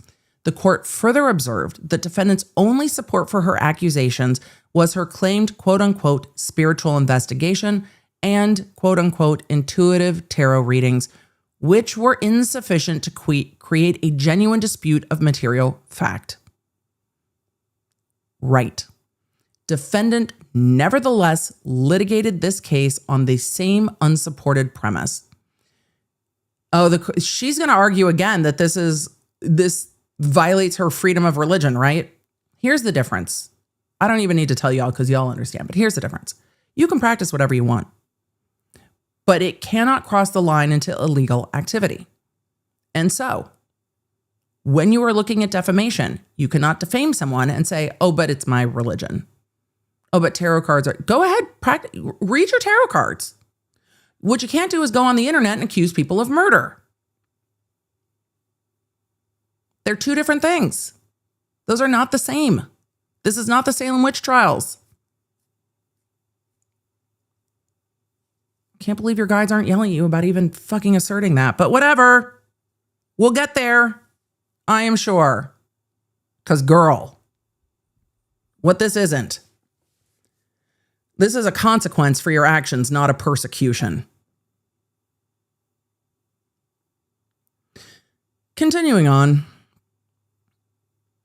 the court further observed that defendant's only support for her accusations was her claimed spiritual investigation and intuitive tarot readings, which were insufficient to create a genuine dispute of material fact. Defendant nevertheless litigated this case on the same unsupported premise. The unsupported premise does not exist in isolation. It was accompanied by repeated challenges to the court's subject matter jurisdiction, challenges to the undersigned's authority to preside over the case despite defendant's consent to magistrate judge jurisdiction, motions seeking reconsideration of issues already decided, missed or extended deadlines, last-minute motions to dismiss and continue trial. These filings required plaintiff to respond, delayed resolution of the case, and increase the cost of litigation. Viewed as a whole, defendant's litigation conduct was not only unsuccessful, but also frivolous, unreasonable, without foundation, and indicative of bad faith. Well, there it is. Now, as the prevailing party, plaintiff is permitted to recover attorney's fees under those circumstances. Even so, the court does not conclude that all of plaintiff's requested attorney's fees are recoverable. Even where a fee award is warranted, the court retains discretion to determine what fees are reasonable and appropriately attributable to the conduct justifying the award. And this is why I was surprised that their fee presented to the court was, I think, de minimis. Because I'm not surprised that the court said, you are going to have fees to sue this person. You are going to have fees to go to trial. So where is the boundary between the fees being embiggened by defendant's conduct and the fees that you would incur by suing in a normal circumstance? First, The court will not award fees for matters where plaintiff previously sought attorney's fees as a sanction, and the court expressly denied such relief. Interesting. The judge acknowledged plaintiff's arguments that the undersigned previously denied plaintiff's request for attorney's fees and denied motion to sanction defendant. In each of those instances, plaintiff requested attorney's fees in connection with specific motions or litigation, and the court exercised its discretion not to award them. Those decisions were made at the time the underlying conduct occurred and were based upon the circumstances then before the court. The court will not revisit or effectively overturn those earlier rulings by awarding the same fees now based on a broader fee application that subsumes them. I mean, I can understand that. Second, the court is not persuaded that attorney's fees associated with jury trial itself should be shifted to defendant. But by the time trial commenced, liability had already been established. The remaining issues for the jury were damages. Although defendant ultimately did not prevail, she was entitled to contest the nature and extent of the plaintiff's alleged injuries and damages. I mean, that's fair. To be sure, damages remained a disputed issue throughout the case. The defendant was permitted to argue that plaintiff suffered little to no comprehensible harm or compensable harm. For the most part, at trial, the evidence she presented and cross-examination she conducted were appropriate to oppose the damages evidence. The fact that the jury disagreed with defendant does not render her damages-related defenses frivolous, unreasonable, or wholly without foundation, nor does it establish bad faith. Okay, so the court's going to split it. So in determining the amount of recoverable fees, the court will endeavor to exclude those fees attributable to 1, matters the court previously declined fees as sanctions, 2, trial preparation and trial proceedings directed to the issue of damages, and the court attempts to understand the scope of plaintiff's requested attorney's fees with those limitations in mind. So it's for the things that were embiggened, the urgent responding to the last minute motions and things like that, responding to the motions that were frivolous. But this is also where it kind of bites the court, because the court kept denying attorney fees awards, but those things add up and the time keeps on slipping in this litigation. So I get that the court doesn't want to undermine themselves, but also the way it's limited here, I still find frustrating. The court says that determining the precise amount of recoverable fees is not a straightforward task. Many of the time entries in plaintiff's billing records relate to multiple issues, some recoverable, some not. The court has undertaken its review with an understanding that any allocation necessarily involves a measure of judgment and discretion. With those principles in mind, the court has attempted to the best of its ability to exclude fees for matters described above, footnote 4. Having done so, the court concludes that plaintiff incurred recoverable attorney's fees in the amount of $27,699.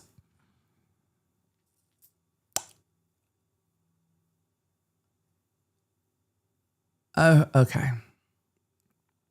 So the court apportioned 33 hours of work to Wendy Olson, 34 hours of work to Associate Carone, and 2.6 hours of work to Haley Bibb. That is a massive cut in the attorney's fees requested. Okay, Your Honor. Footnote 4. The court also excluded the time entries referenced in Exhibit B for the other two individuals, although other Stoll Rivers timekeepers billed time on this case. The professor is not seeking reimbursement of their fees, and they are not included. That's fair enough to exclude the attorneys that weren't requested. I mean, that's reasonable, but damn. So the court says that the amount and then broke down the hours, and the court concludes that the fee is reasonable. The court considered that the attorneys are billing at $400 an hour. That's an appropriate billing rate for these attorneys, given all of the factors here. The court also says that the litigation required substantial time and labor over the course of more than 3 years, involved numerous motions, repeated challenges to jurisdiction, multiple requests for reconsideration. And the court reiterates all of the time-wasting shit from above. The court agrees with the hourly rates, saying that they're consistent with, if not lower than, prevailing market rates. I thought they were lower than prevailing market rates. The request for attorney's fees ends up being like medical billing, where insurance asks for way more and then knows that they're going to get less. So the court's like, no, this is appropriate. And the hourly rates are appropriate, if not lower. And this is where you get like insurance billing ridiculous amounts to get paid the actual amount. It can happen in these motions too. It's not supposed to, but it can, and you can see why. Let's see. The court says that the court likewise notes that counsel's representation was undertaken on a fixed fee basis and that the results obtained were exceptional. Plaintiff prevailed at summary judgment, successfully defended that ruling, and ultimately obtained a jury verdict awarding $10 million in compensatory and punitive damages. And that's kind of where it is, right? That the award of... What? You just want to listen to the show at this point. Fair enough. Turkey's eyeballing me through the window. It is fair enough that this is a $10 million award, but going after the $10 million award is going to be difficult. And the attorney's fees may be procedurally easier to collect than the $10 million in compensatory and punitive damages. So the court is granting, is that the same number?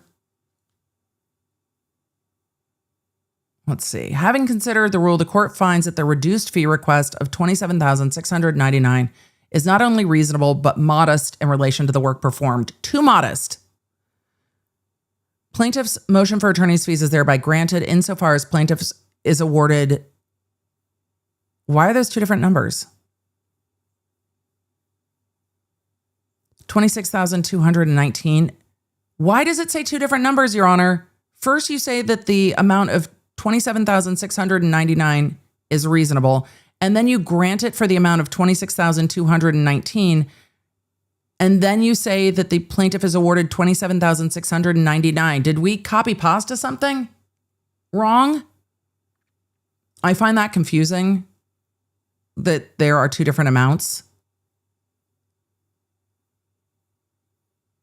I think the court means the $27,699 amount, not the $26,219. But the court's going to have to, I think the court's going to have to amend that to fix what I think is probably a typo. It's just an odd typo. So the motion for attorney's fees is granted in part, denied in part. Plaintiff is awarded $27,699 in attorney's fees. The motion is granted in that respect. The motion is denied in the other respects, meaning the rest of the money. Defendant's motion is denied. It's just such a frustrating result. I understand how the court got there. It doesn't make me less frustrated. I understand the frustration. I'm frustrated. I'm sure some of you are also frustrated because the attorney's fees requested, like 160 whatever thousand, were low to begin with, I thought.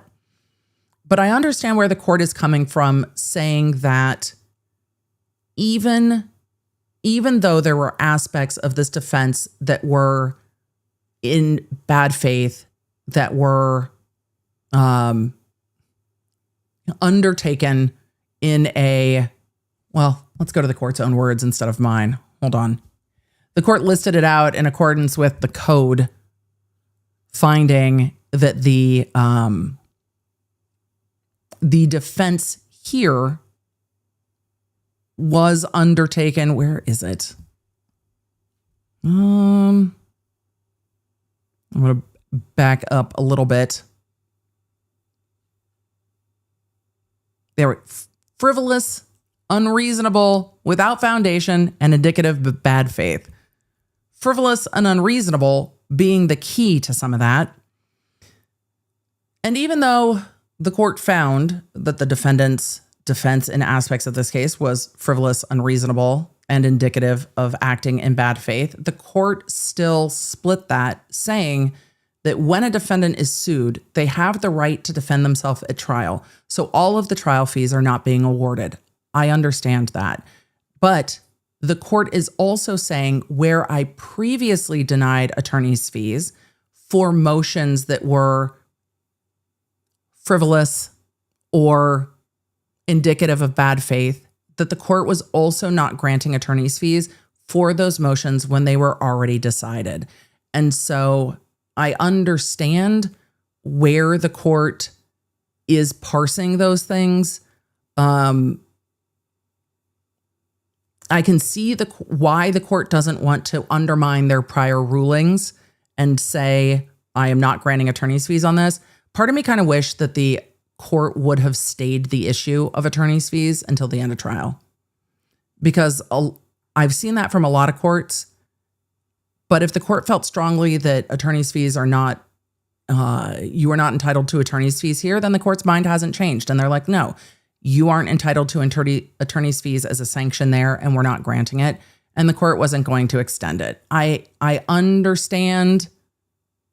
And this is why a lot of judges, especially in civil matters, will reserve ruling on sanctions until the end of the case and will just kind of hold that open until the end.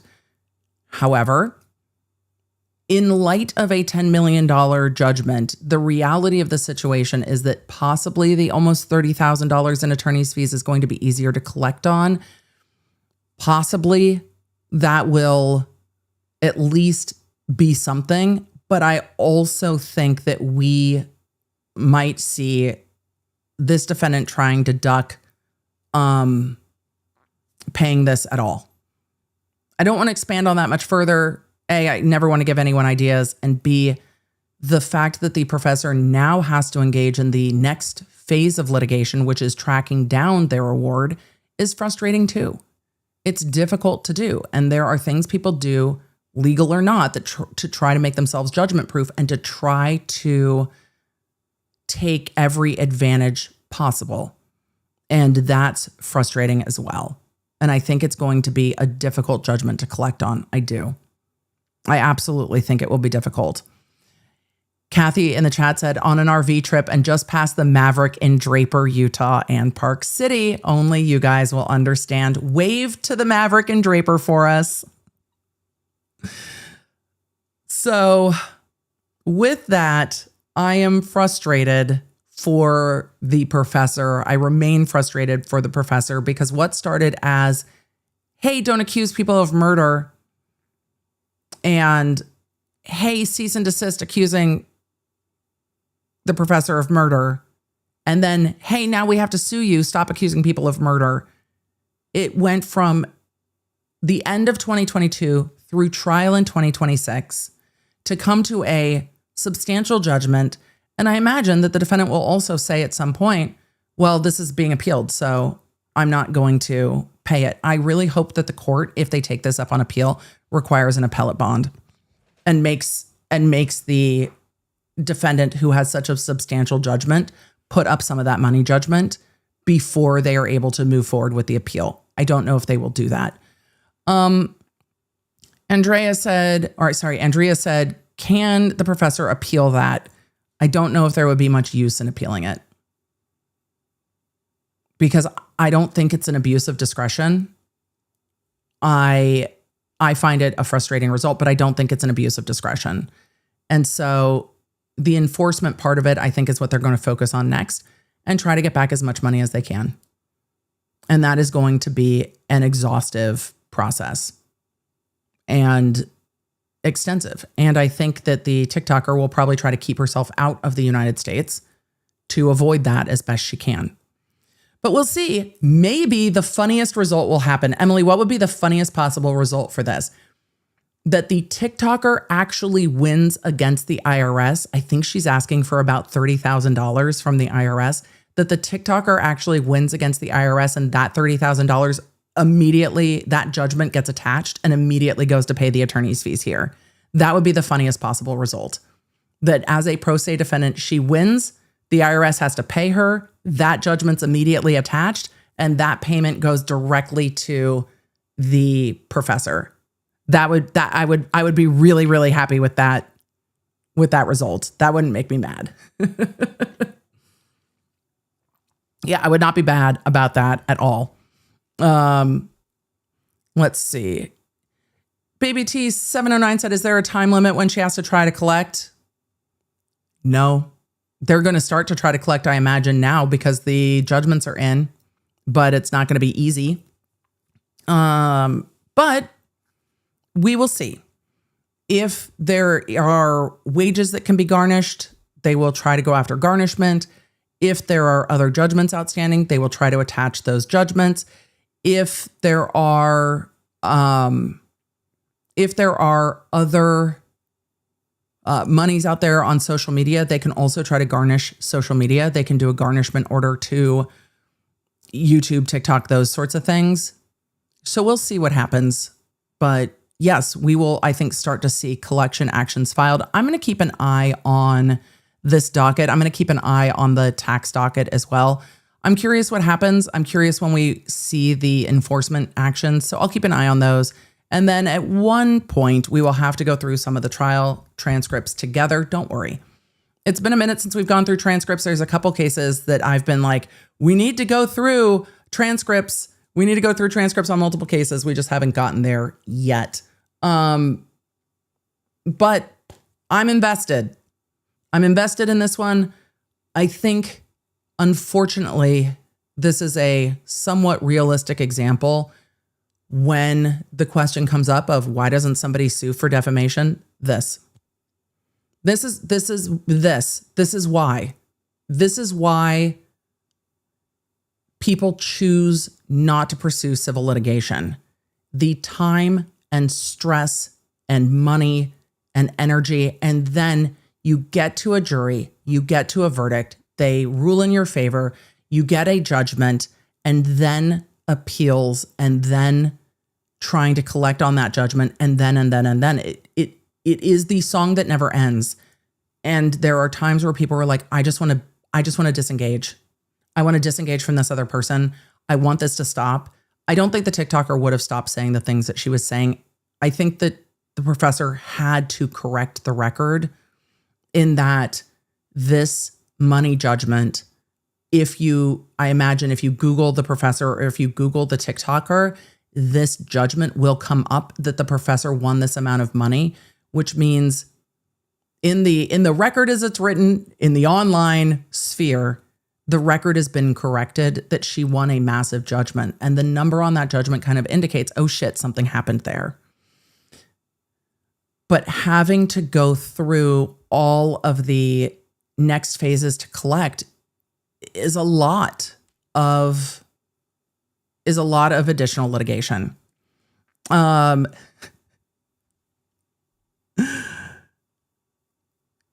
Lithy, this happened to me when they were doing the new gutters here. You guys heard it. And I was just like, oh my God.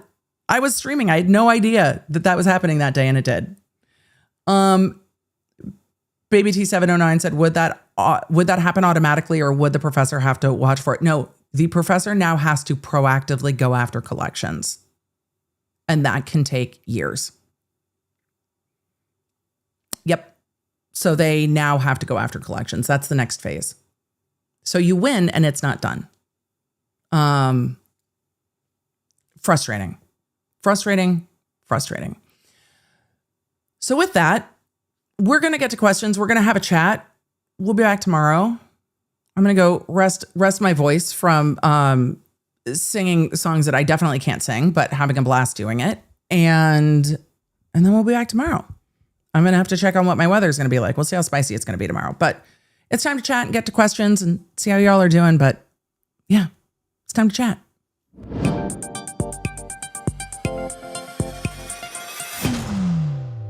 All right.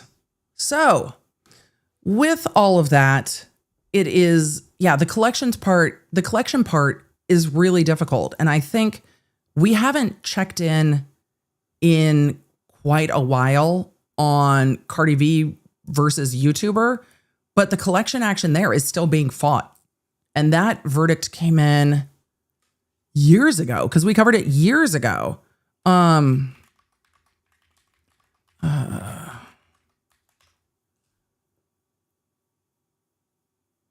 Yeah, Cardi B won $4 million in 2022. And they are still fighting. They are still fighting that out in court. And they are still fighting the attachments. And they had settled a bit for the judgment because there was an injunction as well. And there's new litigation going on in that. And we haven't swooped back into that because there's so much more going on. Cool Mama Court, this story has been on my mind. I have not yet covered it. For those listening in the background, it is the Vegas crime involving the defendant alleged to have stabbed numerous horses in Las Vegas. I have a really hard time being objective with animal injury. I have a really hard time. I haven't decided how I want to cover it or if I want to cover it. I'm keeping an eye on it.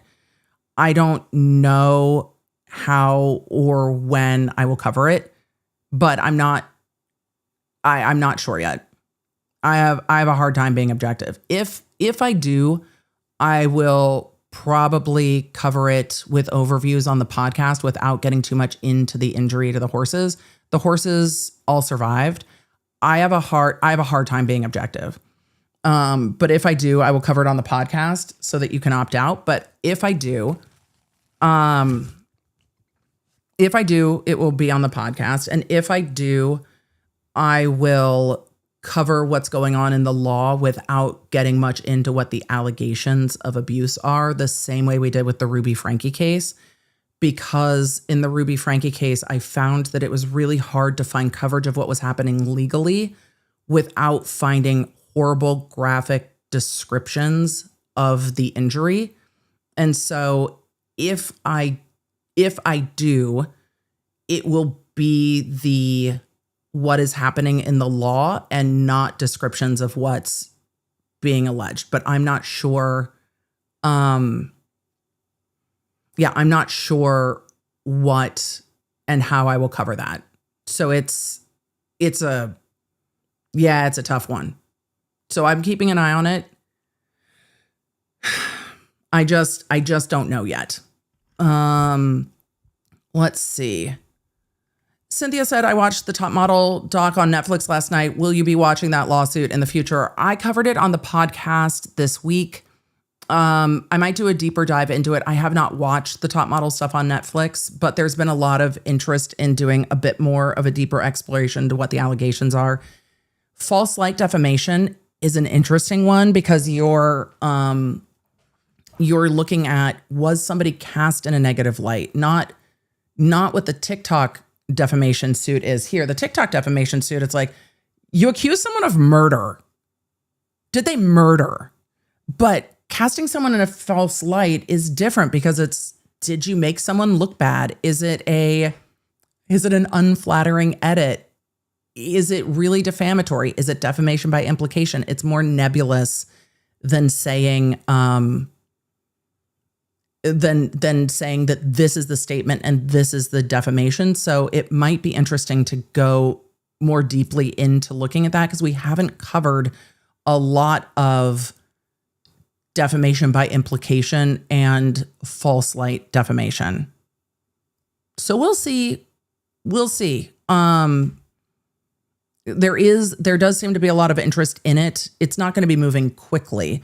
So I might wait and see if there's a motion to dismiss and then kind of deep dive into the motion to dismiss and the intricacies of defamation by implication and defamation per se, not defamation per se, and false light, because I think those are some interesting questions.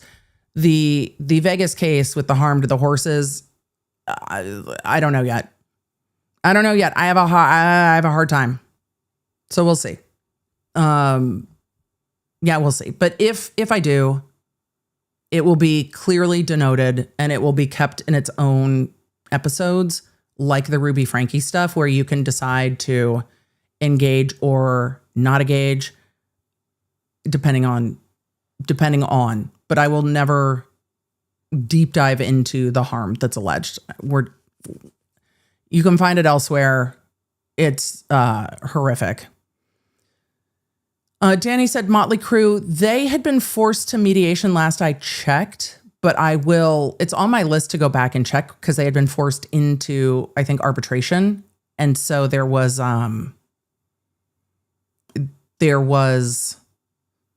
not much happening, but I'll go back and take a look. I've been keeping an eye on it.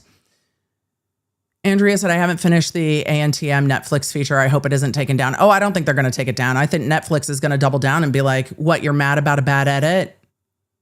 Oh, no. I don't think they're going to take it down.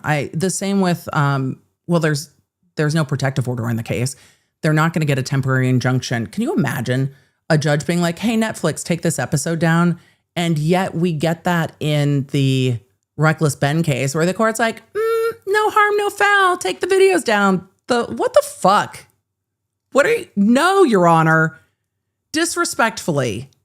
Just take the video down is like asking Netflix to just take the video down. I imagine Reckless Ben's views outstrip some of the stuff Netflix puts out. For sure. So we will see.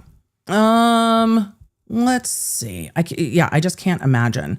NY Mom 67 said, why are my lawn art emojis gone? Because the mobile YouTube app on iOS is having struggles. If you update your YouTube app, it should fix it, but I have seen that not everyone has had that solution work for them. So it should update. The newest update should fix it, but it's a YouTube app, iOS app issue. Let's see. Some of you are saying, trying to understand why animal abuse makes me angrier than human abuse. So a friend of mine was one of the animal abuse prosecutors in my courthouse. Most courthouses had someone specifically assigned, because thank God. Because if my boss came to me and was like, what we're doing is this, I'd be like, nope, I'm noping all the way out. Because when you're dealing with animal abuse, you are not dealing with somebody protecting themselves. You are not dealing with somebody who is in their own life or death situation. You are dealing with someone who is causing harm to cause harm. And that is unfathomable. It is unthinkable. And why? And so it is hard to wrap your head around why would you ever? Because you're not getting charged with animal abuse if you are attacked by an animal and then the animal is harmed while you are defending yourself. That's not happening.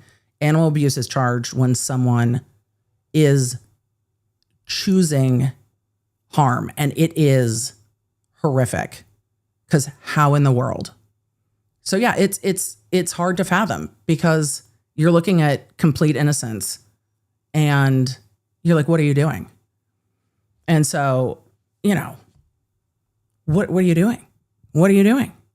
Yeah, it's really, really, really difficult to navigate why people would do that. And I regularly, when my friend would be like, I have a new case, and I'm like, I don't know if I can talk to you about your cases. I really don't know. I don't want to know. Like, there are some things, I worked in criminal prosecution a long time, and there are some things you still just don't want to know. And it's really hard to get over knowing. And there are things I just don't want to know. Because you can't unknow them. And that's unfortunate. So I also try not to do that to y'all, because there are some things you can't unknow. So we'll see.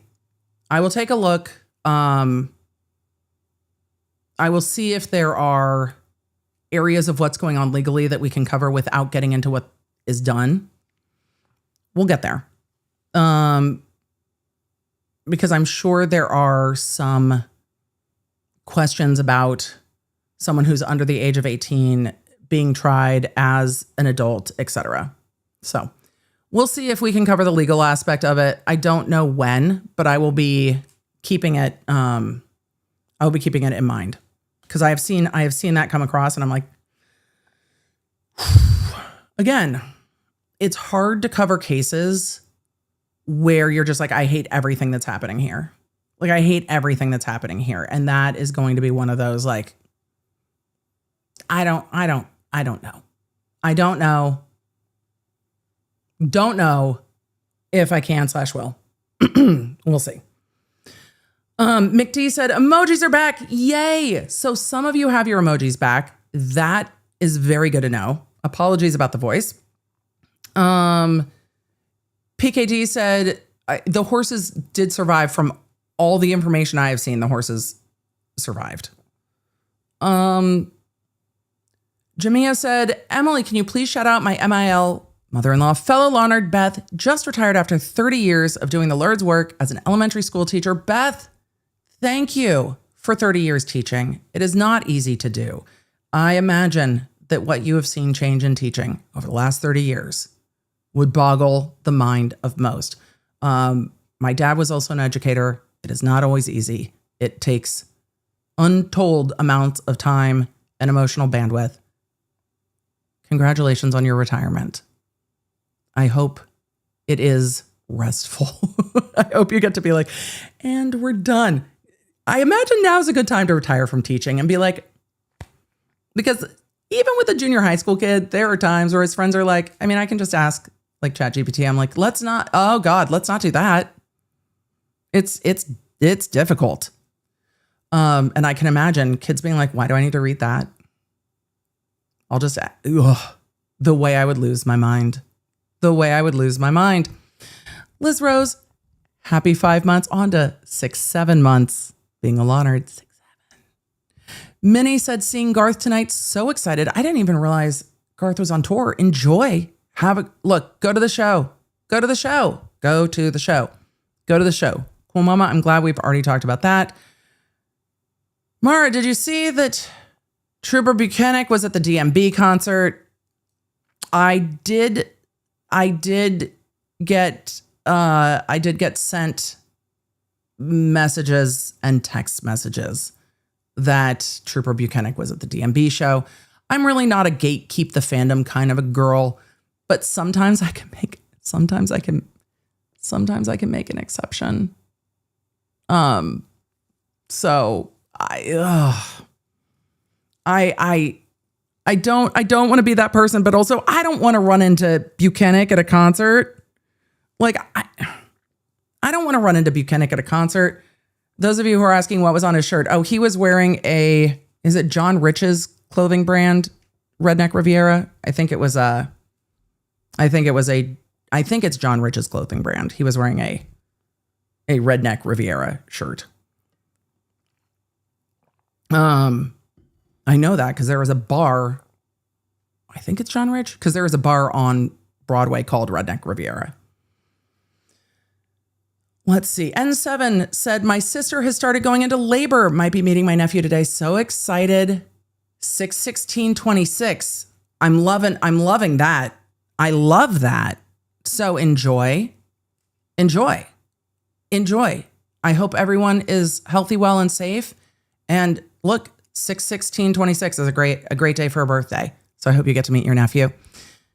Jenna Boo said, my 20-year-old graduated from UCLA in 3 years. So proud. Congratulations. Enjoy graduation. I imagine it probably just happened. And enjoy the DD Reese because, DD Reese. So good. Let's see. Birdie said, called to the bar yesterday. You inspired me so much. Birdie, congratulations, counselor. Huge accomplishments. And look, I am so glad that we get to cover the law here together, and you're going to be a credit to the profession.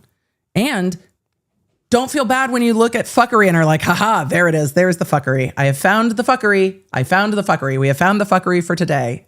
Do not worry. Sometimes you can't always say it out loud, but Hopefully watching how everybody interacts in court also reminds you on the hard days that it's not just you. Some days in the profession of law are just difficult.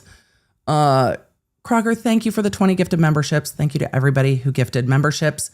It Be Fluffy, again, 10 out of 10. I'm a trust one, baby. You can trust me. Oh, both the turkeys are back now. Hold on. At some point, we might need a turkey cam. Hold on. Turkeys. Come here, girls. Ladies. All right. Hey, ladies. They are both now adventuring in the yard. Emily, there's rocks. Yeah, that's the French drain that my husband decided that needed to be put in. It's a whole thing. So, whole thing. All right. Carrie Bear said, hey, I'm on jury duty. I hope jury duty goes well. Though I did see a message later that somebody had gotten dismissed from jury duty. And if they are the same message, then I hope it was illuminating. Let's see. Speaking of Hamilton, Chris Jackson is back in September. That's amazing. I know Hamilton's also touring for the summer, which is great. Brent Woodchick said swim practice at 6 a.m. in Middle Tennessee was chilly too. Oh, I bet it was. Early is chilly, but that marine layer is a cold that cuts into your bones. Jennifer said, I saw the teaser. Looks awesome. Can't wait. I am very excited for the Cavaliers show this year too. I can't believe it's already time. It's so good. Cindy said, my father's house was on a brick road. So pretty. I love it. I was literally stopped in like, oh my God, this road is actually made of brick. The street is made of brick.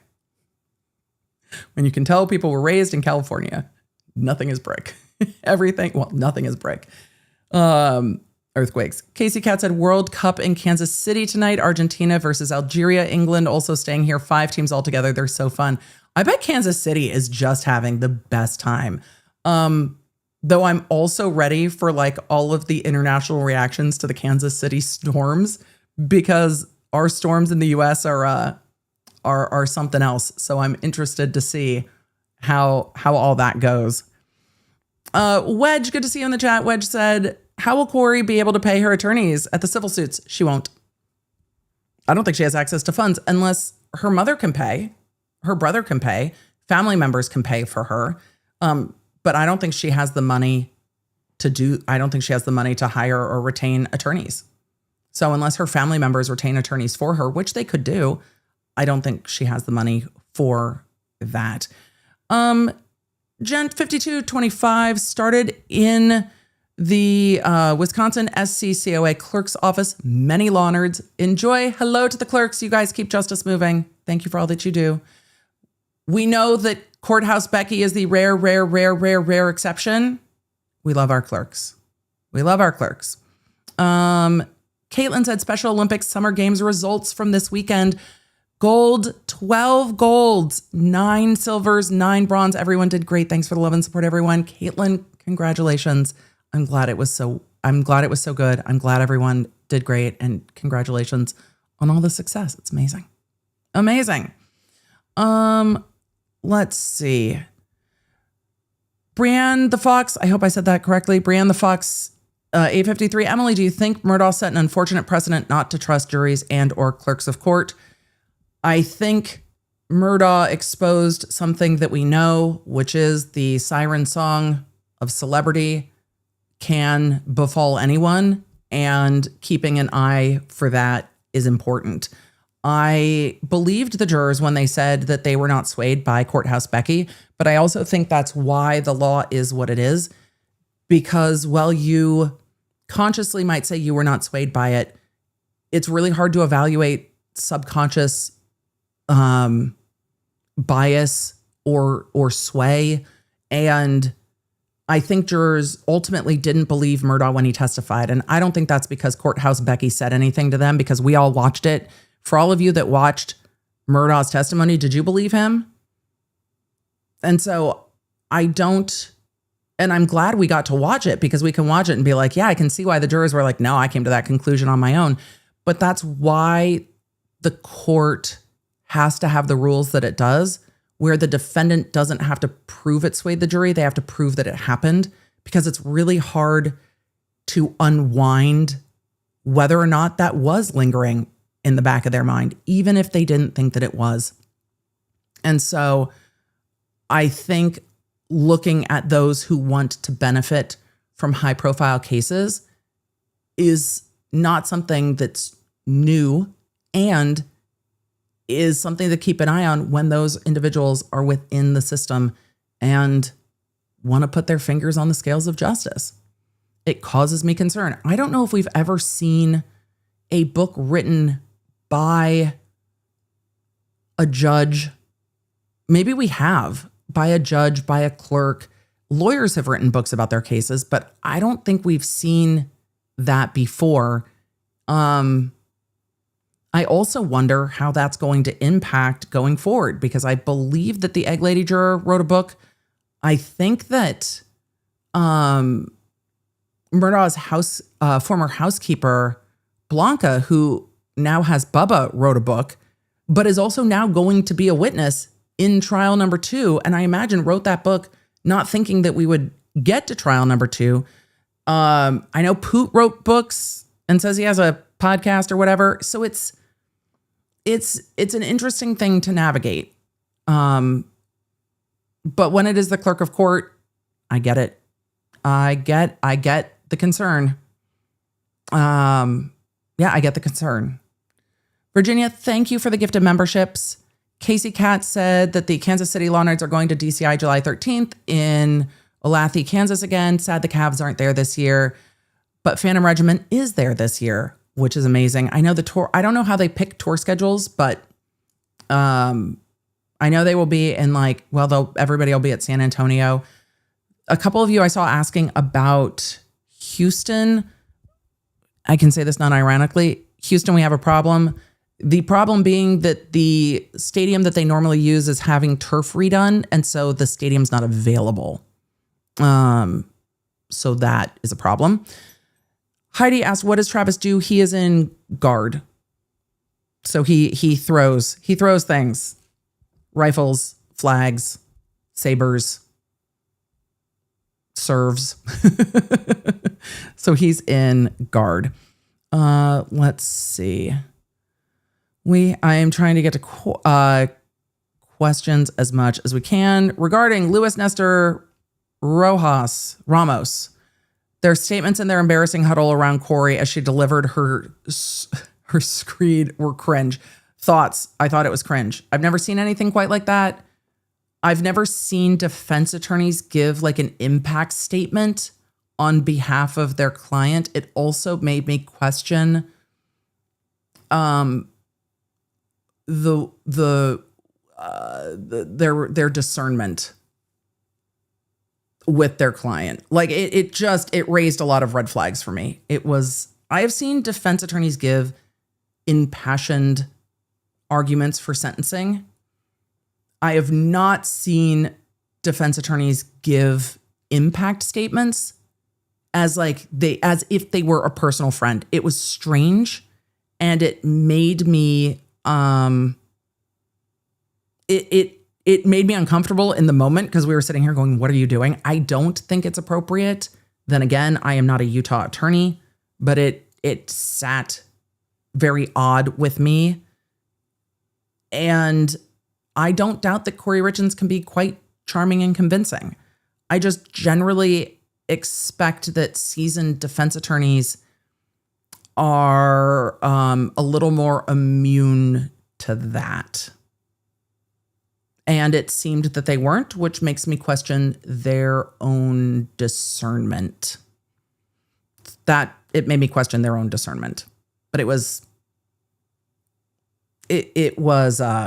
agree that it was cringe. It was one of the oddest things I've seen.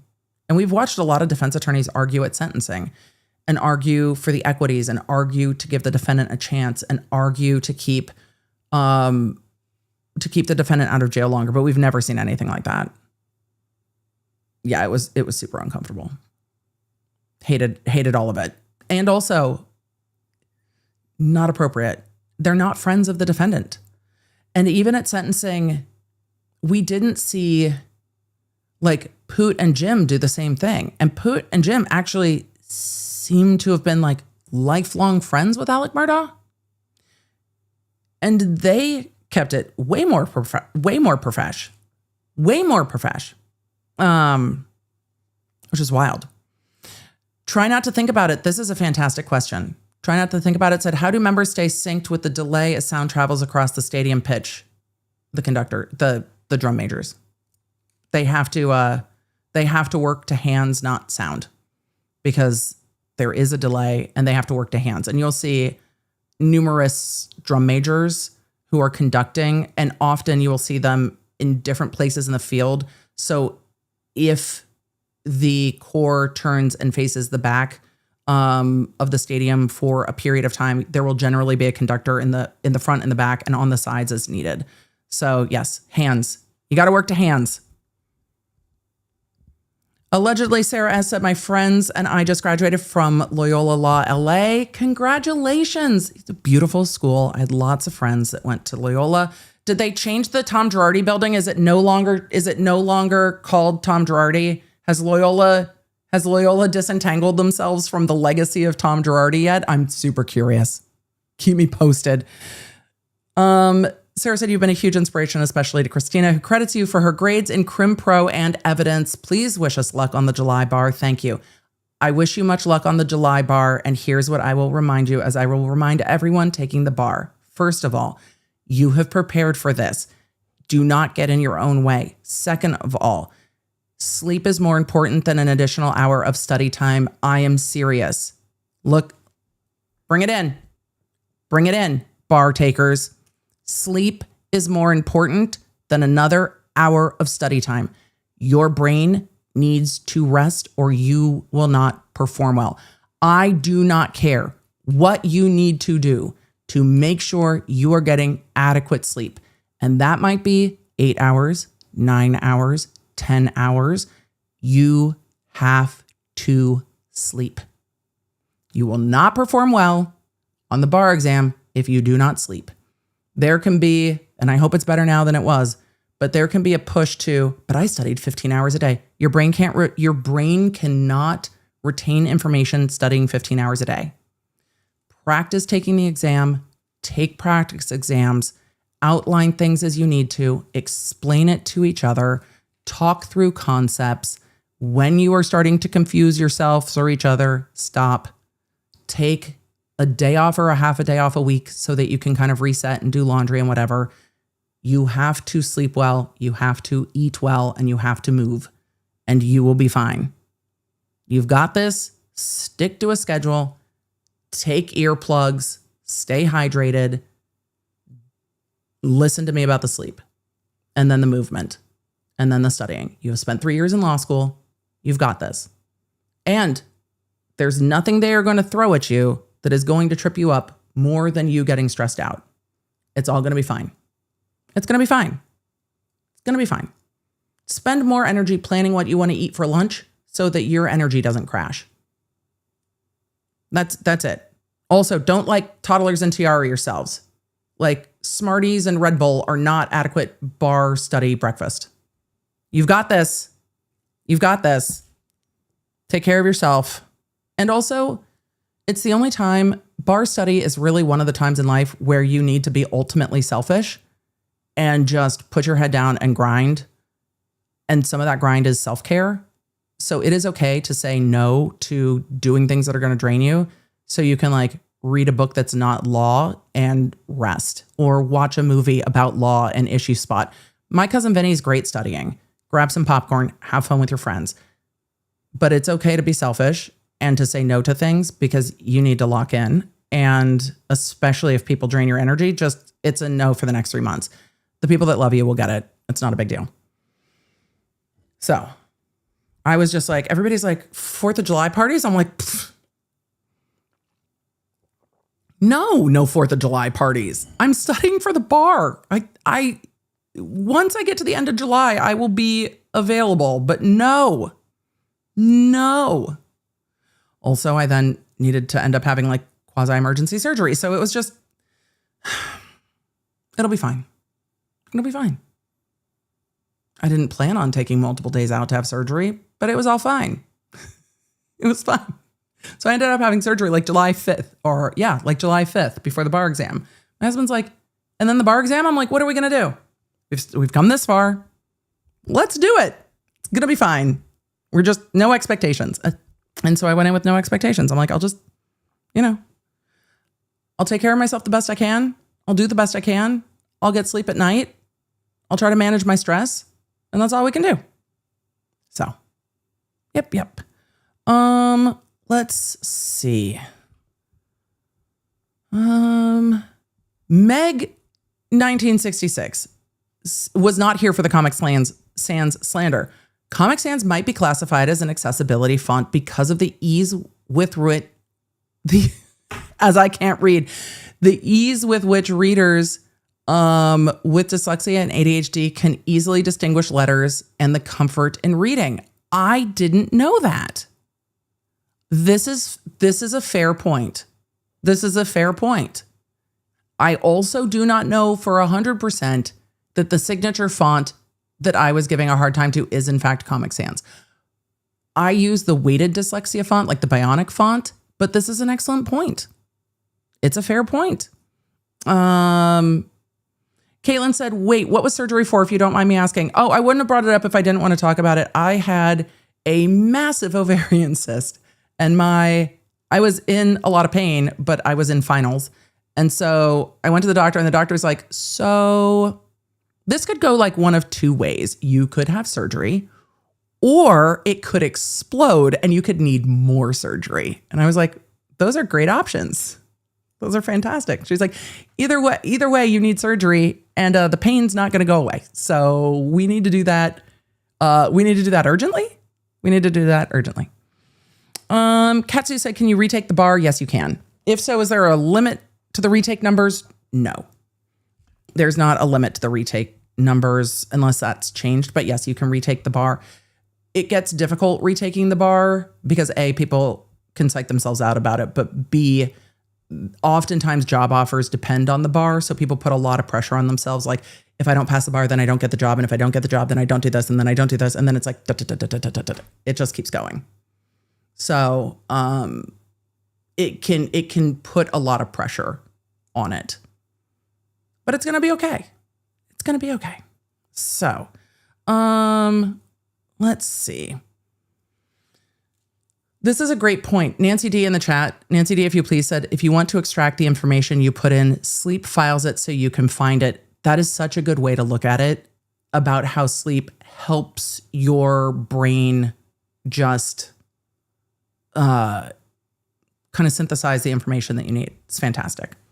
Twin Mom said, it's my boy's 8th grade graduation tomorrow. All the feels. 8th grade, 8th grade is such a different experience. And I couldn't have told you this a year ago, but 8th grade was such a different experience than high school graduation.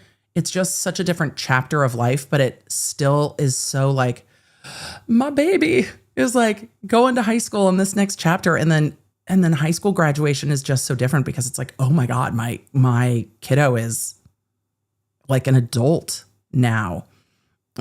Paige, thank you for the 10 gifted memberships. Ashley said, I just found out my son's friend is marching Pacific Crest. I'm so excited to go watch their preview at the end of the month. Ashley, have the best time and let us know what you think. Is it the first time you're going to get to go watch DCI? Oh my God, let us know. Let us know. Let us know. Let's see.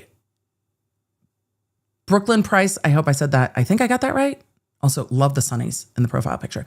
Have you looked into Patagonia versus Patagonia? Not yet. I have not. I have been asked. I have not looked at it yet. It is on the docket. But I don't. Again, the newer cases are kind of treading on the docket because it always takes a lot more on-ramp for new cases than for existing cases. But it is on the docket. A lot of you have had the ovarian cyst rupture. I get that. It sucks. Absolutely sucks. And then a lot of you were asking me about other breaking news from today. I don't know. Yesterday, I was in work meetings. Excuse me. Yesterday, I was in work meetings Then I went to a concert, and then I came home and went to bed, and I prepped today's stream and dockets, and then I got up, and then I did this. There is other stuff happening in the world. I do not know. I'll get there. So I don't even know where all the international crew is in their travels. Somebody was headed to Houston, and the Scots apparently dried out Boston. But other than that, I'm out of the loop, so I can't really help. But I saw a lot of questions about all other types of breaking news. I don't know yet. We'll see. And I know there's the stuff going. Look, the Reed multiverse has so much stuff going on, like so much stuff going on, that it is hard to keep up with, but I will do my best. But I will do my best because, gosh, there's so much. Villainy, I think, says, sounds like a fair bit of crazy going on here. The poor professor, what a way to mess up someone's life for no reason. I agree with you. And it's frustrating. It's really frustrating to watch. And I think one of the most frustrating things is, and we've seen this again and again, this is not new to us, this is not unknown to us, is that the law is not always well equipped to handle a variety of situations. We're watching, that's one of the tensions in the Reckless Ben Lego of it all, is that the law is not easily equipped to deal with the initial issue because it's going to take extensive unwinding. It's more complicated. I think the simple answer is just give the Legos back, but it is a more complex business conversation. And instead of just doing we'll give the Legos back, there was all this fuckery that got involved. And then it actually is a complex legal issue. And it's the same with the professor. Just stop accusing people of murder. That seems easy. Stop accusing people of murder. And then what do you do when they refuse to stop? You end up in litigation for 5 years. And that's not a perfect solution either. It's a really difficult solution. And that's hard. And it's hard to watch where you're like, this should be easily resolved, and it's just not. It's just not. Let's see. I think we got to almost all of our questions.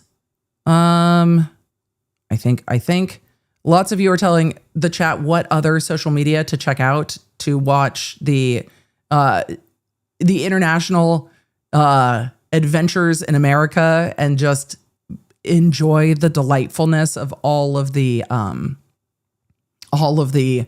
like, wait, what? What is this? What in the world is a Waffle House? It's fun. It's fun. Let's see. Kissy Kissy says, I know that judges don't talk publicly about difficult people in their courtroom, but do they get together with other judges and complain about them? I'm imagining a girls' night out vibe with judges. You're not incorrect. I refuse to spill anyone's secrets. But when I say judges talk, judges talk. Judges absolutely talk. They talk about their cases. They consult with each other on cases. They talk about how to handle situations. They talk about the lawyers that appear in front of them. They sometimes talk about the other judges because,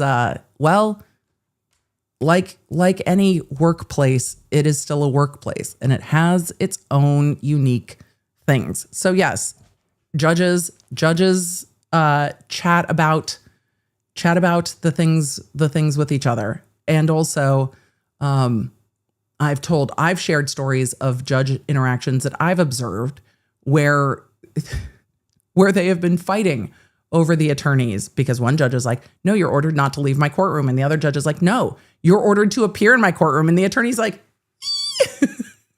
what do you want me to do? I am stuck. And the judges are fighting over each other or fighting over the attorney to be in two different places. Judges will power trip at each other. They will fight with each other. They will get along with each other. It just depends. But like any workplace, there are their own ups and downs. like not dissimilar to a hospital. There are urgencies all over a courthouse, and whose urgency takes priority is often something that people are fighting over. But the judges fighting is still one of those work days where I was like, this isn't even real. Like, this is an episode of like Grey's Anatomy Courthouse Edition. This just isn't real. This isn't real. What do you mean this is what's happening?